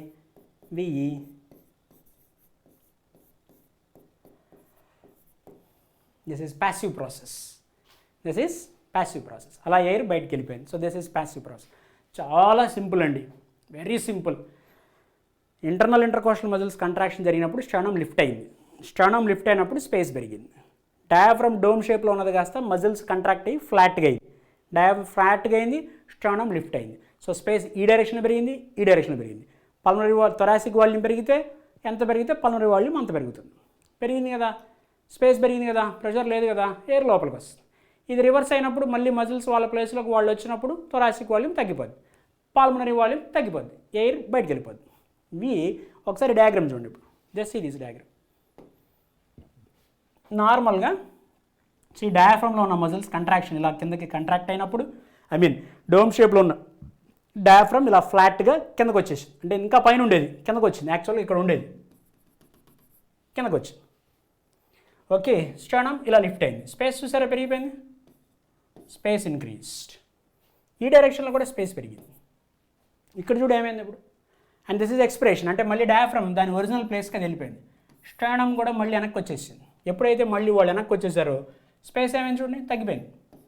ఇందాక స్పేస్ చూడండి ఎంత ఉందో, ఇప్పుడు చూడు స్పేస్ ఎంత ఉందో, స్పేస్ తగ్గిపోయింది, ప్రెషర్ ఇంక్రీజ్ అయింది. So air expelled from lungs అన్నాడు, ఎయిర్ బయటకు వెళ్ళిపోయింది. ఎగ్జామినేషన్లో ఈ డయాగ్రామ్ కూడా గుర్తుపెట్టుకోవాలి. డయాగ్రామ్ ఎందుకు గుర్తుపెట్టుకోవాలంటున్నానంటే along with the arrow marks also very important. Arrow marks కూడా చాలా ఇంపార్టెంట్, గుర్తుపెట్టుకోవాలి. ఇక్కడ యారో మార్క్ కిందకి, ఇక్కడ యారో మార్క్స్ ఫస్ట్ బయటకి, అంటే స్టర్నమ్ లిఫ్ట్ అవ్వాలి కదా, ఇక్కడేమో స్టర్నమ్ మళ్ళీ వెనక్కి వచ్చేసింది కదా కిందకి, మళ్ళీ డయాఫ్రమ్ డోమ్ షేప్ అయిపోయింది కదా ఇది. సో ఇది ఫస్ట్ డయాగ్రామ్లో డయాఫ్రమ్ డోమ్ టు ఫ్లాట్, ఈ డయాగ్రామ్లో మళ్ళీ flat to dome. So dome to flat, flat to dome, diaphragm shape. దీంట్లో నువ్వు నన్ను అడగాల్సిన క్వశ్చన్ ఏంటంటే, బాస్ మరి external intercostal muscles, internal intercostal muscles అని రెండు ఉన్నాయని చెప్పారు కదా సార్. మరి ఇక్కడ రాసినప్పుడేమో ఎక్స్టర్నల్ ఇంటర్కోస్టల్ మజిల్స్ రాశారు, మరి what about internal intercostal muscles? అవేమి ఇన్వాల్వ్ అవ్వవా నార్మల్ బ్రీదింగ్లో? Yes, they won't involve in normal breathing. Normal బ్రీదింగ్లో నార్మల్ చెక్ చేస్తున్నా మైక్ ఉందా లేదా అని, లేకపోతే మళ్ళీ మీరు నచ్చ చెప్పిస్తారు అందుకని. ఓకే, లెట్ మీ చెక్, ఉంది. ఓకే, అండ్ నార్మల్ బ్రీదింగ్లో ఈ internal intercostal muscles keep quiet, నార్మల్గా మంచిగా సైలెంట్గా ఉంటాయి. But they play active role during forceful breathing, when the person is performing the forceful breathing. For example ఈ కలర్ వాడదాం, forceful, బాగుంది కనపడుతుందిగా, forced breathing. So during the forced breathing, air మనం ఫోర్స్గా బయటకు బ్రీదింగ్ చేసేటప్పుడు మాత్రమే internal intercostal muscles and lateral abdominal muscles, ఈ రెండు వీటితో పాటుగా lateral abdominal muscles also will contract during forced breathing. వీళ్ళ ఇద్దరు ఎవరెవరండి? Internal intercostal muscles and lateral abdominal muscles. ఎందుకంటే నువ్వు ఫర్ ఎగ్జాంపుల్ నా క్లాస్ అయిపోయిన తర్వాత అమ్మయ్య క్లాస్ అయిపోయింది అని అనుకుంటావు కదా, నేను కూడా అనుకుంటా కదా, ఎందుకంటే కంటిన్యూస్గా స్ట్రెచ్ 4 hours కొడుతున్నాం కదా, 5 hours అమ్మా అంటున్నాం కదా. జనరల్గా క్లాస్ అయిపోయిన తర్వాత, ఏదైనా పని అయిపోయిన తర్వాత అంటాం. ఒక్కసారి అలా అంజుడు అన్నప్పుడు నోటితో కాదు ముక్కుతోనే వదలాలి ఎయిర్ అన్నప్పుడు అబ్డామినల్ మజిల్స్ కూడా మూవ్ అవుతాయి. So during forced breathing, especially forced exhalation of air ఫోర్స్ఫుల్గా బయటికి పంపించేటప్పుడు internal intercostal muscles and lateral abdominal muscles also కాదు, during forced breathing these are the muscles which will contract. Internal intercostal muscles and lateral abdominal muscles will contract during forced breathing. అదే normal breathing అప్పుడు మాత్రం internal intercostal muscles సైలెంట్గా ఉంటాయి, చాలా important. జనరల్గా coastal breathing అని ఒక బ్రీదింగ్ ఉంటుంది, డయాఫ్రమ్ బ్రీదింగ్ అని ఒక బ్రీదింగ్. నార్మల్ బ్రీదింగ్లో we are using intercostal muscles as well as diaphragm, వీళ్ళిద్దరిని వాడుతున్నాం. కానీ చూడు ఒకసారి, ఇప్పుడు నేను ఒక బ్రీదింగ్ చేస్తాడు ఇది చేశాను, ఈ మూమెంట్లో ఏం చేశాను తెలుసా, నేను ఓన్లీ కోస్టల్ మజిల్స్ చెస్ట్ని మాత్రమే మూవ్ చేశాను. చూడు ఇది చెస్ట్ మాత్రం మూవ్ చేశా, అర్థమైందా? నీకు ఎలా అర్థమవుతుందో ఎలా కనపడుతుందో తెలియదు, కానీ నేనైతే చెస్టే మూవ్ చేశాను. ఇంకా నీకు చెస్ట్ కూడా కనపడాలి, క్లియర్గా కనపడాలంటే నేనేమి బాడీ బిల్డర్ని కాదు. ఓకే, చెస్ట్ మాత్రమే మూవ్ చేస్తున్నాం, ఇంటర్నల్ అంటే కోస్టల్ మజిల్స్ మాత్రమే మూవ్ చేస్తే. Diaphragm breathing which is also called belly breathing, ఎస్పెషల్గా బాడీలో ఎసిడిక్ కంటెంట్ బ్లడ్లో ఎక్కువైపోయిన వాళ్ళకి, ఎసిడిక్ బ్లడ్ ఉన్న వాళ్ళకి, కీటో ఎసిడోసిస్ ఉన్న వాళ్ళకి, డయాబెటీస్తో బాగా సఫర్ అవుతున్న వాళ్ళకి, ఏదైనా ఎమర్జెన్సీ కండిషన్ హెల్త్ కాంప్లికేషన్స్ వచ్చిన వాళ్ళు లాబర్డ్ బ్రీదింగ్, చాలా డిఫికల్ట్గా బ్రీదింగ్ తీసుకుంటారు. నువ్వు అబ్జర్వ్ చేస్తే మనం ఐసీయూలో చూస్తుంటామండి కొంతమందిని, వాళ్ళు బ్రీతింగ్ తీసుకోవడానికి చాలా కష్టపడుతుంటారు. మొన్న కోవిడ్ టైంలో కూడా చాలామందికి పాపం లంగ్ ఇన్ఫెక్షన్సే వచ్చాయి. అందుకనే వాళ్ళని ఏం చేసేవాళ్ళు అంటే కొంచెం బోర్లా పడుకోమని చెప్పేవాళ్ళు. సుపైన్, కింగ్ ప్రొనేట్, బెగ్గర్ సుపెనేట్ అంటాం. ప్రొనేషన్ అంటే ఇది, ప్రొనేషన్ ఇచ్చే వాళ్ళ హ్యాండ్ ఇలా ఉంటుంది. కింగ్ ప్రొనేట్, బెగ్గర్ సుపెనేట్ తీసుకునే వాళ్ళ హ్యాండ్ ఇలా ఉంటుంది. అంటే ఈ పొజిషన్ని సుపినేషన్ అంటాం, దీన్ని ప్రొనేషన్ అంటాం. వాళ్ళు ఇలా బోర్లా పడుకోమని చెప్పేవాళ్ళు. ప్రొనేషన్, ఇలా బోర్లా పడుకొని లంగ్స్ మీద ఎక్కువ ప్రెషర్ వచ్చేలాగా చేయమనేవాళ్ళు. దానివల్ల ఏంటంటే ఎక్కువ ఎయిర్ తీసుకుంటారు, లంగ్స్ బాగా పనిచేస్తాయని కోవిడ్ టైంలో అలా చెప్పేవాళ్ళండి. సో నార్మల్గా ప్రాణాయామం కూడా చేస్తూ ఉంటారు యోగా టైంలో కూడా. బ్రీదింగ్ ఎక్సర్సైజ్ చేయడం చాలా మంచిది. చూడండి, ఇప్పుడు నేను ఇందా చెప్పాను కదా, బాడీలో బ్లడ్లో ఎసిడిక్ కంటెంట్ ఎక్కువైపోయిన వాళ్ళు లాబర్డ్ బ్రీతింగ్, డిఫికల్ట్గా బ్రీతింగ్ చేస్తారు.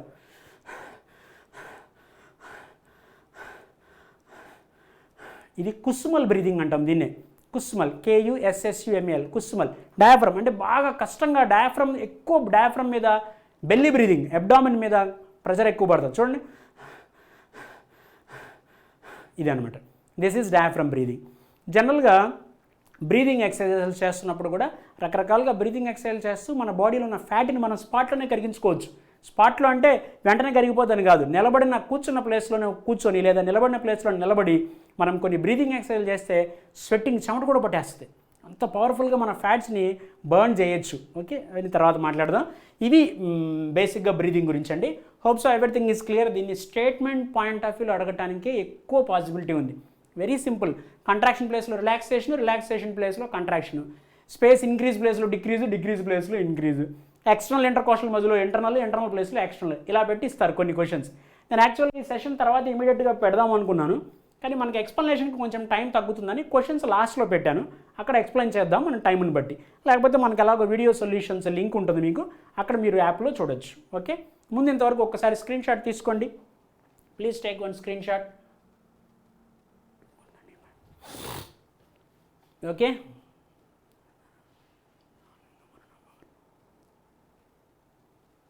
క్లియర్ కదా? ఓకేనా? మర్చిపోయా, స్క్రీన్ షాట్ తీసుకొని నేను వచ్చాను బాగా. Okay, clear.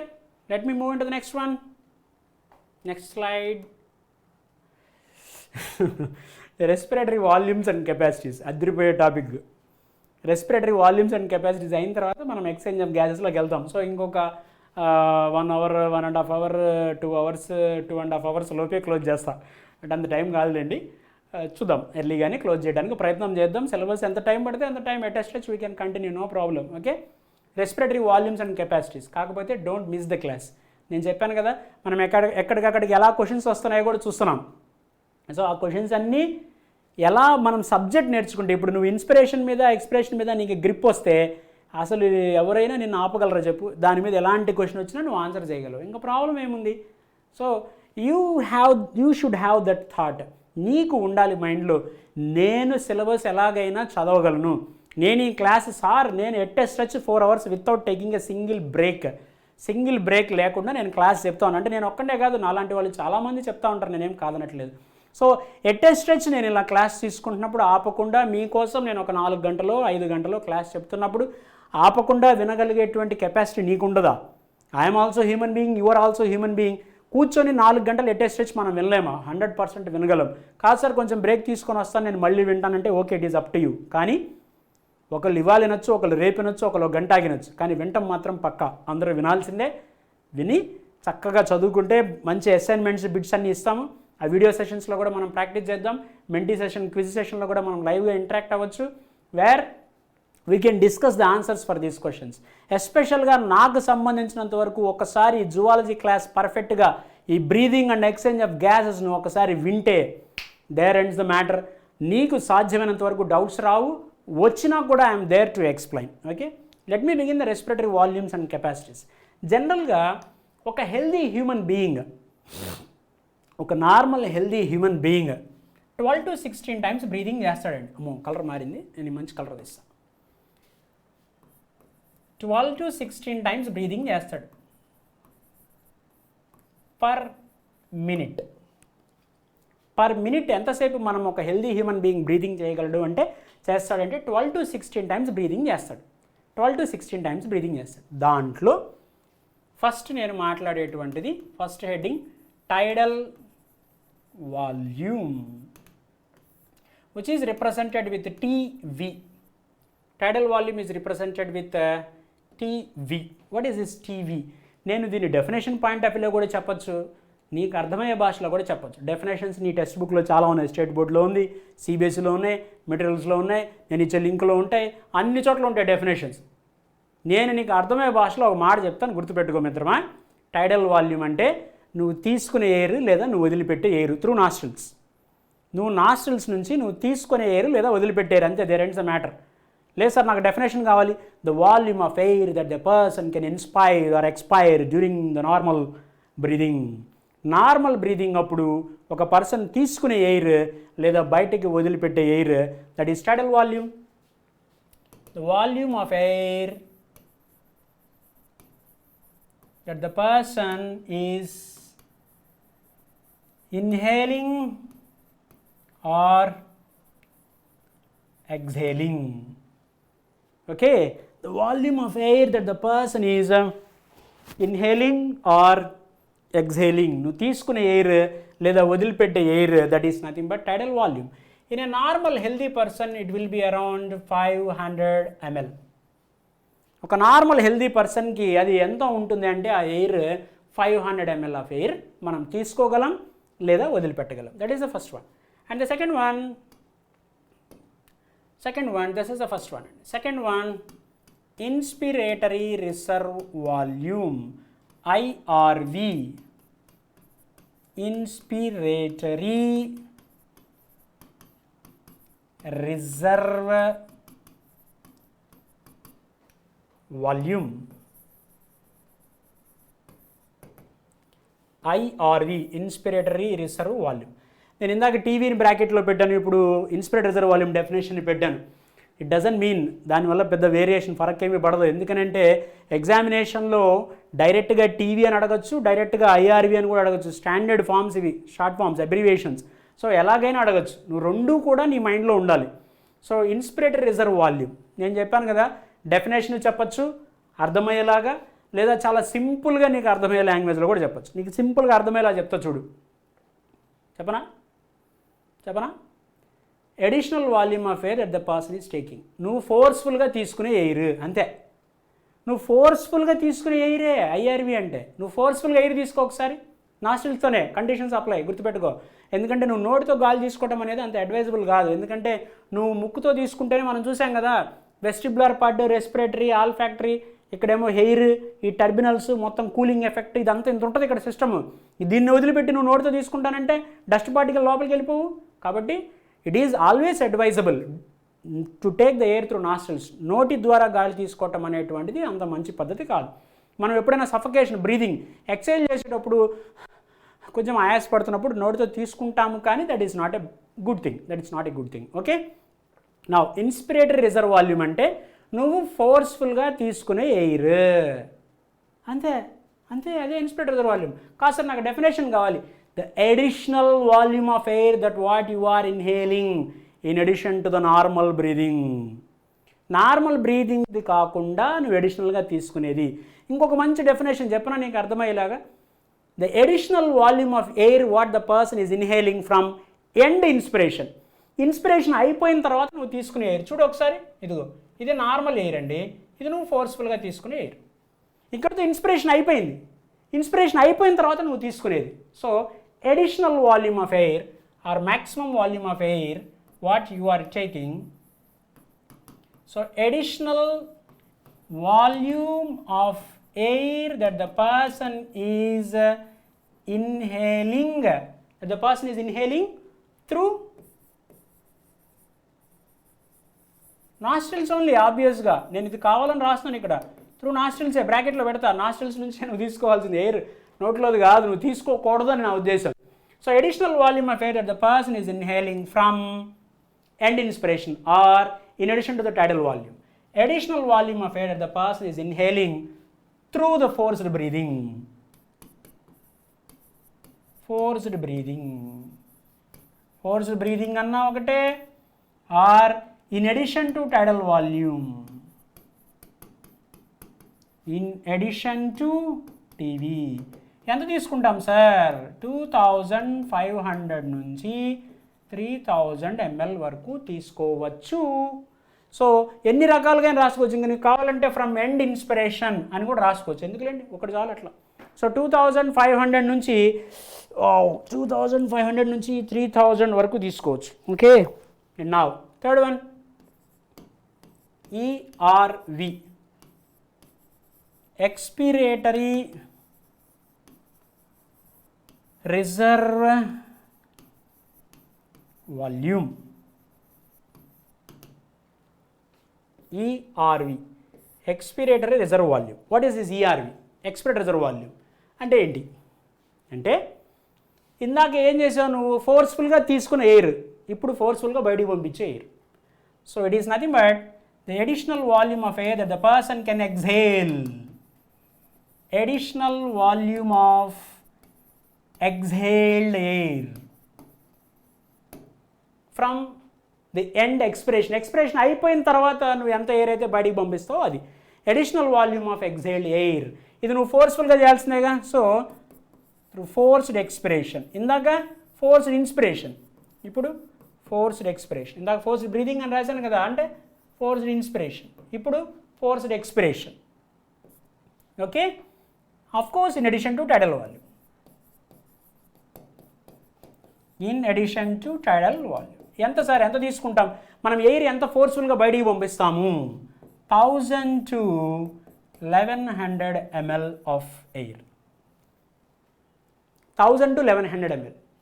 ఇక్కడ ఒక చిన్న లాజిక్ నువ్వు ఈ పాటికి అప్లై చేసి ఉండాలి. చూడు ఒకసారి, ఫోర్స్ నార్మల్గా చేస్తా చూడు, టైడల్ వాల్యూమ్. నార్మల్గా టైడల్ వాల్యూమ్ చేయండి అందరూ, నార్మల్ టైడల్ వాల్యూమ్ చేయండి. నార్మల్ టైడల్ వాల్యూమ్ చేసేదండి ఇప్పుడు మనం చేస్తుంది టైడల్ వాల్యూమ్. మరి ఏం చేయాలి మనం? ఐఆర్వి చేయాలి. చెయ్యి ఒకసారి ఐఆర్వి చేయండి.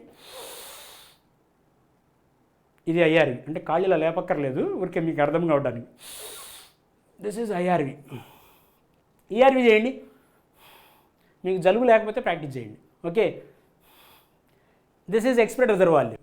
1000 to 1100 ml of air, that is ERV. దాన్ని ఎక్స్పిరేటరీ రిజర్వ్ వాల్యూమ్ అంటారు. Next one RV. RV residual volume.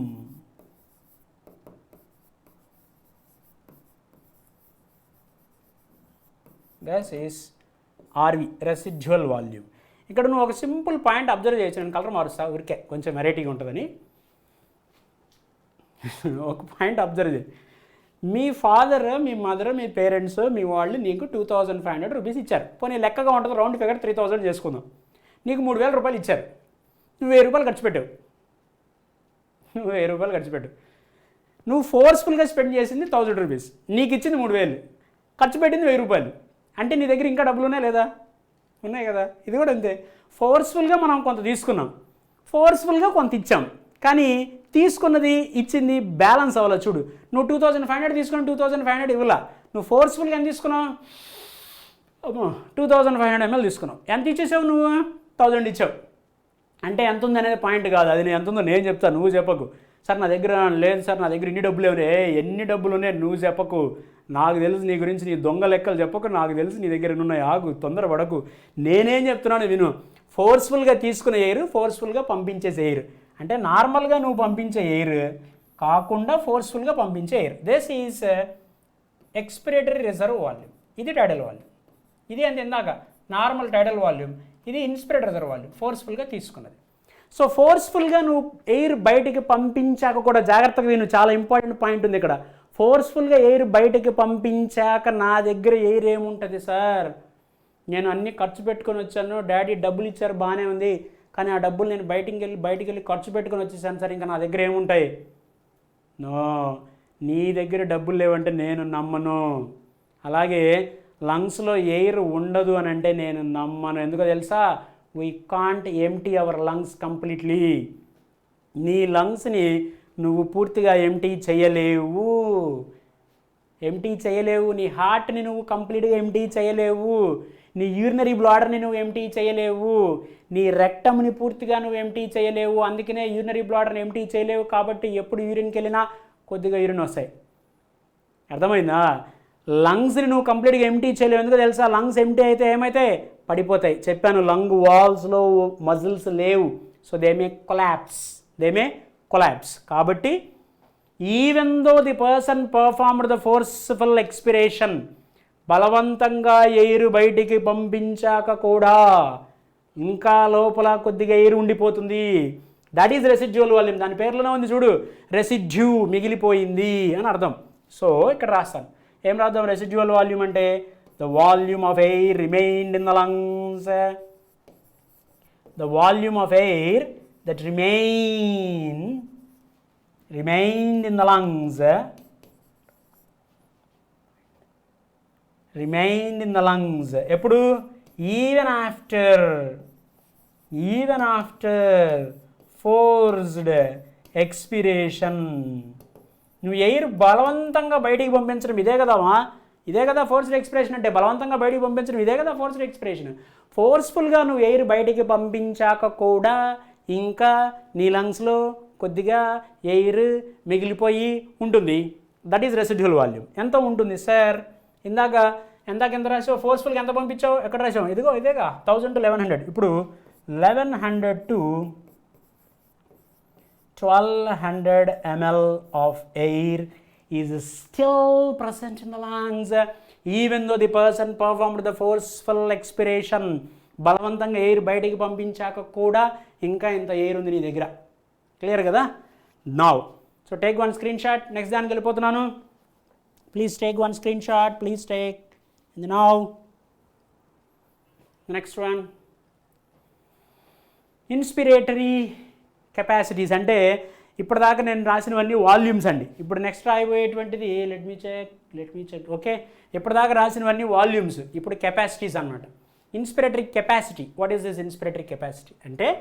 Inspiratory capacity is nothing but, ఇందాక ఏం చెప్పాను, నువ్వు నార్మల్గా తీసుకున్న ఎయిర్, ఓకే, నువ్వు నార్మల్గా తీసుకున్న ఎయిర్ టైడల్ వాల్యూమ్, ఫోర్స్ఫుల్గా తీసుకున్న ఎయిర్ ఇన్స్పిరేటర్ రిజర్వ్ వాల్యూమ్. సో నీ కెపాసిటీ ఎంత? నువ్వు కష్టపడితే ఇంత నువ్వు నార్మల్గా ఇంత సంపాదిస్తున్నావు, కష్టపడితే ఇంకా ఇంత సంపాదిస్తావు. అది నీ కెపాసిటీ అయింది. నార్మల్గా నువ్వు 10 kgs వెయిట్ లిఫ్ట్ చేస్తావు, ఇంకొంచెం అందరూ ఎంకరేజ్మెంట్ చేస్తే ఇంకొక 15 kgs వెయిట్ లిఫ్ట్ చేస్తావు. సో నీ కెపాసిటీ ఎంత అంటే రెండు కలపాలి. That is nothing but tidal volume plus inspiratory reserve volume. ఈ రెండు కలిపితే ఇదిగో 3000 నుంచి 3500 ml వస్తుంది. సో ఇన్స్పిరేటర్ రిజర్వ్ వాల్యూమ్ అంటే that can. IC means inspiratory capacity. Your capacity, inspiratory capacity. నీ కెపాసిటీ ఏంటండి? That is nothing but the maximum volume of air that what you can inspire. నువ్వు మ్యాక్సిమం ఎంత తీసుకోగలవు? నార్మల్గా air బయటికి పంపించాక ఇంత తీసుకోగలవు, 3000 to 3500. And next one expiratory capacity. Same ఇందాకట్లాగా. ఇందాక ఏం చెప్పావు? ఇది ఫోర్స్ఫుల్గా నార్మల్గా తీసుకుంది, ఫోర్స్ఫుల్గా తీసుకుంది. ఇప్పుడు నార్మల్గా బయటికి పంపించేది, ఫోర్స్ఫుల్గా బయటికి పంపించేది. Tidal volume plus expiratory reserve volume. Okay, so tidal volume నార్మల్గా బయటికి పంపించేది, దిస్ ఈజ్ ఫోర్స్ఫుల్ ఎక్సలేషన్, బలవంతంగా బయటికి పంపించేది. సో నార్మల్గా ఎంత పంపిస్తున్నావు? బలవంతంగా 1000 to 1100 పంపిస్తున్నావు. సో టోటల్గా 1500 to 1600 ml ఆఫ్ ఎయిర్ నువ్వు ఫోర్స్ఫుల్గా బయటికి పంపిస్తావు. That is nothing but the maximum volume of air that what you can expire. బయటికి పంపించగలవు. ఎప్పుడు? నార్మల్గా ఎయిర్ తీసుకోవడం అయిపోయిన తర్వాత ఫోర్స్ఫుల్గా పంపించేది. ఏం లేదండి, ఇందాక చెప్పిన దాంట్లోనే నార్మల్గా తీసుకున్నది, ఫోర్స్ఫుల్గా తీసుకున్నది కలిపితే ఇన్స్పిరేటరీ కెపాసిటీ. నార్మల్గా పంపించేది, ఫోర్స్ఫుల్గా పంపించేది కలిపితే expiratory capacity. Next FRC, functional residual capacity. What is this residue? Residue అంటే లోపల ఉన్నది అని అర్థం కదా. ఇందాక రెసిడ్యువల్ వాల్యూమ్ చూసాము, అలాగనమాట. అంటే ఏంటి అని అంటే, నువ్వు నార్మల్గా ఎయిర్ బయటికి పంపించేశాక, జాగ్రత్తగా విను, ఇది నార్మల్గా ఎయిర్ బయటికి పంపించడం, ఇది నువ్వు ఫోర్స్ఫుల్గా బయటికి పంపించే ఎయిర్, ఇది నువ్వు ఫోర్స్ఫుల్గా పంపించాక మిగిలిపోయే ఎయిర్. ఇదే కదండి స్టోరీ ఇప్పటిదాకా మాట్లాడింది. ఇది నువ్వు నార్మల్గా పంపించే ఎయిర్, ఇది నువ్వు ఫోర్స్ఫుల్గా బయటికి పంపించే ఎయిర్, ఇది ఫోర్స్ఫుల్గా బయటికి పంపించే ఎయిర్, ఇది నార్మల్ ఎక్స్పిరేషన్, ఇది ఫోర్స్ఫుల్ ఎక్స్పిరేషన్. ఇది ఫోర్స్ఫుల్గా బయటికి పంపించాక మిగిలిపోయి ఉండేది. ఇప్పుడు ఈ రెండు కలిపావు అంటే నువ్వేం చేసావు? ఓన్లీ నార్మల్ ఎక్స్పిరేషనే చేసావు. అంటే ఈ రెండు లోపలే ఉన్నాయిగా. ఇది బలవంతంగా నిన్ను క్లాసులోంచి బయటికి పంపించావు 10 మందిని, ఫోర్స్ఫుల్గా 10 మంది బయటికి పంపించాక లోపల ఒక 20 మంది ఉన్నారు.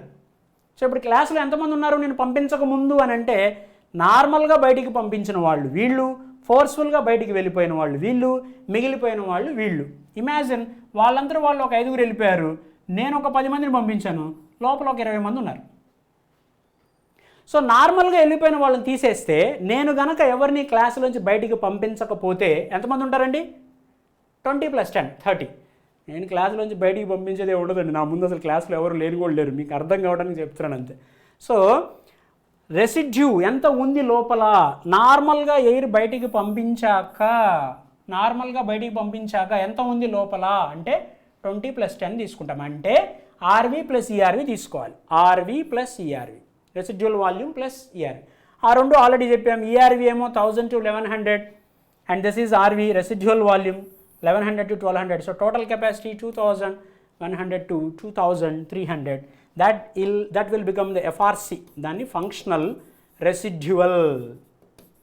రెసిడ్యువల్ కెపాసిటీ అంటాం. అంటే మనం వాల్యూమ్స్ కలిపితే కెపాసిటీ వస్తుంది. మనకి వాల్యూమ్ వల్ల పెద్దగా ఏమి ఉపయోగం ఉండదండి.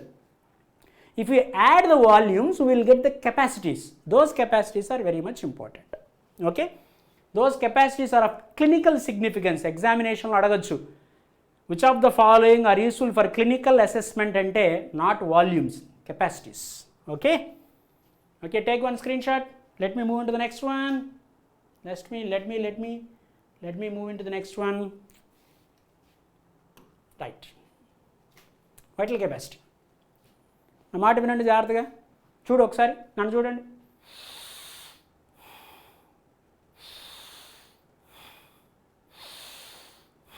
ఇదే వైటల్ కెపాసిటీ. అంటే ఏం చేశాను? ఫోర్స్ఫుల్ ఎయిర్ తీసుకున్నాను, ఫోర్స్ఫుల్గా ఎయిర్ పంపించాను. That's it. ఏం చేశాను? Forceful intake of air, forceful exhalation of air. టైడల్ volume ఎలాగ ఉంటుంది అది వేరే విషయం. అంతే. ఫోర్స్ఫుల్గా తీసుకున్న ఎయిర్ని ఏమన్నావు? ఐఆర్వి. ఫోర్స్ఫుల్గా పంపించేసిన ఎయిర్ని ఏమన్నావు? ఈఆర్వి. మొత్తం కలిపితే టీవీ అలాగో కలపాలి. TV plus IRV plus ERV, that is vital capacity. Definition చూడు. Maximum volume of air that the person can exhale after forced inspiration, లేదా maximum volume of air that the person can inhale after forced expiration. Forced inspiration తర్వాత forced expiration చేయొచ్చు, లేదా forced expiration తర్వాత forced inspiration చేయొచ్చు. అంటే first IRV చేయి, తర్వాత ERV చేయి.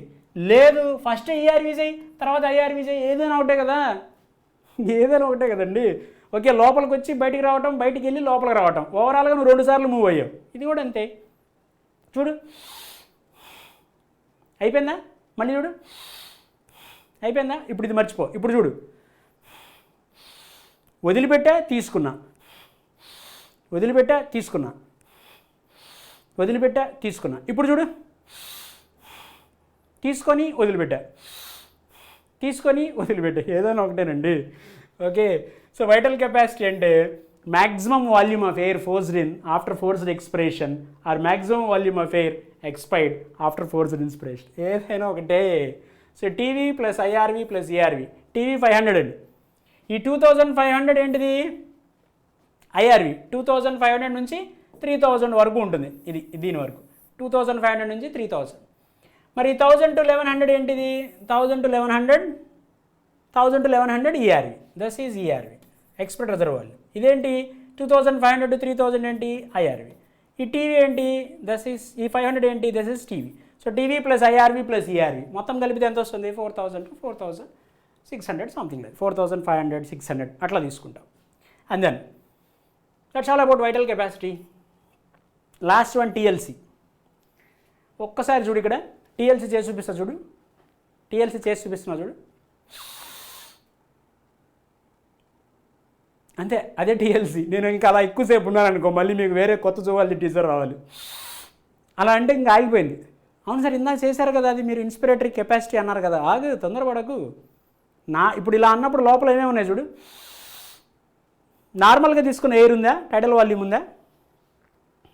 టైడల్ వాల్యూమ్ ఉందా? ఓకే, ప్లస్ ఓకే, అక్కడ ఏ డెఫినేషన్ రాశానని చూస్తున్నా. నార్మల్గా తీసుకున్న ఎయిర్ ఉందిగా, టైడల్ volume. Okay, good. Number 1. Number 2, ఫోర్స్ఫుల్గా తీసుకున్నది కూడా ఉందిగా లోపల. ఐఆర్వి కూడా ఉందిగా. Okay, good. ఆ తర్వాత ఫోర్స్ఫుల్గా ఎయిర్ బయటికి పంపించానా? ఇంకా పంపించలేదు కదా, లోపలే కదా ఉంది. లోపలే ఉంది ఈఆర్వి. ఈఆర్వి లోపలే ఉంది.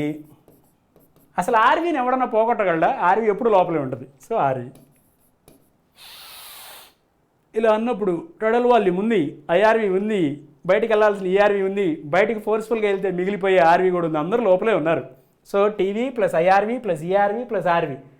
So TV plus IRV plus ERV అంటే ఇందాక ఏం చెప్పాను? TV plus IRV plus ERV అంటే ఇందాక వైటల్ కెపాసిటీ చెప్పాను. సో అందుకనే total lung capacity vital capacity plus residual volume అని కూడా రాయొచ్చు. లేదు అని అంటే ఇట్లా కూడా రాయొచ్చు. TV plus IRV plus ERV plus RV. ఎంత సార్ ఇది అంటే ఇందాక ఆల్రెడీ 4000 to 4600 వచ్చింది కదా వైటల్ కెపాసిటీ. దానికి మనం ఏం కలుపుతున్నాం? ఓన్లీ రెసిడ్యువల్ వాల్యూమ్ ఒకటే కలుపుతాం. ఎంత వస్తుంది మ్యాక్సిమం? అదిగో ఆ 5100 నుంచి 5800 వరకు వస్తుంది. 5800 ml వరకు వస్తుంది. So this is the maximum volume of air what the lungs can accommodate. Definition point of వ్యూలో తీసుకుంటే the total volume of air that the lungs can accommodate after the forced inspiration. చూడు, ఫోర్స్ఫుల్గా air తీసుకున్న తర్వాత లంగ్స్లో ఎంత air అయితే మనం ఉంచుకోగలుగుతున్నామో అది total lung capacity. The total volume of air that the person can hold, your lungs can hold at the end of forced inspiration. That's all about capacities. ఇప్పుడు నేను ఏం చేస్తాను తెలుసా, ఒకసారి స్క్రీన్ షాట్ తీసుకో, నీకు ఒక మంచి గ్రాఫ్ ఒకటి చూపిస్తా. I will show you one graph. Okay, see here, this is the graph. స్పైరోగ్రాఫ్తో with the help of spirometer or రెస్పిరోమీటర్తో మనం మెజర్ చేసినప్పుడు జనరల్గా ఇందాకే చెప్పాను, నార్మల్గా మనం 500 ml తీసుకుంటున్నాము పర్ బ్రీద్. అదే మనం పర్ మినిట్ ఎంతసేపు అండి, 12 to 16 times మనం బ్రీతింగ్ చేస్తున్నాము పర్ మినిట్. అంటే నిమిషానికి నువ్వు ఎంత ఎయిర్ పంపిస్తున్నావు? 12 into 500 అంటే 6000 to 8000 ml పర్ మినిట్. ఇదేమో పర్ బ్రీద్, నిమిషానికి. ఇది ఒక్కసారి అయితే 500 ml అండి. అలా నిమిషానికి ఎన్నిసార్లు అంటున్నావు? 12 సార్లు అంటున్నాం యావరేజ్. అంటే నువ్వు కావాల్సింది ఏంటంటే 6000 to 8000 ml పర్ మినిట్. ఇది టైడల్ వాల్యూమ్ అండి. This is టైడల్ volume. ఇది నువ్వు ఫోర్స్ఫుల్గా తీసుకునేది వెయిట్. ఇది నార్మల్ టైడల్ వాల్యూమ్. ఇది నువ్వు forceful intake, forced intake. Inspiratory reserve volume. ఇదేంటి? ఫోర్స్డ్ ఎక్సలేషన్, ఫోర్స్ఫుల్గా బయటికి పంపించేది ఎక్స్పెక్టర్ రిజర్వాల్యూమ్. ఇది ఫోర్స్ఫుల్గా బయటికి పంపించేశాక మిగిలిపోయింది. This is residue. So tidal volume plus inspiratory volume ఈ రెండు కలిపితే ఇన్స్పిరేటరీ కెపాసిటీ వచ్చింది చూడండి. And expiratory volume residual volume రెండు కలిపితే ఫంక్షనల్ రెసిడ్యూల్ కెపాసిటీ వచ్చింది. Tidal volume, inspiratory volume, expiratory volume ఈ మూడు కలిపితే ఇదిగో వైటల్ కెపాసిటీ వచ్చింది. ఇదిగో మొత్తం కలిపాం. Vital capacity plus residual volume కూడా కలిపితే టోటల్ లంగ్ కెపాసిటీ వస్తుంది. Okay, very simple, just to have an idea, అంతే, మీకు ఒక ఐడియా కోసం. And now let me move in to the next slide. Exchange of gases. జనరల్గా గ్యాసెస్ ఎక్స్చేంజ్ దేని మీద డిపెండ్ అయి ఉంటుంది? I will tell. It depends on, generally దేని మీద డిపెండ్ అయి ఉంటుంది? Mainly depends on partial pressure. Mainly depend on partial pressure. What is partial pressure? Partial pressure ante the pressure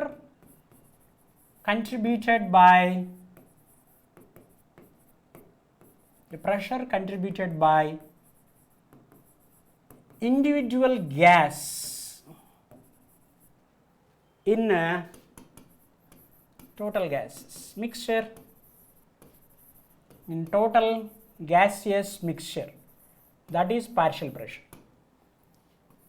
అంటే ఒక క్లాస్లో ఇమాజిన్ ఒక 20 members ఉన్నారు అనుకుందాం. ఒక్క స్టూడెంట్ రిజల్ట్ టోటల్ రిజల్ట్ అవ్వదు. ఇండివిజువల్ స్టూడెంట్ రిజల్ట్ని పార్షియల్ రిజల్ట్ అంటారు.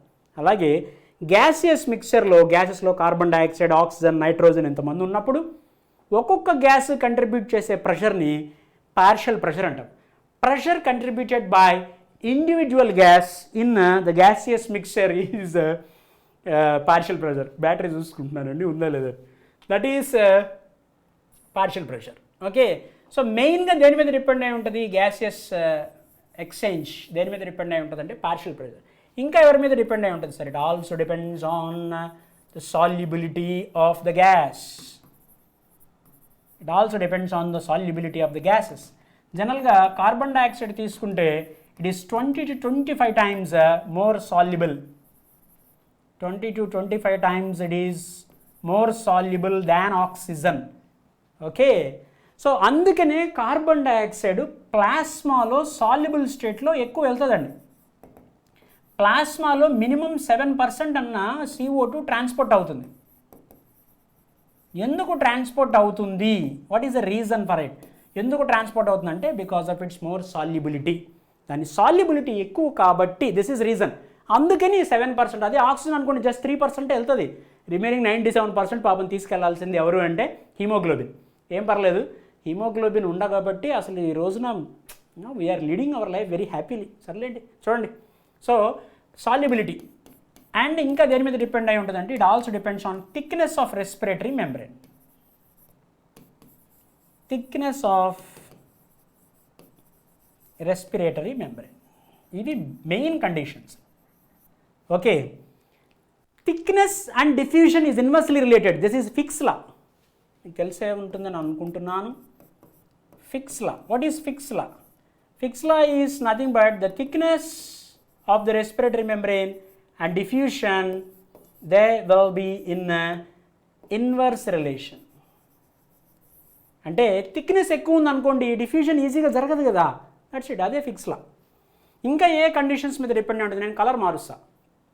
ఇంకా ఎవరి మీద డిపెండ్ అయి ఉంటుంది అంటే ఎంత దూరం ఆ గ్యాసెస్ డిఫ్యూజ్ అవ్వాలి, డిఫ్యూజన్ డిస్టెన్స్ మీద కూడా డిపెండ్ అయి ఉంటుంది.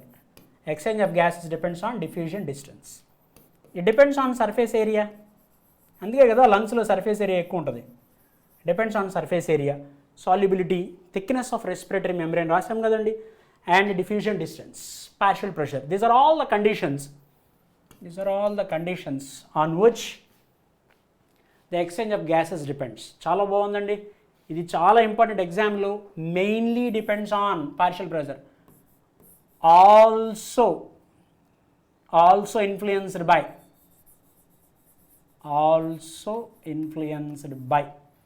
this one, also influenced by వాళ్ళిద్దరు ఎవరు, solubility, thickness, of course diffusion distance, surface area కూడా.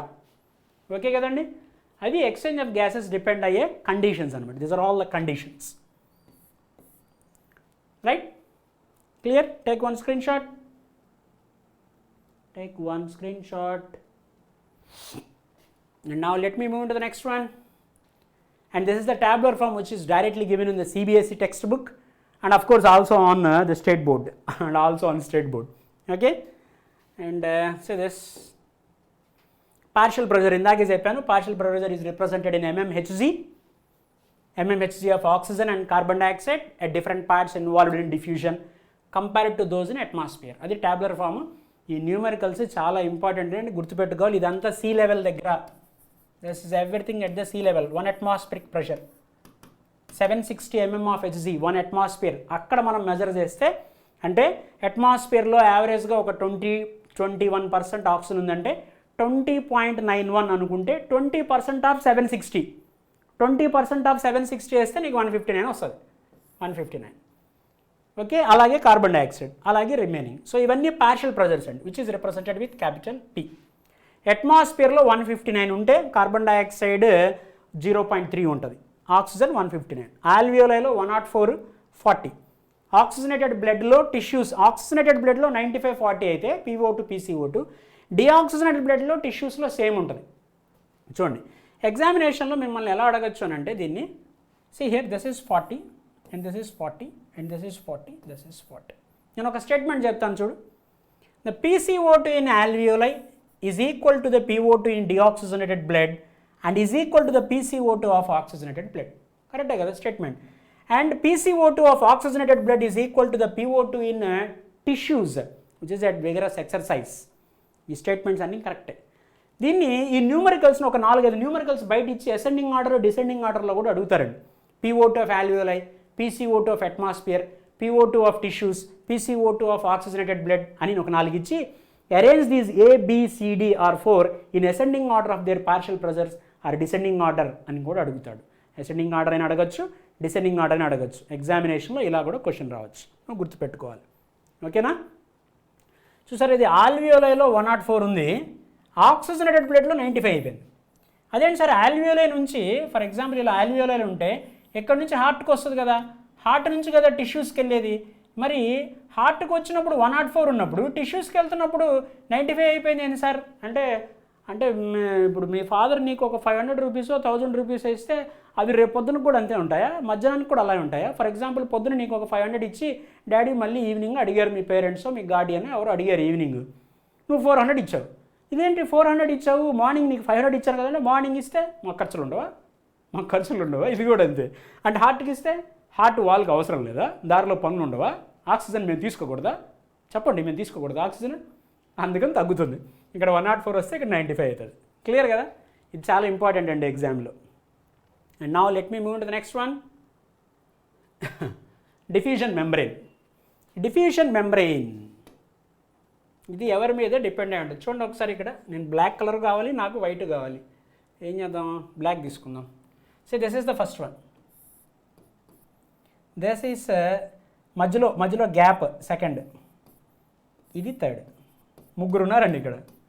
ఆ ముగ్గురు ఎవరెవరు రాస్తా చూడు. వైట్ తీసుకొని రాస్తున్నాను. నెంబర్ 1 నీకు ఇక్కడ ఇలా చూపిస్తా చూడు ఒకసారి.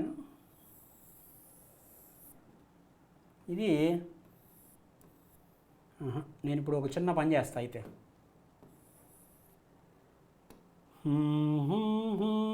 ఐ విల్ టేక్ రెడ్ తీసుకున్నాను అబ్బాయి. ఓకేనా? ఓకేలేండి. ఇవి ఎపిథీలియల్ సెల్స్. మళ్ళీ చూడు, జాగ్రత్తగా చూడు డయాగ్రామ్. ఇది blood vessel, pulmonary capillary, lung దగ్గర ఉన్న బ్లడ్ వెజల్. ఇక్కడ కూడా రెడ్ వేస్తా. ఇవి సెల్స్, స్క్వామస్ ఎపిథీలియల్ సెల్స్.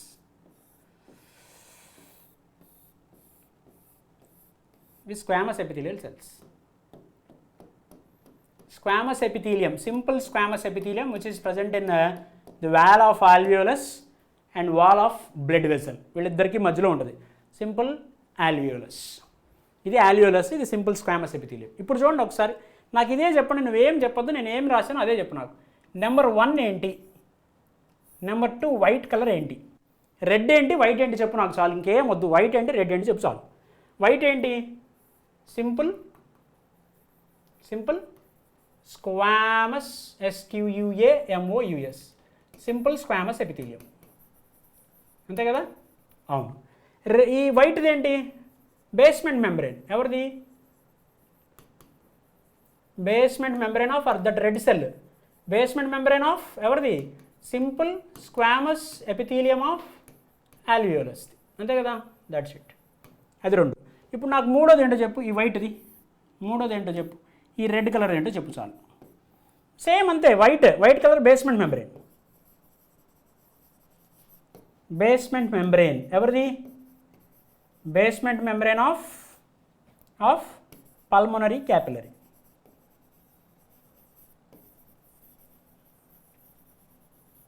మరి రెడ్ది ఏంటి? Squamous epithelium. Simple squamous epithelium of endothelium of blood vessel. అంతే. సో ఇప్పుడు ఓవరాల్గా ఈ 4 లేయర్స్లో ఇది వైట్, ఇది వైటే. ఆ వైట్ బేస్మెంట్ మెటీరియల్. ఆ రెండింటిని కలిపే బేస్మెంట్ సబ్స్టెన్స్ అంటాను. ఇది వైట్. ఇప్పుడు నేను వైటే, ఇదంతా బేస్మెంట్ మెటీరియలేగా. దిస్ ఈస్ బేస్మెంట్ మెంబ్రెయిన్ దాంది. ఇది ఎవరిది? Basement membrane. ఎవరిది? బ్లడ్ వెసల్ది. సో పైన కింద ఇక్కడ రెడ్ సెల్ ఉంది, ఇక్కడ రెడ్ సెల్ ఉంది, మధ్యలో బేస్మెంట్ మెంబ్రెయిన్. అదే డిఫ్యూజన్ మెంబ్రెయిన్, అదే రెస్పిరేటరీ మెంబ్రెయిన్. అదే 1 mm ఉంటుంది అంతే, 1 millimeter. ఎంత పల్సగా ఉంటే ఎక్స్చేంజ్ ఆఫ్ గ్యాసెస్ అంత మస్తు జబర్దస్త్ జరుగుతుంది. ఆక్సిజన్ లోపలికి, కార్బన్ డైఆక్సైడ్ బయటికి వస్తుంది. సో ఎఫిషియెంట్గా జరగాలి అంటే ద డిఫ్యూషన్ మెంబ్రెయిన్ అది 1 millimeter కన్నా తక్కువ ఉండాలి. అట్లీస్ట్ ఆ థిక్నెస్ అన్న మెయింటైన్ అయితే డిఫ్యూజన్ డిస్టెన్స్ పర్ఫెక్ట్ జరుగుతుంది. చూడు ఒకసారి అక్కడ, యు సీ ద డయాగ్రామ్. నేను పక్కకు వచ్చాను చూడు ఒకసారి, డయాగ్రామ్ చూడు. ఓకే, జస్ట్ ఇది థిక్నెస్ ఎంత ఉంటుందని చెప్పాను? Less than millimetre. Less than a millimetre. ఇది చాలా ఇంపార్టెంట్ వర్డ్ అండి. లెస్ దాన్ ఎ మిల్లీమీటర్ ఉంటే ఎక్స్చేంజ్ ఎఫిషియెంట్గా జరుగుతుంది. So diffusion membrane is formed by simple squamous epithelium of alveolus, simple squamous epithelium of blood vessel and basement material or basement membrane between them. ఇది lung దగ్గర ఉన్న capillary. So this is pulmonary capillary. Pulmonary capillary. దాన్ని blood vessel కాబట్టి endothelium. లోపల inner lining of blood vessel is endothelium అంటాం. Okay, alveolar wall 1 cell thick అన్నట్టు చూసారా? 1 cell thick, 1 cell, single layer. అందుకే కదా సింపుల్ స్క్వామస్ అనేది. That's it, basement substance. చాలా ఇంపార్టెంట్ అండి ఇది ఎగ్జామినేషన్లో. ఇక్కడ మీకు ఆ సీక్వెన్స్లో ఎవరు బయట నుంచి లోపలికి, లోపల నుంచి బయటకి ఎడుగుతాడు, alveolus to blood, blood to alveolus. And followed by thickness, చాలా important, less than millimeter. That's it. Take one screenshot. Please take one screenshot. Okay, let me move into the next one. Next slide. Transport of oxygen. I am feeling happy by seeing the transport of oxygen. ఎందుకంటే మనం ఇంత హ్యాపీగా ఉండటానికి కారణం oxygen అండి.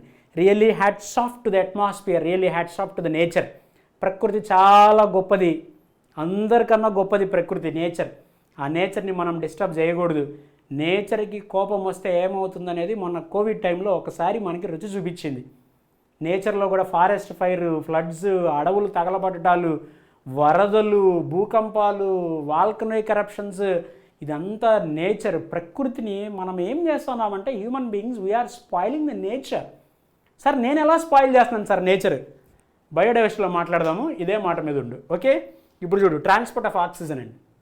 జనరల్గా oxygen 3% of oxygen soluble state, soluble అయ్యి అంటే డిజాల్వ్డ్ స్టేట్లో వెళ్ళిపోద్ది. డిజాల్వ్డ్ స్టేట్, ప్లాస్మా లిక్విడ్ కదా, ప్లాస్మాలో డిజాల్వ్డ్ స్టేట్లో 3% ఆఫ్ ఆక్సిజన్ వెళ్ళిపోతుందండి. అండ్ నెక్స్ట్ వన్ 97% ఎవరు తీసుకెళ్తారు తెలుసా? 97% ఆక్సిజన్ ఎవరు తీసుకెళ్తారు తెలుసా అండి? ఆర్బీసీ తీసుకెళ్తారు. ఆర్బీసీ. ఆర్బీసీని రెడ్ బ్లడ్ సెల్ అనాలా, రెడ్ బ్లడ్ కార్పసెల్ అనాలా అనేదాన్ని మీరు నాకు కామెంట్లో చెప్పండి, నేను డిస్కస్ చేస్తాను. ఓకే, 97% ఆర్బీసీ తీసుకెళ్తే 3% డిజాల్వ్డ్ స్టేట్లో వెళ్తుంది. ఆర్బీసీలో జనరల్గా హీమోగ్లోబిన్ ఉంది కదా, ఆర్బీసీలో హీమోగ్లోబిన్ ఉంది కదా, haemoglobin.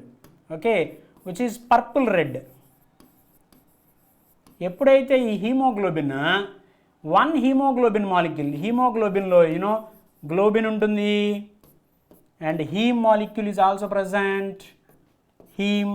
And in the centre of haem iron ఉంటుంది, Fe2+, and iron, iron, and here also iron, in the centre of haem iron. And ఒక ఐరన్ ఒక ఆక్సిజన్ మాలిక్యూల్ని బైండ్ చేస్తుంది. One iron can bind with one oxygen and one oxygen. So one hemoglobin molecule can bind with 4 oxygen molecules. Then we can say it is 100% saturated. ఒక haemoglobin molecule 4 oxygen మాలిక్యూల్స్ని తీసుకెళ్తుంది, అప్పుడు అది 100% saturate అయిందని చెప్తాం. ముగ్గురిని తీసుకెళ్తే 75%, ఇద్దరిని తీసుకెళ్తే 50%, ఒక్కరిని తీసుకెళ్తే 25%, అట్లా అన్నమాట. ఓకే, హీమోగ్లోబిన్, హీమోగ్లోబిన్లో హీమ్, గ్లోబిన్, ఐరన్ ఈ పార్ట్స్ ఉంటాయి కదా. So iron which can bind with one oxygen molecule, haem, iron, oxygen, ఇవి కలిసి హీమోగ్లోబిన్లో హ్యాపీగా ఎక్కడి నుంచి ఎక్కడికి ఆక్సిజన్ ట్రాన్స్పోర్ట్ చేస్తున్నాయి మనం గుర్తుపెట్టుకోవాల్సింది. లంగ్స్లోంచి ఆక్సిజన్ని ఎక్కడికి తీసుకెళ్తున్నాయి? ఎక్కడైతే అవసరం ఉందో అక్కడికి తీసుకెళ్తాయి. ఎక్కడ అవసరం ఉంది? టిష్యూస్ దగ్గర అవసరం ఉంది. ఎందుకు అవసరం ఉంది సార్ టిష్యూస్ దగ్గర అని అంటే ఐ విల్ టెల్. టిష్యూస్ దగ్గర I will write here. In tissues దగ్గర ఏం జరుగుతుంది? Number 1, high concentration of carbon dioxide ఉంది. కార్బన్ డైఆక్సైడ్ ఎక్కువ ఉంది అంటే హై H+ అయాన్స్ ఉన్నాయి అని అర్థం. H+ అయాన్స్ ఎక్కువ ఉన్నాయి అంటే లో pH అని అర్థం. లో pH అంటే <7. కార్బన్ డైఆక్సైడ్ ఎక్కువ ఉందంటే టెంపరేచర్ ఎక్కువ ఉందని అర్థం. అంటే వీటన్నిటికీ కారణము ఆఫ్ కోర్స్ ఆక్సిజన్ కాన్సన్ట్రేషన్ తక్కువ. All these are the conditions which are observed at tissues. ఒకసారి చూడండి నేను రాసిన conditions. You please see the conditions what I have return. ఒకసారి చూడాలి అక్కడ. అమ్మా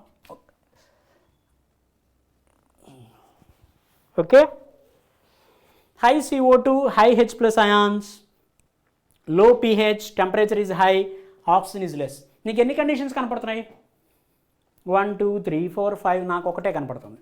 అదేంటి సార్ అంటే చూడు, ఆక్సిజన్ తక్కువ ఉంది అని అంటే ఒక రకంగా కార్బన్ డైఆక్సైడ్ ఎక్కువ ఉందని చెప్తున్నాను.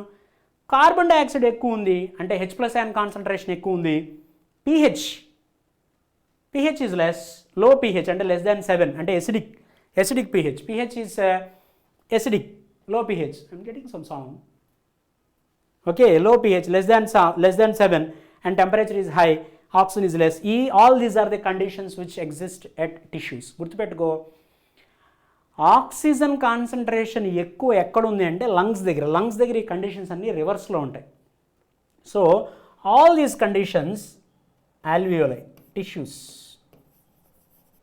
ఆల్వియోలై దగ్గర నెంబర్ 1 ఆక్సిజన్ కాన్సన్ట్రేషన్ ఎక్కువ ఉంటుంది, నెంబర్ 2 కార్బన్ డైఆక్సైడ్ కాన్సన్ట్రేషన్ తక్కువ ఉంటుంది, నెంబర్ 3 హై H+ అయాన్ కదా, CO2 తక్కువ ఉంటే లో H+ అయాన్స్, H+కి pHకి ఇన్వర్స్ రిలేషన్ కదా, లో H+ అంటే ఇక్కడ హై pH అంటే greater than 7 alkalinity, and carbon dioxide తక్కువ ఉందంటే టెంపరేచర్ కూడా తక్కువ. All these are the conditions which are present at lungs alveoli.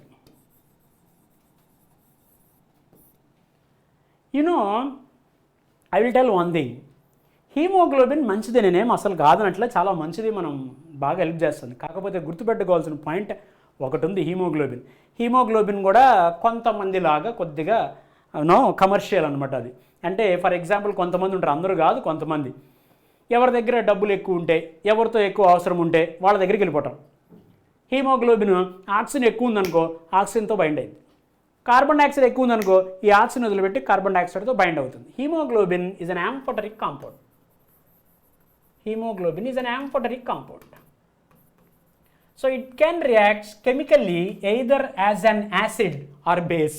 Okay, it can react chemically either as an acid or base. ఇప్పుడు ఏం చేస్తుందంటే చూడు అక్కడ ఈ కండిషన్స్లో, ఇప్పుడు హీమోగ్లోబిన్ లంగ్స్ దగ్గర ఉందనుకో, నేనేం చెప్పాను, ఎవరి కాన్సన్ట్రేషన్ ఏ గ్యాసియస్ పార్షియల్ ప్రెజర్ ఎక్కువ ఉంటే వాళ్ళ దగ్గరికి వెళ్ళి బయట. ఇక్కడ ఎవరు ఎక్కువ ఉన్నారు, ఇక్కడ ఎవరు ఎక్కువ ఉన్నారంటే ఆల్వియోలై దగ్గర ఆక్సిజన్ ఎక్కువ ఉంది కాబట్టి వెళ్ళి ఆక్సిజన్తో బైండ్ అయింది.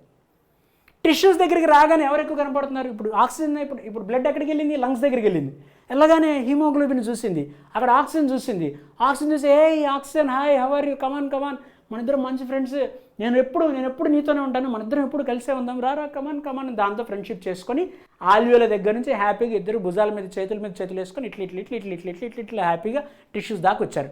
టిష్యూస్ దగ్గరికి రాగానే ఇంకొక మంచి కొత్త కార్ స్కోడా కార్ కనపడగానే వీడికి ఇంకో ఫ్రెండ్ని చూశాడు, వాడికి కొత్త కార్ కనపడింది, చూడగానే అబ్బా కొత్త కారు ఏముంది చిచ్చా సూపర్ కారు కదా అని చెప్పి ఏం చేశాడు తెలుసా, ఇప్పుడు పాపం వీడి దగ్గర మామూలు కారు డబ్బా కారు ఉంది, ఇందాక ఇంకొక కారు చెప్పాను, నీకు ఇష్టం లేని కారు ఒకటి పెట్టుకో అక్కడ, ఆ కారు వేసుకుని ఇద్దరు వచ్చారు ఇక్కడికి, హీమోగ్లోబిన్ ఆక్సిజన్ ఇద్దరు కలిసి ఇక్కడికి వచ్చారు.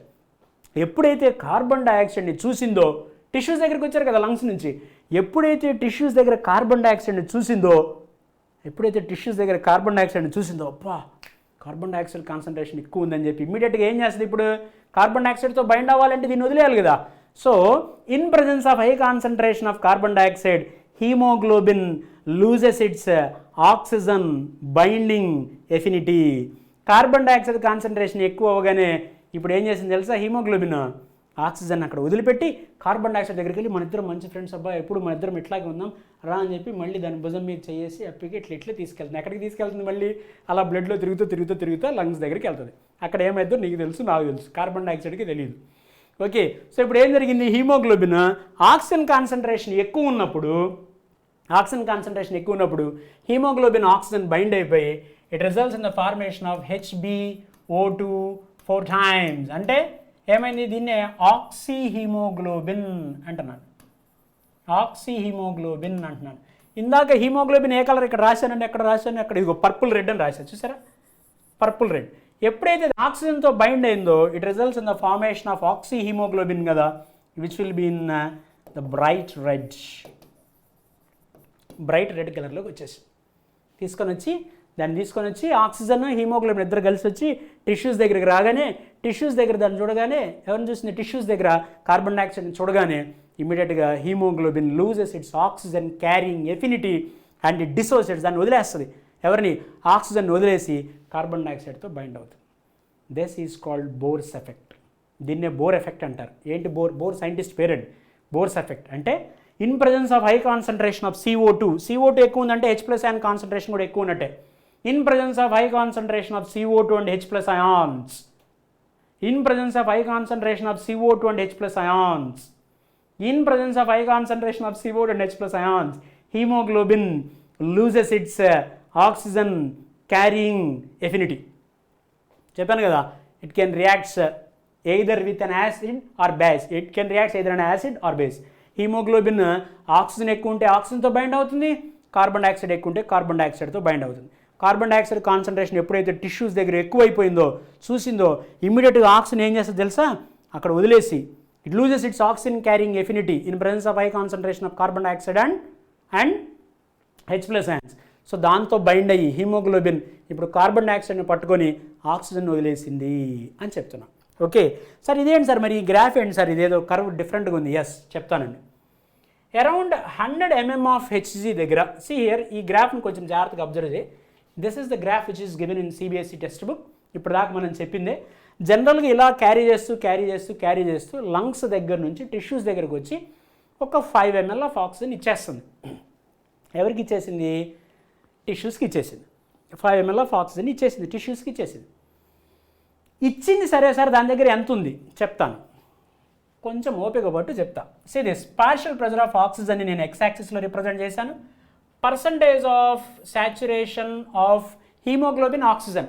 చూడండి ఒకసారి ఆ గ్రాఫ్ చూడండి, ఆక్సిజన్ హీమోగ్లోబిన్ కాన్సన్ట్రేషన్ మొత్తాన్ని, ఆక్సిజన్ అండ్ హీమోగ్లోబిన్, ఒక్క నిమిషం, ఆక్సిజన్ అండ్ హీమోగ్లోబిన్ రెండు percentage of saturation of haemoglobin ఇద్దరు కలిసి ఉన్నది వై యాక్సిస్లో చూపించాను, ఓన్లీ ఆక్సిజన్ ఇక్కడ చూపించాను. అంటే నీ దగ్గర PO2 కనుక ఎక్కువ ఉంటే పర్సంటేజ్ ఆఫ్ సాచురేషన్ కూడా ఎక్కువ ఉంటుంది. ఓకే, ఆల్మోస్ట్ 100 దగ్గర ఆల్మోస్ట్ 97% వరకు ఉంటుంది. ఇది ఆల్మోస్ట్ ఒక 97% సాచురేషన్ ఉంటుంది 100 దగ్గర. అంటే ఎక్కువ ఉంటే PO2 ఎక్కువ సాచురేషన్ ఉంటుంది. కొంచెం టిష్యూస్ దగ్గర అరౌండ్ బాగా వర్క్ చేస్తున్నటువంటి కొన్ని టిష్యూస్ తీసుకుందాం. కొన్ని వర్క్ చేస్తున్నటువంటి టిష్యూస్ దగ్గర బాగా తక్కువ ఉంటుంది, అరౌండ్ ఒక 40 వరకు వస్తుంది. నీకు నెక్స్ట్ ఇదిగో ఇక్కడ చూపిస్తున్నాను, ఈ గ్రాఫ్లో చూపిస్తాను. ఇక్కడ 40 చూపించాను చూడండి, 40 అన్నాను అంటే 40 ఇక్కడ అరౌండ్ 40 దగ్గర నువ్వు అబ్జర్వ్ చేస్తే ఇక్కడ అరౌండ్ ఇది 40 కదా, అరౌండ్ ఒక 70-75% వస్తుంది సాచురేషన్. ఇక్కడ 40 దగ్గర 75% సాచురేషన్, 100 దగ్గర 97% సాచురేషన్. ఇంకా తగ్గిపోయింది, చెప్పాను కదా, తర్వాత గ్రాఫ్లో చూపిస్తే ఇంకా తగ్గిపోయింది. అరౌండ్ 20కి బాగా పడిపోయింది, 20-30కి పడిపోద్ది. నెక్స్ట్ ఇదిగో 20-30 ఆ టైంకి పడిపోతుంది. అలా ఆ రేంజ్కి పడిపోయినప్పుడు 20 ఆ రేంజ్కి పడిపోయినప్పుడు ఆల్మోస్ట్ ఒక 30-35% సాచురేషన్ ఉంటుంది 20 దగ్గర. జాగ్రత్త చూడు ఈ గ్రాఫ్. PO2 100 ఉంటే ఎక్కువ ఉంటే మ్యాక్సిమం వీళ్ళిద్దరు కలిసి ఉంటారు, ఆక్సిజన్ హీమోగ్లోబిన్ ఇద్దరు కలిసి ఉంటారు, 97% కలిసి ఉన్నారు. ఆక్సిజన్ తగ్గిపోయింది అనుకో, కామన్ సెన్స్తో ఆలోచించు. నీ దగ్గర ఎక్కువ డబ్బులు ఉంటే ఎక్కువ ఖర్చు పెడతావు, ఖర్చు పెట్టగలవు. తక్కువ డబ్బులు ఉంటే తక్కువే ఖర్చు పెడతావు. అర్థమైందా? సో ఇక్కడ ఆక్సిజన్ తగ్గిపోయింది. ఆక్సిజన్ తగ్గిపోతే అది ఎక్కువ ఎలా బైండ్ అయింది? దాని దగ్గర ఆక్సిజన్ తక్కువ ఉంది. ఆక్సిజన్ తక్కువ ఉంటే ఇదేం చేస్తుంది? హీమోగ్లోబిన్ ఆక్సిజన్ తగ్గిపోయింది అనుకో, తక్కువే బైండ్ అయింది. తక్కువ బైండ్ అయింది అంటే ఎక్కువని ఏం చేసింది? వదిలిపెట్టేసింది. నీ దగ్గర ఎందుకు తక్కువ డబ్బులు ఉన్నాయి? నువ్వు ఖర్చు పెట్టావు కాబట్టి. నీ దగ్గర ఎందుకు ఆక్సిజన్ ఇక్కడ 97% 75 ఎందుకు వచ్చింది? ఎందుకుంది ఈ డిఫరెన్స్? ఇక్కడ ఆల్మోస్ట్ 22% ఆఫ్ డిఫరెన్స్ ఎందుకు ఉందండి? ఎందుకంటే డిఫరెన్స్ ఇక్కడ 97 ఇది 75, 22% డిఫరెన్స్ ఎందుకు ఉంది? ఎందుకు తగ్గిపోయింది సాచురేషన్? ఖర్చు పెట్టాం కాబట్టి. ఆక్సిజన్ ఇచ్చేసింది. సో ఆక్సిజన్ తగ్గితే హీమోగ్లోబిన్ ఆక్సిజన్ తక్కువ కలిసి ఉంటాయి.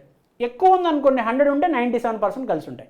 ఓన్లీ 40 ఉందనుకో, తక్కువ ఉందనుకో, తక్కువే కలిసి ఉంటుంది. ఇంకా తగ్గిపోయింది అనుకో, మజిల్ బాగా వర్క్ చేస్తూ ఉంది, ఎక్కువ వర్క్ చేస్తూ ఉంది. PO2 ఇప్పుడు 20కి వచ్చింది, ఆక్సిజన్ ఇంకా తక్కువ ఉంది. అప్పుడు ఎంతకు వచ్చింది చూడండి, 35కి వచ్చింది. అంటే నీ దగ్గర ఇంతకుముందు ఎంత ఉన్నాయండి? 97 రూపీస్ ఉన్నాయి. ఇప్పుడు ఎంత వచ్చినాయి? ఇప్పుడు ఎన్ని రూపీస్ ఉన్నాయి? ఓన్లీ 35 రూపీస్ ఉన్నాయి. అంటే డిఫరెన్స్ ఎంత? దీనికి దీనికి డిఫరెన్స్ ఎంత చెప్పు నాకు? 62% డిఫరెన్స్. ఈ 62 దీనికి యాడ్ చేయా, 35ని 62 యాడ్ చేయి, 97 వస్తుంది. సో నీ దగ్గర ఫస్ట్లో 97 రూపాయలు ఉండేవి, ఇప్పుడు 35 రూపాయలు మాత్రమే ఉన్నాయి, 35 రూపీస్ మాత్రమే ఉన్నాయి. అంటే నువ్వు ఎంత ఖర్చు పెట్టావు? చెప్పు నాకు? 62 రూపీస్ ఖర్చు పెట్టావు. అర్థమైంది? అంటే ఇప్పుడు నీ దగ్గర లేవు. నీ దగ్గర ఆక్సిజన్ కాన్సన్ట్రేషన్ బాగా తక్కువ ఉన్నప్పుడు 35% ఇప్పుడు హీమోగ్లోబిన్ దగ్గర ఉంది ఆక్సిజన్. ఇంతకుముందు 97 ఉండేది, ఆక్సిజన్ తగ్గిపోయేటప్పటికి 75కి వచ్చింది, ఇంకా ఆక్సిజన్ తగ్గిపోయింది 20కి వచ్చింది, ఇప్పుడు 35 ఉంది దాని దగ్గర. రిమైనింగ్ అంతా ఇచ్చేసింది. ఎందుకు ఇచ్చింది? దానికి అవసరం కాబట్టి ఇచ్చింది. As muscle is in working condition, సివియర్గా వర్క్ చేస్తుంది కాబట్టి, అక్కడ ఆక్సిజన్ అవసరం కాబట్టి ఇచ్చేసింది. అందుకే ఇక్కడ ఒక డాట్, ఇక్కడ ఒక డాట్, ఇక్కడ ఒక డాట్ పెట్టుకుని 3 డాట్లు కలిపితే ఈ సిగ్మాయిడ్ కర్వ్ వస్తుంది. ఇదే S shape curve. Sir S అంటే ఇట్లా ఉండాలి కదా సార్, ఎస్ అవసరం లేదబ్బా, ఇది కూడా ఎస్ఏ. మై నేమ్ ఇస్ సాయ్, ఇట్లా రాస్తా సాయ్, సాయ్ ఇట్లా రాస్తా కాదంటవా, that is S, this is S. Sigmoid growth curve, S shape curve, sigmoid growth curve, J shape growth curve అక్కడ చదువుకుంటాం మనం. అలాగే ఇది S shape curve. Oxyhaemoglobin dissociation curve అంటాం దీన్నే సింపుల్గా ఆక్సిజన్ డిసోసియేషన్ కర్వ్ అన్నాడు. ఆక్సిజన్ డిసోసియేట్ అయిపోయింది. ఎంత డిసోసియేట్ అయింది? 20 దగ్గర ఓన్లీ 35 ఉందంటే 62% ఇచ్చేసింది. అదే 40 దగ్గర 75 ఉందంటే 22% ఇచ్చేసింది. 100 దగ్గర మాత్రం 97 ఉంది. సో 97 ఉండాల్సింది 75కి వచ్చిందంటే 22 ఇచ్చేసింది ఒక పాయింట్ దగ్గర. 97 ఉండాల్సింది 35 ఉంది అని అంటే 62 ఇచ్చేసింది ఇంకో పాయింట్ దగ్గర. నీకు నేను ఒక అద్భుతమైన పాయింట్ చెప్తాను చూడు, ఆశ్చర్యపోయేటువంటి పాయింట్ ఒకటి చెప్తా. సీ దిస్, ఈ 20 ఎక్కడంటే విగరస్ ఎక్సర్సైజ్, నువ్వు బాగా ఎక్సర్సైజ్ చేస్తున్నావు ఇక్కడ. ఇది ఈ 40 అంటే చెప్పనా, this will be very surprising. ఈ 40 అంటే చెప్పనా, when you are in resting condition, నువ్వు రెస్టింగ్ కండిషన్లో ఉన్నప్పుడు ఎంత ఆక్సిజన్ ఇచ్చేసిందండి, జాగ్రత్తగా వినాలి. నువ్వు రెస్టింగ్ కండిషన్లో ఉన్నప్పుడు ఎంత ఆక్సిజన్ ఇచ్చింది, హీమోగ్లోబిన్ ఎంత ఆక్సిజన్ ఇచ్చింది రెస్టింగ్ కండిషన్లో ఉన్నప్పుడు? 22% ఇచ్చింది. ఈ 5 హ్యాండ్స్ని నేను ఇప్పుడు 22%ని రౌండ్ ఫిగర్ చేసి 20 చేస్తా. ఒక్కొక్క ఫింగర్ని ఒక్కొక్క 20 అనుకో, 20 20 20 20 20, 5 20లు 100. సో 22% రెస్టింగ్ కండిషన్లో ఉన్న మజిల్కి ఇచ్చింది. అది 22% వాడుకో పండగ చేసుకొని 22% ఇచ్చింది. రౌండ్ ఫిగర్ చేయి 22ని, 20 20 20 20 20, 5 20లు 100, 5 × 20 100. అంటే 20% రెస్టింగ్ స్టేట్లో ఉన్న మజిల్కి ఇచ్చింది. అంటే ఇంకా రిజర్వ్ ఫామ్లో దాని దగ్గర ఎంత ఉందండి? 4 × 20, 80% ఇంకా రిజర్వ్ ఫామ్లో ఉంది. యావరేజ్గా 70 to 75% ఉంది.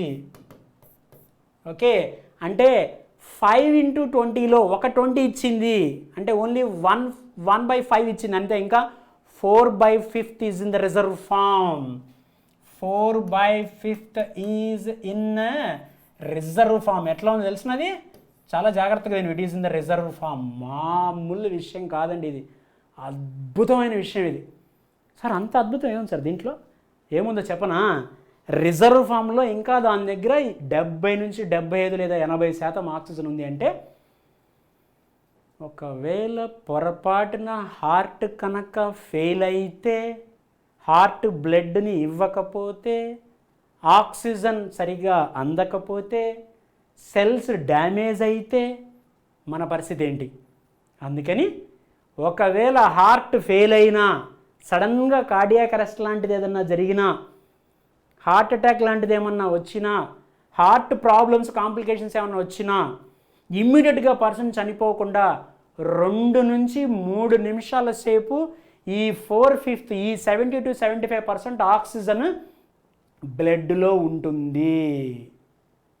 అంటే పొరపాటున నువ్వు ఎర్న్ చేసేటువంటి person 1 month 2 months 3 months job లేకపోయినా వాడుకోవటానికి బ్యాంకులో మినిమం బ్యాలెన్స్ పెట్టుకున్నట్టుగా ఇది మినిమం బ్యాలెన్స్. ఇక్కడ నన్ను క్వశ్చన్ అడగచ్చు, సార్ ఒక పర్సన్కి జాబ్ పోతే వాడి బ్యాంకులో ఉన్న డబ్బులు 2 నెలలు వస్తాయి, ఈ 2 నెలలు గడిస్తే సరిపోద్దా సార్, వాడికి మళ్ళీ తర్వాత జాబ్ అవసరం లేదా అని నువ్వు అడిగితే నేనేం చెప్తాను?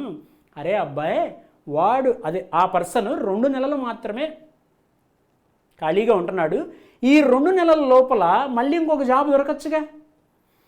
హార్ట్ ఫెయిల్ అయింది, ఇంకొక 2 నుంచి 3 నిమిషాల్లో మళ్ళీ హార్ట్ ఫెయిల్ అయినటువంటి హార్ట్ని మనం స్టిమ్యులేట్ చేయొచ్చుగా.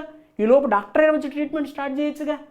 సార్ 2 నుంచి 3 నిమిషాలు ఏం జరుగుతుంది సార్? 2 నుంచి 3 నిమిషాలు కాదు, ఒక్కొక్కసారి 2 నుంచి 3 సెకండ్లు కూడా సరిపోతాయి ఒక మనిషిని బతికించడానికి. మనిషి ప్రాణం విలువ చాలా విలువైనది, చాలా ముఖ్యమైనది. ఆ ప్రాణాన్ని మనము తెలిసి తెలియక చాలామంది ఎగ్జామినేషన్లో ఫెయిల్ అయ్యామనో, ర్యాంక్ రాలేదనో, ఇంకోటి జరగలేదనో చాలామంది అనవసరంగా సూసైడ్ అటెంప్ట్లు చేసి ప్రాణాల మీదకి తెచ్చుకుంటున్నారు. మన లైఫ్ ఏ నిమిషాన్ని ఏమవుతుందో తెలియదు. ఉన్నంతకాలం హ్యాపీగా బతకాలి, ఉన్నంతకాలం లైఫ్ని ఎంజాయ్ చేయాలి, మనము డిసిప్లిన్డ్గా ఉండాలి. ఎట్ ద సేమ్ టైం మన వర్క్ మనం చేయటమే మన డిసిప్లిన్. గుర్తుపెట్టుకోండి, డిసిప్లిన్ అంటే doing our duty is discipline. నేను ఇదే నమ్ముతాను, doing our duty is discipline. నీ పని నువ్వు చేస్తే ఏమీ కాదు. ఇది కూడా అంతే, నీ హార్ట్ పొరపాటున ఒక వ్యక్తి హార్ట్ ఫెయిల్ అయినా 2 నుంచి 3 నిమిషాల్లో డాక్టర్ మళ్ళీ ట్రీట్మెంట్ ఇచ్చి ఆ పర్సన్ని బతికించవచ్చు. ఈలోపు నీ సెల్స్ డ్యామేజ్ అవ్వకుండా ఈ 2 నుంచి 3 నిమిషాలు నీ సెల్స్ని బతికించేది ఆ రిజర్వ్ ఫామ్లో ఉండేటువంటి ఆ 4/5 ఆఫ్ ఆక్సిజనే. గుర్తుపెట్టుకో, అది చాలు, అది దానికి తెలుసు. కాబట్టే నేను ఆ రిజర్వ్ ఫామ్లో ఉన్న ఆక్సిజన్ నేను ఇవ్వను, నా ఏటీఎంలో ఉన్న డబ్బులు నేను ఇవ్వను, నాకు ఎప్పుడైనా సడన్గా అవసరమైతే అవి ఉంటాయి, ఈ రిజర్వ్ ఫామ్లో ఉన్నది నేను ఇవ్వను, ఉంచుకుంటాను అంటుంది. ఇది మినిమం బ్యాలెన్స్ అండి. ఓకే, దీని గురించి చూద్దాం. సో ఇప్పుడు ఈ 70 to 75% రిజర్వ్ ఫామ్లో అలాగే పెట్టుకుంటుంది. These are all the conditions. So 97% oxygen వెళ్ళడానికి కారణం అది. సో నేను ఏం చెప్పాను ఇప్పుడు బోర్ ఎఫెక్ట్ అంటే ఇందాక, what is Bohr's effect? Bohr effect అంటాం యాక్చువల్గా. ఏంటది? In presence of high concentration of CO2. So CO2 and H+ion concentration oxyhaemoglobin మీద ఉండి ఆ ఆక్సిహీమోగ్లోబిన్ నుంచి ఆక్సిజన్ బయటికి లిబరేట్ అయ్యేటట్టుగా చేసే పని ఆ కార్బన్ డైఆక్సైడ్ది, హీమోగ్లోబిన్. దాన్ని బోర్ ఎఫెక్ట్ అంటాం. The reverse of Bohr effect is also correct, Haldane effect అంటాం. The reverse of Bohr effect is Haldane's effect. ఇది కూడా కరెక్టే కదా, 100% కరెక్టే. ఇప్పుడు ఏం చెప్పాను? హీమోగ్లోబిన్ లంగ్స్ దగ్గరికి వెళ్ళిన తర్వాత ఆక్సిజన్ ఉంది కదా, ఆక్సిజన్తో బైండ్ అయింది కదా, టిష్యూస్ దగ్గరికి వచ్చింది కదా, టిష్యూస్ దగ్గర ఎవరు ఎక్కువ ఉన్నారు? కార్బన్ డైఆక్సైడ్ ఎక్కువ ఉంది, అందుకని ఆక్సిజన్ వదిలేసింది, కార్బన్ డైఆక్సైడ్తో బైండ్ అయింది. అదే ఇప్పుడు కార్బన్ డైఆక్సైడ్ బైండ్ ఎక్కడికి వెళ్ళింది? లంగ్స్ దగ్గరికి వెళ్ళింది. ఇప్పుడు లంగ్స్ దగ్గర ఎవరు ఉంటారు? ఆక్సిజన్ ఎక్కువ ఉంటుంది. ఆక్సిజన్ ఎక్కువ ఉన్నప్పుడు ఎవరిని వదిలేస్తుంది? కార్బన్ డైఆక్సైడ్ వదిలేస్తుంది. సో ఆక్సిజన్ ఎక్కువ ఉన్నప్పుడు కార్బన్ డైఆక్సైడ్ని వదిలిపెట్టడాన్ని హెల్డెన్ ఎఫెక్ట్ అంటారు. కార్బన్ డైఆక్సైడ్ ఎక్కువ ఉన్నప్పుడు ఆక్సిజన్ వదిలిపెట్టడాన్ని బోర్ ఎఫెక్ట్ అంటారు. బోర్ ఎఫెక్ట్ టిష్యూస్ దగ్గర జరిగితే హెల్డెన్ ఎఫెక్ట్ ఎక్కడ జరుగుతుంది? In presence of high concentration of oxygen haemoglobin loses its carbon dioxide carrying affinity. ఇది లంగ్స్ దగ్గర జరుగుతుంది. That's it. Take one screen shot please. Okay, good. Next one. ఇదే ఇందాక చెప్పిందేనండి, 100 దగ్గర 97% సాచురేషన్ జరిగింది. 97%. దీనికి డిఫరెన్స్ ఎంత? 22% ఈజ్ ద డిఫరెన్స్. ఇక్కడికి డిఫరెన్స్ ఎంత? 62% ఈజ్ ద డిఫరెన్స్. ఎందుకంటే ఈ 35కి నువ్వు 62 యాడ్ చేస్తే ఎంత అయింది? 97 అవుతుంది. ఈ 75కి 22 యాడ్ చేస్తే 97 అవుతుంది. ఈ 75% ఎప్పుడు ట్రాన్స్పోర్ట్ అయింది? 75% రెస్టింగ్ కండిషన్లో ఉన్న మజిల్ దగ్గర స్టోర్ అయ్యేది ఎంత అంటే ఈ 75. ఈ 35 అండి విగరస్గా ఎక్సర్సైజ్ చేస్తున్నటువంటి మజిల్. సో విగరస్ ఎక్సర్సైజ్ చేసేటువంటి మజిల్ ఏదైతే ఉంటుందో ఆ మజిల్ దగ్గర ఎంత స్టోర్ అయ్యి ఇది అన్లోడ్ అయిపోయింది. Unloaded to vigorously exercise muscle. Okay, then next one, carbon dioxide. How the carbon dioxide is transported? Carbon dioxide is transported generally 7% will be transported in a dissolved state. మీకు ఇందాక చెప్పాను solubility is more, that is the reason, number 1. Number 2, ఒక 20 నుంచి 25%. ఇవి మన numericals text బుక్లో ఇచ్చిన numericals follow అవ్వండి ఎప్పుడైనా. న్యూమరికల్స్ అంటే ఎందుకంటే 21, 22, 23 అనే ఎగ్జామినేషన్లో అట్లా ఏమో ఉండవు ఆప్షన్స్. సో 20 to 25% ఎవరు తీసుకెళ్తారంటే carbon dioxide combines with amino group of haemoglobin. Amino group అంటే హీమోగ్లోబిన్ ప్రోటీన్ కదా, హీమోగ్లోబిన్ ప్రోటీనే కదండి, గ్లోబిన్ ప్రోటీన్ పార్టే కదా, హీమ్ ఐరన్ పార్ట్ కదా. సో ఆ ప్రోటీన్లో అమైనో యాసిడ్స్ ఉంటాయి కదా, 141 అమైనో యాసిడ్స్, 146 అమైనో యాసిడ్స్ ఉంటాయి. తర్వాత చూద్దాం మనం. సో ఈ అమైనో గ్రూప్లో ఉన్న అమైనో యాసిడ్స్తో ఈ కార్బన్ డైఆక్సైడ్ కంబైన్ అయ్యి it results in the formation of carbamino haemoglobin.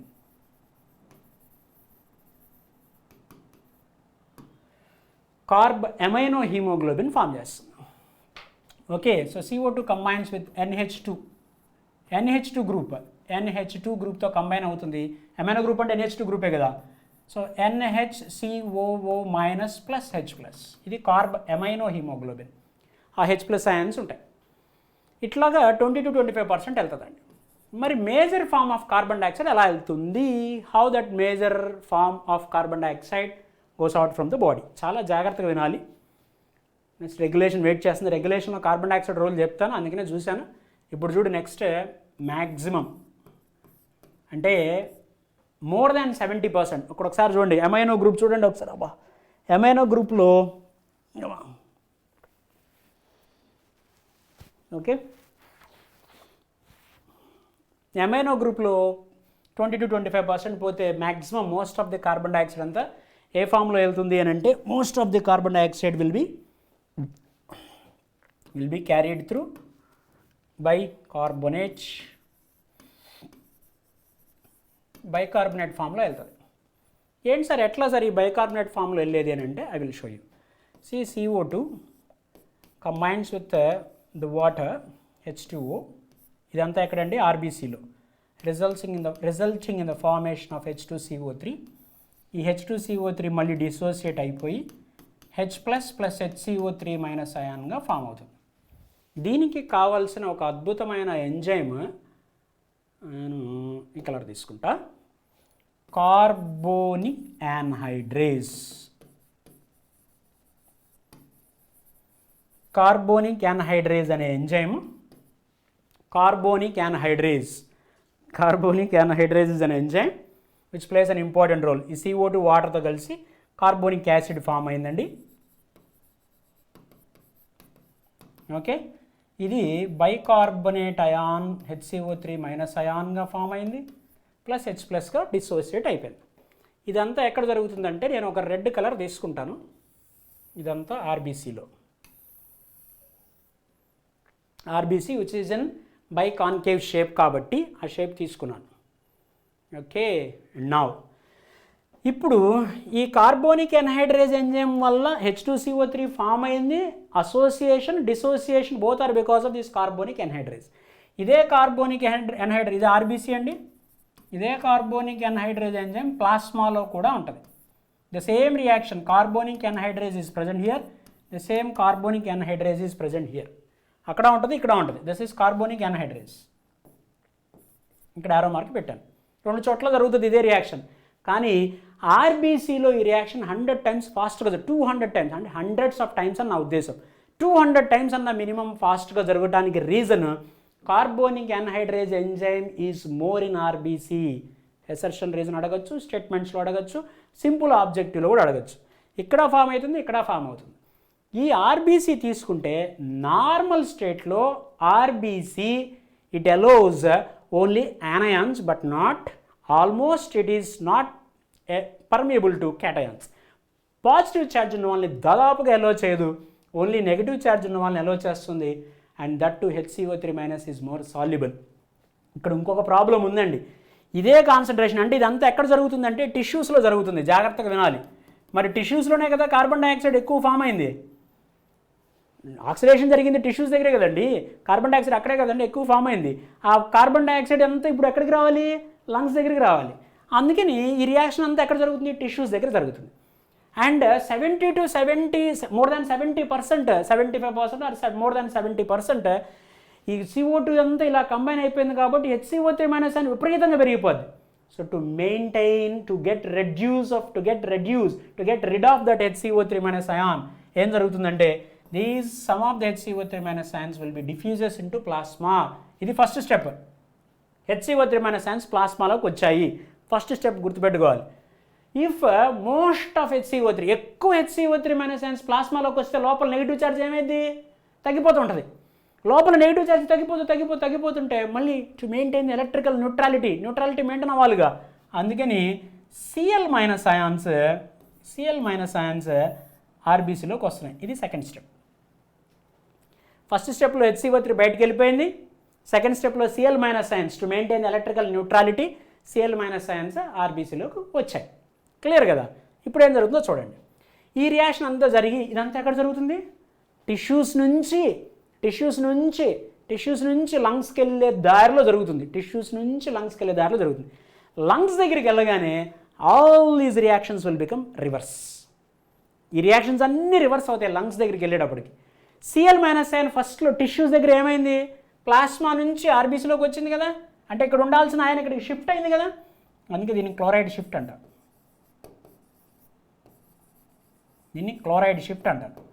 Cl minus అని అటు నుంచి షిఫ్ట్ అయింది కదా టిష్యూస్ దగ్గర.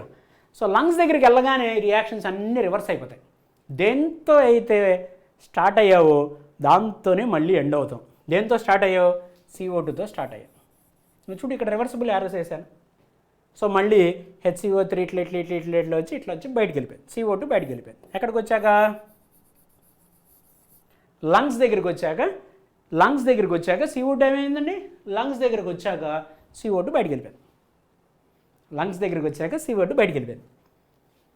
ఇక్కడ నువ్వు పాయింట్ వినాలి, నీకు అర్థం కావడానికి చెప్తున్నాను. ఉన్న HCO3- అయాన్స్ అన్నీ బయటికి వెళ్ళిపోతే మరి ఇంతకుముందు ప్లాస్మాకు కూడా HCO3- అయాన్స్ ఇచ్చిందిగా ఆర్బీసీ. నాదేం చేశానంటే కొంచెం డబ్బులు నీ దగ్గర పెట్టుకోమని చెప్పాను. మరి నా దగ్గర ఉన్న డబ్బులన్నీ అయిపోయిన తర్వాత నేను నీకు ఇచ్చిన డబ్బులు మళ్ళీ నాకు ఇవ్వాలి కదా. నేను న్యాయంగా అడుగుతున్నాను కదా, నేను ధర్మంగా అడుగుతున్నాను కదా. నా దగ్గర ఉన్న డబ్బులన్నీ అయిపోయినాయి, మరి నేను నీకు ఇచ్చిన నాకు ఇవ్వాలి కదా. అదే ఏమని అడుగుతుంది. అప్పుడు ఏమవుతుందంటే ఇప్పుడు HCO3 ఇక్కడికి వచ్చేసినాయి కదా. ఫస్ట్ స్టెప్లో టిష్యూస్ దగ్గర HCO3- అయాన్స్ కొన్ని ప్లాస్మాలోకి వెళ్ళాయి. ఫస్ట్ స్టెప్ ఇది. అలా వెళ్ళాయి కాబట్టి Cl- అయాన్స్ అక్కడి నుంచి లోపలికి వచ్చాయి. రెండో స్టెప్ అని చెప్పాను. లంగ్స్ దగ్గరికి వెళ్ళిన తర్వాత అన్నీ రివర్స్ అయిపోతాయి. అన్నీ రివర్స్ అయినప్పుడు ఇది కూడా రివర్స్ అయిపోతుంది. అంటే ఇందాక HCO3 బయటకు వచ్చినాయి కదా, ఇప్పుడు అవి మళ్ళీ లోపలికి వచ్చేస్తాయి. రివర్స్ లంగ్స్ దగ్గర రివర్స్ అయిపోయింది. సో ఇది థర్డ్ స్టెప్. మరి HCO3 లోపలికి వచ్చిన తర్వాత ఇంకా Cl ఎందుకు? ఆల్రెడీ నువ్వు వచ్చేసావు కదా మీ ఇంటికి, నేను మా ఇంటికి వెళ్ళిపోతాను, హోమ్ సిక్ అని వెళ్ళిపోయింది. ఇది కూడా నాకు ఫోర్త్. ఏమీ లేదండి. ఫస్ట్ HCO3- అయాన్ టిష్యూస్ దగ్గర, ఈ వైట్ కలర్లో వేసిన యారోస్ టిష్యూస్ దగ్గర, ఎల్లో కలర్లో వేసినవి లంగ్స్ దగ్గర. అంతే. టిష్యూస్ దగ్గర HCO3- అయాన్ ఆర్బీసీలోంచి ప్లాస్మాలోకి వెళ్ళింది. HCO3- అయాన్ ఇది ఒక్కటే గుర్తుపెట్టుకుని ఇంకేం గుర్తుపెట్టుకోవద్దు. టిష్యూస్ దగ్గర CO2 ఎక్కువ ఉంటుంది కదా, కామన్ ఆక్సిడేషన్ కదా. CO2 ఎక్కువ ఉంటే H2Oతో కంబైన్ అయ్యి H2CO3 ఫామ్ అయ్యి H+HCO3- అయాన్ ఫామ్ అయింది. ఈ HCO3- అయాన్ ఏమైంది? టిష్యూస్లో ఉన్న HCO3- అయాన్ ఎక్కడికి వచ్చింది? ఆర్బీసీలో కూడా రావాల్సింది అంతా ఎక్కడ? టిష్యూస్ దగ్గర. టిష్యూస్లో ఉన్న ఆర్బీసీలో జరుగుతుంది ఇదంతా. టిష్యూస్లో ఉన్న ఆర్బీసీలో ఎక్కువ HCO3 ఫామ్ అయిపోగానే అబ్బా ఇంత నా వల్ల కాదులే అని అది కొంచెం ప్లాస్మాకి ఇచ్చింది. ఇది ఒక్కటే గుర్తుపెట్టుకో. HCO3- ions diffuses from RBC to plasma at tissues. ఇది తెచ్చింది కాబట్టి Cl- అయాన్ లోపలికి రావాల్సి వచ్చింది. ఈ రెండు స్టెప్స్, ఇది క్లోరైడ్ షిఫ్ట్. ఈ రెండు స్టెప్స్ టిష్యూస్ దగ్గర జరిగాయి. లంగ్స్ దగ్గరికి వెళ్ళగానే రివర్స్, ఎవరింట్లోకి వాళ్ళు వస్తారు. అంటే HCO3 వెనక్కి వచ్చేస్తుంది, Cl- వెనక్కి వెళ్ళిపోతుంది. Cl- అలా వెనక్కి వెళ్ళిపోవటాన్ని ఏమంటారంటే that is called reverse chloride shift అంటారు. Reverse chloride shift. ఇందాక క్లోరైడ్ షిఫ్ట్, ఇప్పుడు reverse chloride shift. Chloride shift is also called Hamburger's phenomenon అంటాం. Hamburger's phenomenon or chloride shift అంటాం. సెకండ్ స్టెప్లో జరిగింది కదా. ఏది? ఫస్ట్ Cl- అయాన్ ప్లాస్మా నుంచి ఆర్బీసీలోకి వచ్చింది కదా, అది క్లోరైడ్ షిఫ్ట్. లంగ్స్ దగ్గరికి వెళ్ళిన తర్వాత reverse chloride shift. So chloride shift takes place at tissues, reverse chloride shift takes place at lungs. Very simple point. ఎప్పుడైతే టిష్యూస్ దగ్గర CO2 ఫామ్ అయిందో, అది CO2 H2Oతో కంబైన్ H2CO3 ఫామ్ అయిందో, అది డిసోసియేట్ అయిపోయింది in presence of this enzyme. Carbonic anhydrase enzyme presence వల్ల dissociation జరుగుతుంది. ఈ HCO3- అయాన్ ప్లాస్మాలోకి వచ్చేసింది. ప్లాస్మాలోంచి Cl- ion negative charge maintain చేయడానికి ఆర్బీసీలోకి వచ్చింది. లంగ్స్ దగ్గరికి వెళ్ళిన తర్వాత ఈ రియాక్షన్స్ అన్ని రివర్స్ అయిపోతాయి. సో కాబట్టి మళ్ళీ HCO3- అయాన్ ఆర్బీసీలోకి వచ్చింది. ఇక్కడ ఉన్న HCO3- అయాన్స్ ఆర్బీసీలోకి వచ్చాయి, ప్లాస్మాలోంచి ఆర్బీసీలోకి వచ్చాయి. Cl- అయాన్ రివర్స్ వెళ్ళిపోయింది. ఇక్కడ పాయింట్ ఏంటంటే నువ్వు నన్ను అడగాల్సింది ఏంటంటే, సార్ ఇప్పుడు లంగ్స్ దగ్గరికి వెళ్ళిన తర్వాత ఈ HCO3- అయాన్స్ రివర్స్ ఎందుకు వచ్చినాయి అంటే ఎగ్జిస్టింగ్ ఆల్రెడీ ఆర్బీసీలో కొన్ని HCO3- అయాన్స్ ఉన్నాయి కదా, నా దగ్గర ఉన్న డబ్బులు అవన్నీ వాడేసుకున్నాను కాబట్టి ఇప్పుడు నీకు ఇచ్చిన డబ్బులు నువ్వు మళ్ళీ తిరిగి ఇవ్వాలి కదా.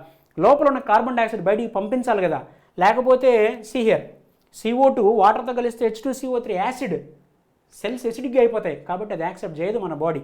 సో HCO3- అయాన్స్ ఇదివరకు నీకు ఇచ్చినటువంటి HCO3- అయాన్స్ని కూడా తీసుకొని వాటిని కూడా CO2గా మార్చి బయటికి పంపించేస్తాయి. అందుకని ఇది వచ్చినాయి కాబట్టి Cl- అయాన్స్ వెళ్ళిపోతాయి. ఈ స్టోరీ మొత్తంలో నువ్వు ఒక క్యాండిడేట్ గురించి మర్చిపోతున్నావు, అండర్ ఎస్టిమేట్ వేసావు, నువ్వు చాలా తక్కువ అంచనా వేసావు ఒకళ్ళని ఈ స్టోరీ మొత్తంలో. ఎవరినంటే ఇదిగో ఈ క్యాండిడేట్ని. చాలా సైలెంట్గా ఉంది చూసారు ఇక్కడ. మామూలు క్యాండిడేట్ అనుకుంటున్నాను అంటే ఆ candidate H+ ion. High H+ ions causes low pH acidic అని ఇందాకే చెప్పాను. నువ్వు నన్ను అడగాలి బాస్ ఈ స్టోరీ అంతా బాగానే ఉంది కానీ ఆ H+ions ఖాళీగా ఉన్నాయి అక్కడ, ఆ H+ions ఖాళీగా ఉంటే చాలా కష్టం అని. అవును, ఆ విషయం మాకు తెలుసు, అందుకే దాన్ని నేను చాలా బిజీగా పెట్టాను. నువ్వు ఖాళీగా ఉంటే మాటను అని చెప్పి నీకు వర్క్ అసైన్ చేశాను. 4 గంటలు క్లాస్ అనమన్నాను, అసైన్మెంట్ చేయమన్నాను, బిట్స్ ప్రాక్టీస్ చేయమన్నాను, మెంటీ సెషన్కి రమ్మన్నాను, యూట్యూబ్లో ఛానల్ చూస్తూ ఉండమని చెప్పాను, ఎన్రోల్ చేసుకోమన్నాను. ఇన్ని చెప్పాను నీకు, నిన్ను బిజీగా ఉంచడానికి. ఇది కూడా అంతే, అప్పుడే కదా రిజల్ట్ వచ్చేది. ఇప్పుడు కూడా అంతే. ఈ H+ions నేను బిజీగా ఉంచుతాగా, నాకు తెలుసుగా దీన్ని ఎట్లా చేయాలో. ఏం చేస్తారు సార్ మీరు ఇప్పుడు? ఏం చేస్తాను తెలుసా? ఇది ఆర్బీసీ కదా, ఆర్బీసీలో హీమోగ్లోబిన్ ఉంది కదా. అవును సార్ ఉంది. హీమోగ్లోబిన్ సంగతి తెలుసుకుందేగా నీకు. ఆక్సిజన్ ఎక్కువ ఉందంటే మన ఇద్దరం ఫ్రెండ్స్ అంటది, కార్బన్ డైఆక్సైడ్ ఎక్కువ ఉందంటే మన ఇద్దరం ఫ్రెండ్స్ అంటది. ఇప్పుడు ఎవరు దొరికారు తెలుసు దీనికి? H+ion దొరికింది. దాన్ని చూడగానే H+ion మన ఇద్దరం మంచి ఫ్రెండ్స్ అంట, దాని దగ్గరికి వెళ్తుంది. ఇప్పుడు H+ions దాంతో కంబైన్ అయ్యి it results in the formation of దీంతో కంబైన్ అయిపోయింది. ఇప్పుడు హెచ్ ఈ H+ దాంతో కంబైన్ అయ్యి it results in the formation of HHB, making haemoglobin acidic, HHB అంటారు. సార్ మరి హీమోగ్లోబిన్కి ఏమి కాదు, ఎందుకంటే haemoglobin acts as a buffer. Haemoglobin acts as a buffer ఎందుకో తెలుసా? It contains high content of histidine. దాంట్లో హిస్టిడిన్ అనే ఒక అమైనో యాసిడ్ ఉంటుంది. ఆ హిస్టిడిన్ అనే అమైనో యాసిడ్ వల్ల ఆ H+ionsని పట్టుకుంటుంది, అది పోనివ్వదు. యాక్ట్స్ ఎ బఫర్.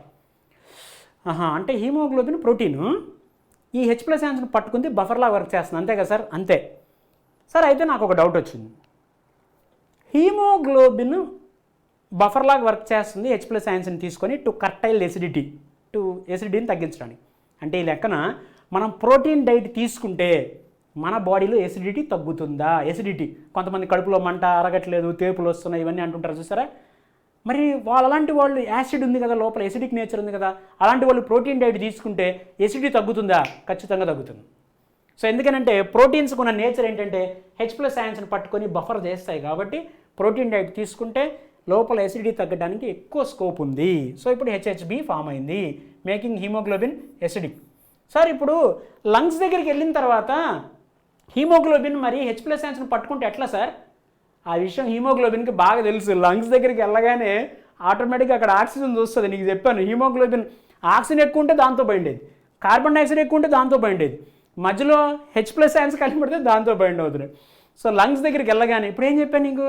దారిలో H+ionsని పట్టుకొని హీమోగ్లోబిన్ H+, మన ఇద్దరు మంచి ఫ్రెండ్స్, వెళ్దాం రా అని చెప్పి ఇద్దరు వెళ్తున్నారు హ్యాపీగా. మళ్ళీ వెళ్తుంటే ఈ లోపు లంగ్స్ దగ్గరికి వెళ్ళగానే ఆక్సిజన్ చూసింది ఎవరు? హీమోగ్లోబిన్.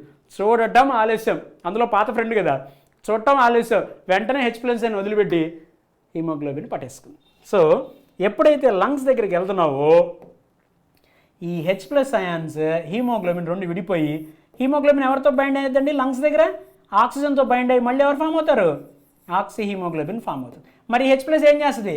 అప్పుడు వెనక్కి వెళ్ళిపోయి అమ్మో, ఈ H+ion ఏం చేస్తుంది అప్పుడు అంటే ఈ H+ions ఇది ఈ H+ions అలా వెనక్కి వెళ్ళిపోయి HCO3 దగ్గరికి వెళ్ళి, HCO3 నువ్వు చెప్పింది కరెక్టే, ఇందాక టిష్యూస్ దగ్గర నువ్వేదో బయటికి లోపలికి తిరుగుతున్నావు అని నేను అట్లా బయటికి వెళ్ళాను, బయటికి వెళ్ళేటప్పటికి హీమోగ్లోబిన్ కనపడింది, నన్ను లంగ్స్ దాకా తీసుకొచ్చింది, లంగ్స్ దాకా తీసుకొచ్చిన తర్వాత నన్ను వదిలిపెట్టేసింది, వెళ్ళి ఆక్సిజన్తో బైండ్ అయింది, ఎంతైనా మన ఇద్దరం కలిసి ఉందాం బ్రదర్ అని చెప్పి మళ్ళీ బ్రదర్ సిస్టర్స్ ఇద్దరు కలిసిపోయారు. H+HCO3 కంబైన్ అయిపోయి H2CO3 ఫామ్ అయిపోయింది. సో ఈ స్టోరీ మొత్తంలో నువ్వు గుర్తుపెట్టుకోవాల్సింది haemoglobin acts as a buffer. Haemoglobin నేను ఫస్టే చెప్పాను, చాలామందిలాగా అది కరెక్ట్గా ఎక్కడ ఎలా ఉండాలో అక్కడ అలా పనిచేస్తుంది haemoglobin. So you have to learn from haemoglobin. Okay, that's it. That's all about transport of carbon dioxide. So ఈ ప్రాసెస్లో 100 ml ఆఫ్ డిఆక్సిజనేటెడ్ బ్లడ్ ఎంత కార్బన్ డైఆక్సైడ్ని డెలివరీ చేసింది అని అంటే 4 ml ఆఫ్ కార్బన్ డైఆక్సైడ్ని డెలివరీ చేసింది. ఎవరికి డెలివరీ చేసింది? లంగ్స్కి డెలివరీ చేసింది. ఇందాక నేను చెప్పిన స్టోరీలో 100 ml of oxygenated blood 5 ml of ఆక్సిజన్ని డెలివరీ చేసింది. ఎవరికి డెలివరీ చేసింది? టిష్యూస్కి డెలివరీ చేసింది. ఓకే, సో ఈ స్టోరీ మొత్తంలో నువ్వు ఒక పాయింట్ అబ్జర్వ్ చేస్తే, సీ హియర్, ఏంటి ఆ పాయింట్ అంటే సీ హియర్, అసలు ఈ పాయింట్ పొరపాటును కూడా మిస్ అవ్వద్దు. ఎట్ ఎనీ కాస్ట్ ఈ పాయింట్ మిస్ అవ్వకూడదు నువ్వు. 100 ml ప్లేస్లో 200 పెట్టినా, 5 ml ప్లేస్లో 4 పెట్టినా, టిష్యూ ప్లేస్లో లంగ్ పెట్టినా మీనింగే మారిపోద్ది. అలాగే ఇక్కడ కూడా అంతే. ఆక్సిజన్ ప్లేస్లో కార్బన్ పెట్టినా, కార్బన్ డైఆక్సైడ్ పెట్టినా, 4 ప్లేస్లో 5 పెట్టినా, డెలివరీ ప్లేస్లో ట్రాన్స్పోర్ట్ పెట్టినా రాంగే. ఓకే, ఈ స్టేట్మెంట్స్ చాలా చాలా చాలా ఇంపార్టెంట్. ఓకే, అసలు యాక్చువల్గా 100 ml ఆఫ్ ఆక్సిజనేటెడ్ బ్లడ్ దగ్గర 20 ml ఆఫ్ ఆక్సిజన్ ఉంటుంది. ఇచ్చేది మాత్రం 5 ml వేస్తుంది, తెలుసు కదా, రిజర్వ్ ఫామ్లో దగ్గర పెట్టుకుంటుంది.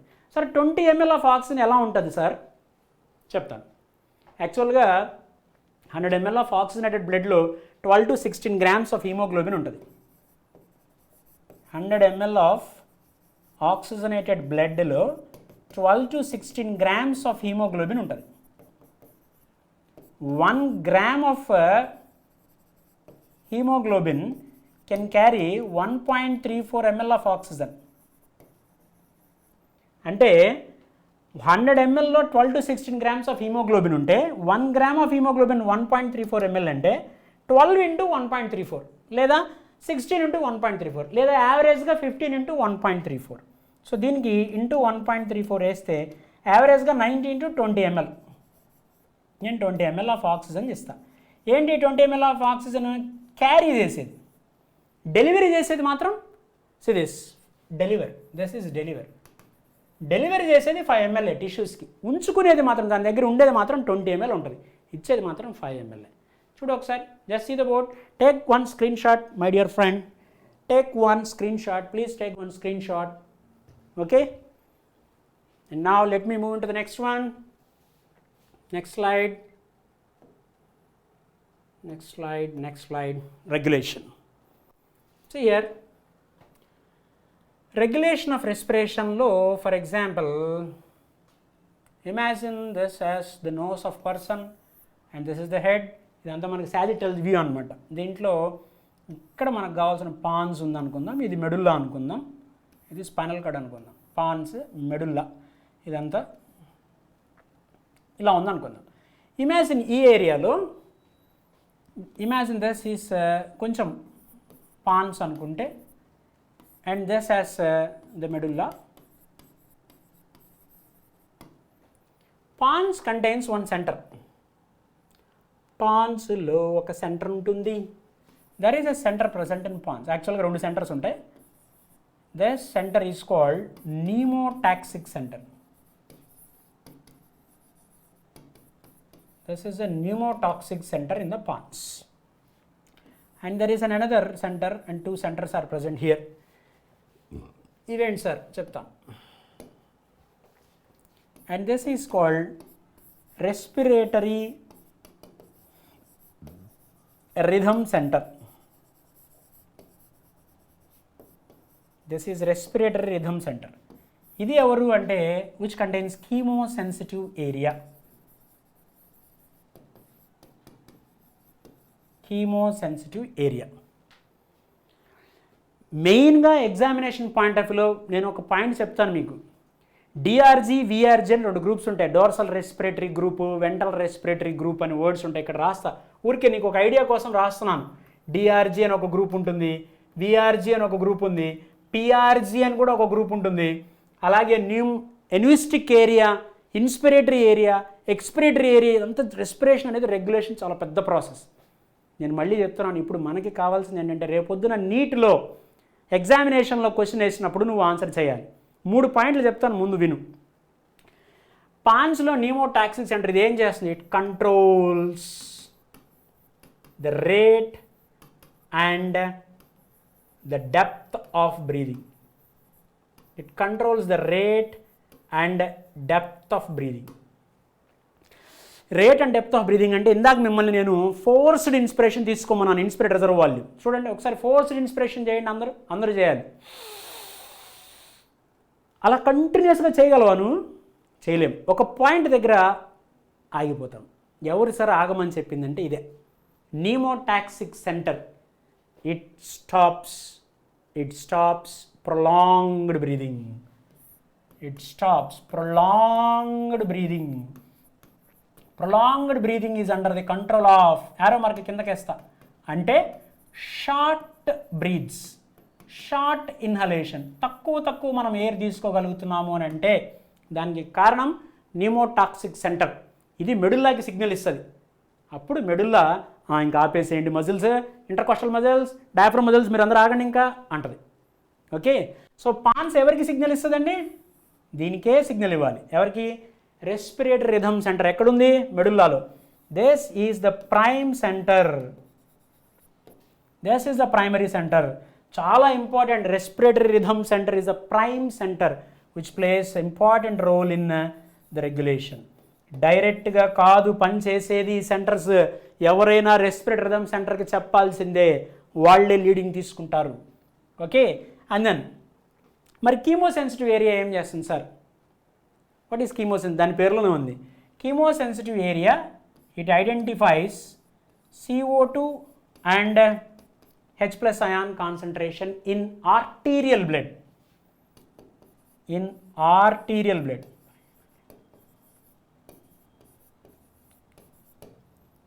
ఓకే, వీనస్ బ్లడ్ కాదు. వీనస్ బ్లడ్లో ఆబ్వియస్గా CO2 ఎక్కువ ఉంటుంది కదా. ఆర్టీరియల్ బ్లడ్లో కనుక carbon dioxide H+ ion concentration ఎక్కువ ఉంటే ఇమ్మీడియట్గా ఆ CO2 H+ ion కాన్సన్ట్రేషన్ ఎక్కువ ఉన్ననే విషయాన్ని ఈ కీమోసెన్సిటివ్ ఏరియా ఐడెంటిఫై చేసి ఎవరికి చెప్పాలి? ఎవరైనా దీనికే చెప్పాలి. రెస్పిరేటరీ రిథమ్ సెంటర్ సార్ మరి CO2 H+ ion కాన్సన్ట్రేషన్ ఎక్కువైపోయినాయండి, మీరు ఏదో ఒకటి చేయరా అంటే, ఓకే నేను చూసుకుంటాను కదా అని ఏం చేస్తుంది? అది మజిల్స్కి, ఇంటర్కోస్టల్ మజిల్స్, డయాఫ్రమ్కి సిగ్నల్స్ ఇస్తుంది. So will perform more breathing. ఎక్కువ బ్రీదింగ్ చేస్తే CO2 H+ బయటికి వెళ్ళిపోతాయి. That's it. ఓకే, ఇదే కీమోసెన్సిటివ్ ఏరియా ఇంకా 2 బ్లడ్ వెజల్స్ దగ్గర కూడా ఉంటాయి. There also present in aortic arch and they are also present in carotid artery. Aortic arch and carotid artery. ఇప్పుడు ఇది ఇలా బ్లడ్ వెజల్ ఉందనుకోండి, ఈ బ్లడ్ వెజల్కి ఇన్నర్ లైనింగ్లో ఉంటాయి రిసెప్టార్స్. ఇలా ఉంటాయి రిసెప్టార్స్, ఇలా ఉంటాయి రిసెప్టార్స్. అవి కూడా అంతే. బ్లడ్లో కనుక ఏదైనా CO2 H+ ఎక్కువ ఉందా ఇమ్మీడియట్గా రిసెప్టార్స్ ఐడెంటిఫై చేసేస్తాయి. చేసి ద సిగ్నల్స్ ఈ అయోర్టిక్ ఆర్చి, క్యారోటిడ్ ఆర్టరీ దగ్గర నుంచి, ఈ అయోర్టిక్ ఆర్చి, క్యారోటిడ్ ఆర్టరీ వీళ్ళ దగ్గర నుంచి సిగ్నల్స్ తీసుకొని ఈ రిసెప్టార్స్ సిగ్నల్స్ ఎవరికి ఇస్తాయి? కీమోసెన్సిటివ్ ఏరియాకి ఇస్తాయి. కీమోసెన్సిటివ్ ఏరియా ఎవరికి ఇవ్వాల్సింది? దీనికి ఇవ్వాల్సిందే, రెస్పిరేటరీ రిథమ్ సెంటర్కి ఇవ్వాల్సిందే. So this respiratory rhythm centre is primarily responsible.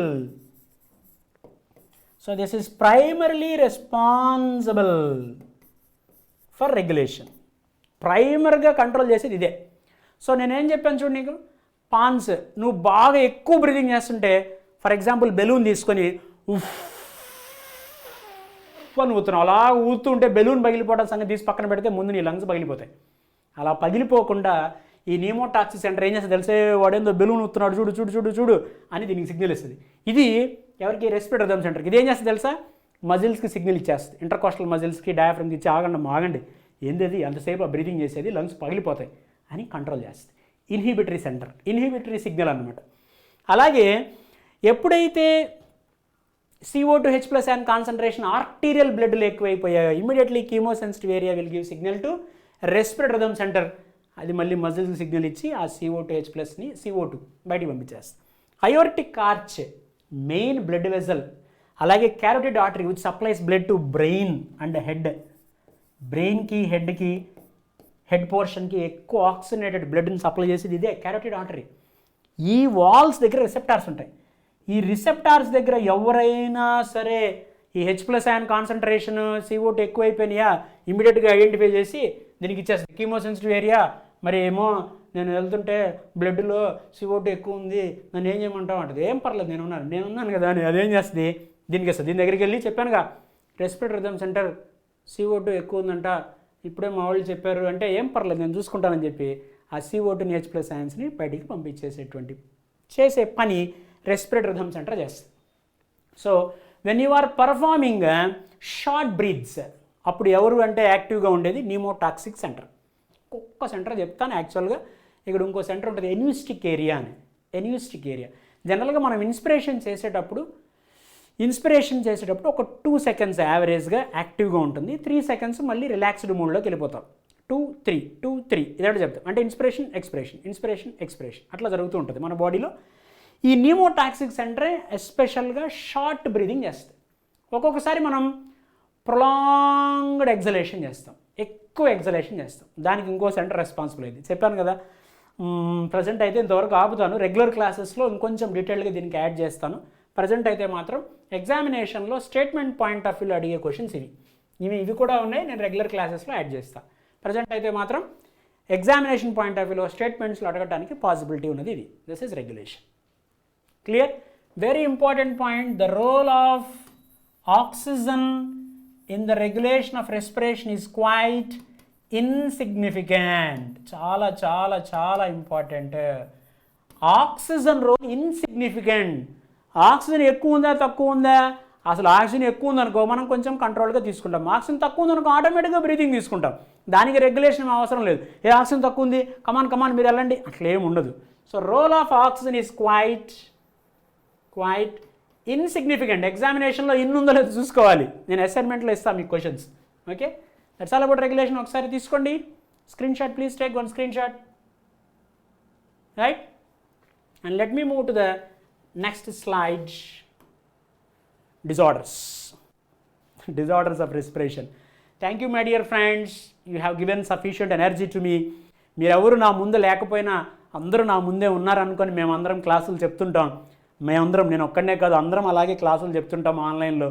దానికి మాకు కావాల్సిన ఎనర్జీ మీరు ఇవ్వాలి through your messages, through your nice way of expression. అలా మాట్లాడుతూ ఉంటే, మెసేజ్ల ఫామ్లో మాట్లాడుతుంటే లైవ్ క్లాసెస్లో కూడా మీ ముందుకు వస్తాం. మాకు హ్యాపీగా ఉంటుంది. మాకు కావాల్సిన ఎనర్జీ మీరే ఇవ్వాలి.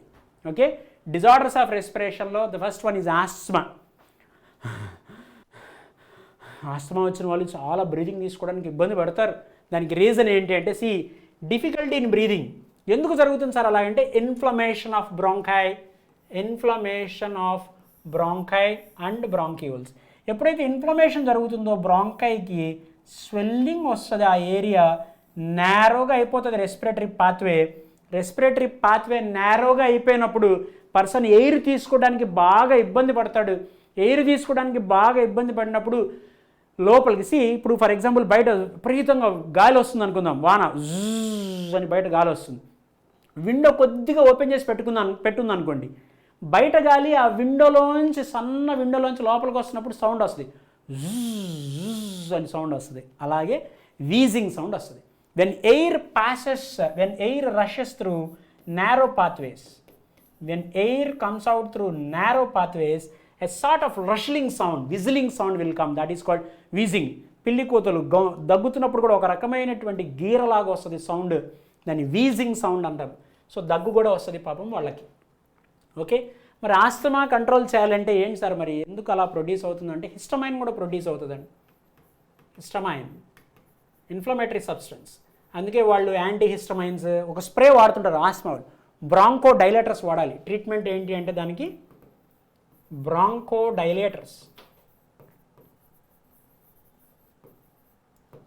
డైలేటర్ వాడితే ఆ పాత్వే కొంచెం డైలేట్ అయ్యి వాళ్ళకి మళ్ళీ హ్యాపీగా ఫీల్ అవుతారు. కొంచెం ఎయిర్ బాగా లంగ్స్కి సప్లై అవుతుంది. Next one is emphysema. Here emphysema what happens is, లంగ్స్లో ఉన్న ఆల్వియోలు అన్నీ ఫ్యూజ్ అయిపోతాయి. నెంబర్ ఆఫ్ ఆల్వియోలే ఫ్యూజ్ అయిపోయి లార్జ్ సైజ్ వస్తుంది. సర్ఫేస్ ఏరియా తగ్గిపోతుంది. SCA for surface area to volume ratio, Bergmann's rule అంటాం యాక్చువల్గా. సో సర్ఫేస్ ఏరియా ఎప్పుడైనా లంగ్స్ అన్నీ ఫ్యూజ్ అయిపోయినాయి. వాల్స్ విల్ కొయలసీ అంటే ఫ్యూజ్ అయిపోయాయి. అందువల్ల లంగ్స్ ఆల్వియోల సైజ్ పెద్దదైపోయింది. Exchange of gases, surface area తగ్గిపోయి ఎక్స్చేంజ్ ఆఫ్ గ్యాసెస్ తగ్గిపోతుంది. So cigarette smoking is one of the reason for this chronic cough. దగ్గు ఎక్కువగా వస్తుంది. అదే కదా మనం చూస్తూ ఉంటాం సినిమాల్లో కూడా, టీవీలో ఒక యాడ్ వస్తుంది, అని తగ్గుతుంటే ఇదేనా నీ ఎంఫసీమాకి నిన్ను దగ్గర చేసేది అని ఒక యాడ్ వస్తుంది, అదే ఇది. So lungs will become more fibrous tissue ఎక్కువైపోతుంది. Less elasticity is observed in the lungs. Few alveoli but large size. Few alveoli in the sense few number of alveoli but size of alveoli is more. Size పెరుగుతుంది, surface area తగ్గిపోతుంది. Size of alveoli పెరుగుతుంది, surface area తగ్గిపోతుంది. SA for surface area. Cigarette smoking is one of the reason. Please don't take cigarette, ఎందుకంటే సిగరెట్లో carbon monoxide and number of hydrocarbons, benzopyrenes, nitrosamines, చాలా pollutants ఉన్నాయి నేచర్లో. నువ్వు ఎప్పుడైతే సిగరెట్ స్మోకింగ్ చేస్తావో haemoglobin shows much affinity to carbon monoxide. నీకు చెప్పాను ఇందాక హీమోగ్లోబిన్ ఆక్సిజన్ ఎక్కువ ఉంటే దాంతో బైండ్ అవుతుంది, కార్బన్ డైఆక్సైడ్ ఎక్కువ ఉంటే దీంతో బైండ్ అవుతుంది, H+ యాంజన్ కనపడితే దాన్ని బఫర్ చేస్తుంది. వీళ్ళందరికన్నా ఎక్కువ ఎఫినిటీ దాంతో కార్బన్ మొనాక్సైడ్తో ఉంటుంది. It shows much affinity to carbon monoxide. Haemoglobin carbon మొనాక్సైడ్ని పట్టుకోవాలంటే ఆక్సిజన్ వదిలిపెట్టాలి. అందుకని నీ బ్లడ్లో ఆక్సిజన్ తగ్గిపోద్ది కార్బన్ మొనాక్సైడ్ లెవెల్ ఎక్కువ ఉంటే. ORD అంటే నెక్స్ట్ ఆక్యుపేషనల్ రెస్పిరేటరీ డిజార్డర్స్, అంటే నువ్వు పని చేసేటువంటి ప్లేస్లో కొన్ని డిజార్డర్స్ రావటం. Let me check. ఒకటి పాయింట్ ఉంది, పని చేసేటువంటి ప్లేసెస్లో యాస్బెస్టోసిస్ అనమాట. యాస్బెస్టోసిస్ అంటే ఈ యాస్బెస్టోస్ ఇండస్ట్రీలో ఆ డస్ట్ లోపలికి వెళ్ళిపోవటం వల్ల యాస్బెస్టోస్ ఇండస్ట్రీలో ఆ షీట్స్, జింక్ షీట్స్ తయారు చేసే చోట, ప్లాస్టిక్ షీట్స్ తయారు చేసే చోట ఈ ప్రాబ్లం వస్తూ ఉంటుంది. సిలికాస్ అంటే మైనింగ్ ఇండస్ట్రీ, క్వారీ, ఈ సిమెంట్ ఫ్యాక్టరీస్, ఇండస్ట్రీస్ అలాంటి వాటి చోట డస్ట్ బాగా అక్యుములేట్ అయిపోయి పీల్చి లంగ్స్ అన్ని డ్యామేజ్ అయిపోతాయి. సైడరోసిస్, ఇది ఐరన్ ఇండస్ట్రీస్లో వర్క్ చేసేటువంటి వాళ్ళు ఎక్కువగా న్యూమోకోనియాసిస్ అని, హైపర్ఫెర్రీమియా, హైపర్ అంటే ఎక్కువ, ఫెర్రస్ ఐరన్ ఎక్కువైపోతుంది లంగ్స్లో. దానివల్ల ఏమవుతుందంటే ఆర్బీసీ రప్చర్ అయిపోతాయి. ఈ హీమోగ్లోబిన్ బ్రేక్డౌన్ అయిపోయిన తర్వాత ఐరన్ హీమోసైడర్ అనేటువంటి ఒక కాంపౌండ్లోనే స్టోర్ అయి ఉండేది. ఆర్బీసీ ఎప్పుడైతే రప్చర్ అయిపోయిందో హీమోసైడర్ బయటకు వచ్చేస్తుంది. హీమోసైడరోసిస్, ఓసిస్ అంటే ప్రొడక్షన్, మోర్ హీమోసైడర్. దానివల్ల ఆల్వియోలే కూడా డ్యామేజ్ అయిపోతాయి. ఈ లంగ్స్లో ఐరన్ పార్టికల్స్ అక్యుములేట్ అయిపోయి ఆల్వియోలేకి పంక్చర్ కూడా పడిపోతుంది. బ్లడ్ కూడా ఆల్వియోలో కూడా బ్లడ్తో ఫిల్ అయిపోతాయి. Most dangerous. ఇది చూడండి పాపం, black lung disease. Continuously you are working in coal mines, ఈ బొగ్గు గనుల్లో పనిచేస్తారు చూసారా, బొగ్గు, అలాంటి చోట పనిచేసే వాళ్ళకి కూడా లంగ్స్ నల్లగా ఉంటాయి. ఏదైనా పోస్ట్ మార్టం కేసు అప్పుడప్పుడు చూస్తున్నప్పుడు యాక్సిడెంట్ కేసుల్లో సిగరెట్ స్మోకింగ్ చేసే వాళ్ళ లంగ్స్ చూస్తే నల్లగా ఉంటాయి. అదే ఏ హ్యాబిట్స్ లేని వాళ్ళు అయితే లంగ్స్ పింక్ కలర్లో ఉంటాయి. లంగ్స్ని కూడా ట్రాన్స్ప్లాంట్ చేయొచ్చండి. సో సిగరెట్ స్మోకింగ్ చేసే వాళ్ళల్లో, ఈ కోల్ మైన్స్లో వర్క్ చేసేటువంటి వాళ్ళల్లో ఈ లంగ్స్ నల్లగా అవుతాయి అనమాట. దాన్ని బ్లాక్ లంగ్ డిసీజ్ అంటారు. ఓకే, ఇది కాకుండా టాకీప్నియా, బ్రాడీప్నియా, ఇదేమో ఫాస్ట్ బ్రీదింగ్ అనమాట, ర్యాపిడ్ బ్రీదింగ్, ఫాస్ట్గా బ్రీదింగ్ చేయటం. బ్రాడీప్నియా స్లో బ్రీదింగ్. బ్రాడీప్నియా అంటే స్లో బ్రీదింగ్, స్లోగా బ్రీదింగ్ చేస్తారు కొంతమంది, దాన్ని బ్రాడీప్నియా అంటారు. ఆర్థోప్నియా, డిస్ప్నియా ఉంటుంది. డిస్ప్నియా అంటే పెయిన్ఫుల్ బ్రీదింగ్. చాలా మెడికల్ డిజార్డర్స్ ఉన్నాయండి. Anyhow that's all about the disorders which are given in your textbooks and in the examination point of view. ఇది సిబిఎస్ఈలో ఇవ్వలేదు, ఇవి స్టేట్ బోర్డులో ఇచ్చాడు. So state board point of view, CBSE point of view cover చేసాము. లంగ్స్లో ఎస్పెషల్గా fibrous tissue కనుక అక్యుములేట్ అయిపోతే, ఇలా ఫైబ్రస్ టిష్యూ అక్యుములేట్ అయిపోతే more proliferation of fibrous tissue causes fibrosis. Fibrosis అంటే ప్రొలిఫరేషన్, నెంబర్ పెరగటం. ప్రొలిఫరేషన్ ఆఫ్ లంగ్ టిష్యూ కనుక బాగా నెంబర్ పెరిగిపోవటాన్ని ప్రొలిఫరేషన్ అంటారు. దాన్ని ఫైబ్రోసిస్ అని కూడా అంటారు. ఇది కూడా మనం ఓఆర్డీలో మెన్షన్ చేస్తాం. A type of it may leads to tumours also, cancerous condition కూడా రావచ్చు. ఇంకా చాలా డిజార్డర్స్ ఉన్నాయి, ఇంకా చాలా విషయాలు చెప్పాలి. రెగ్యులర్ క్లాసెస్లో కూడా ఇంకా డిస్కస్ చేసుకుందాము. So many things are waiting. And మీరు సిబిఎస్ఈ పాయింట్ ఆఫ్ వ్యూలో మాత్రం and state board point of వ్యూలో రెస్పిరేషన్లో ఎలాంటి బిట్ వచ్చినా సరే మీరు ఆన్సర్ చేస్తారు. అసైన్మెంట్స్లో కొన్ని మాట్లాడదాం. వీడియో సెషన్ దీన్ని మిస్ అవ్వకండి.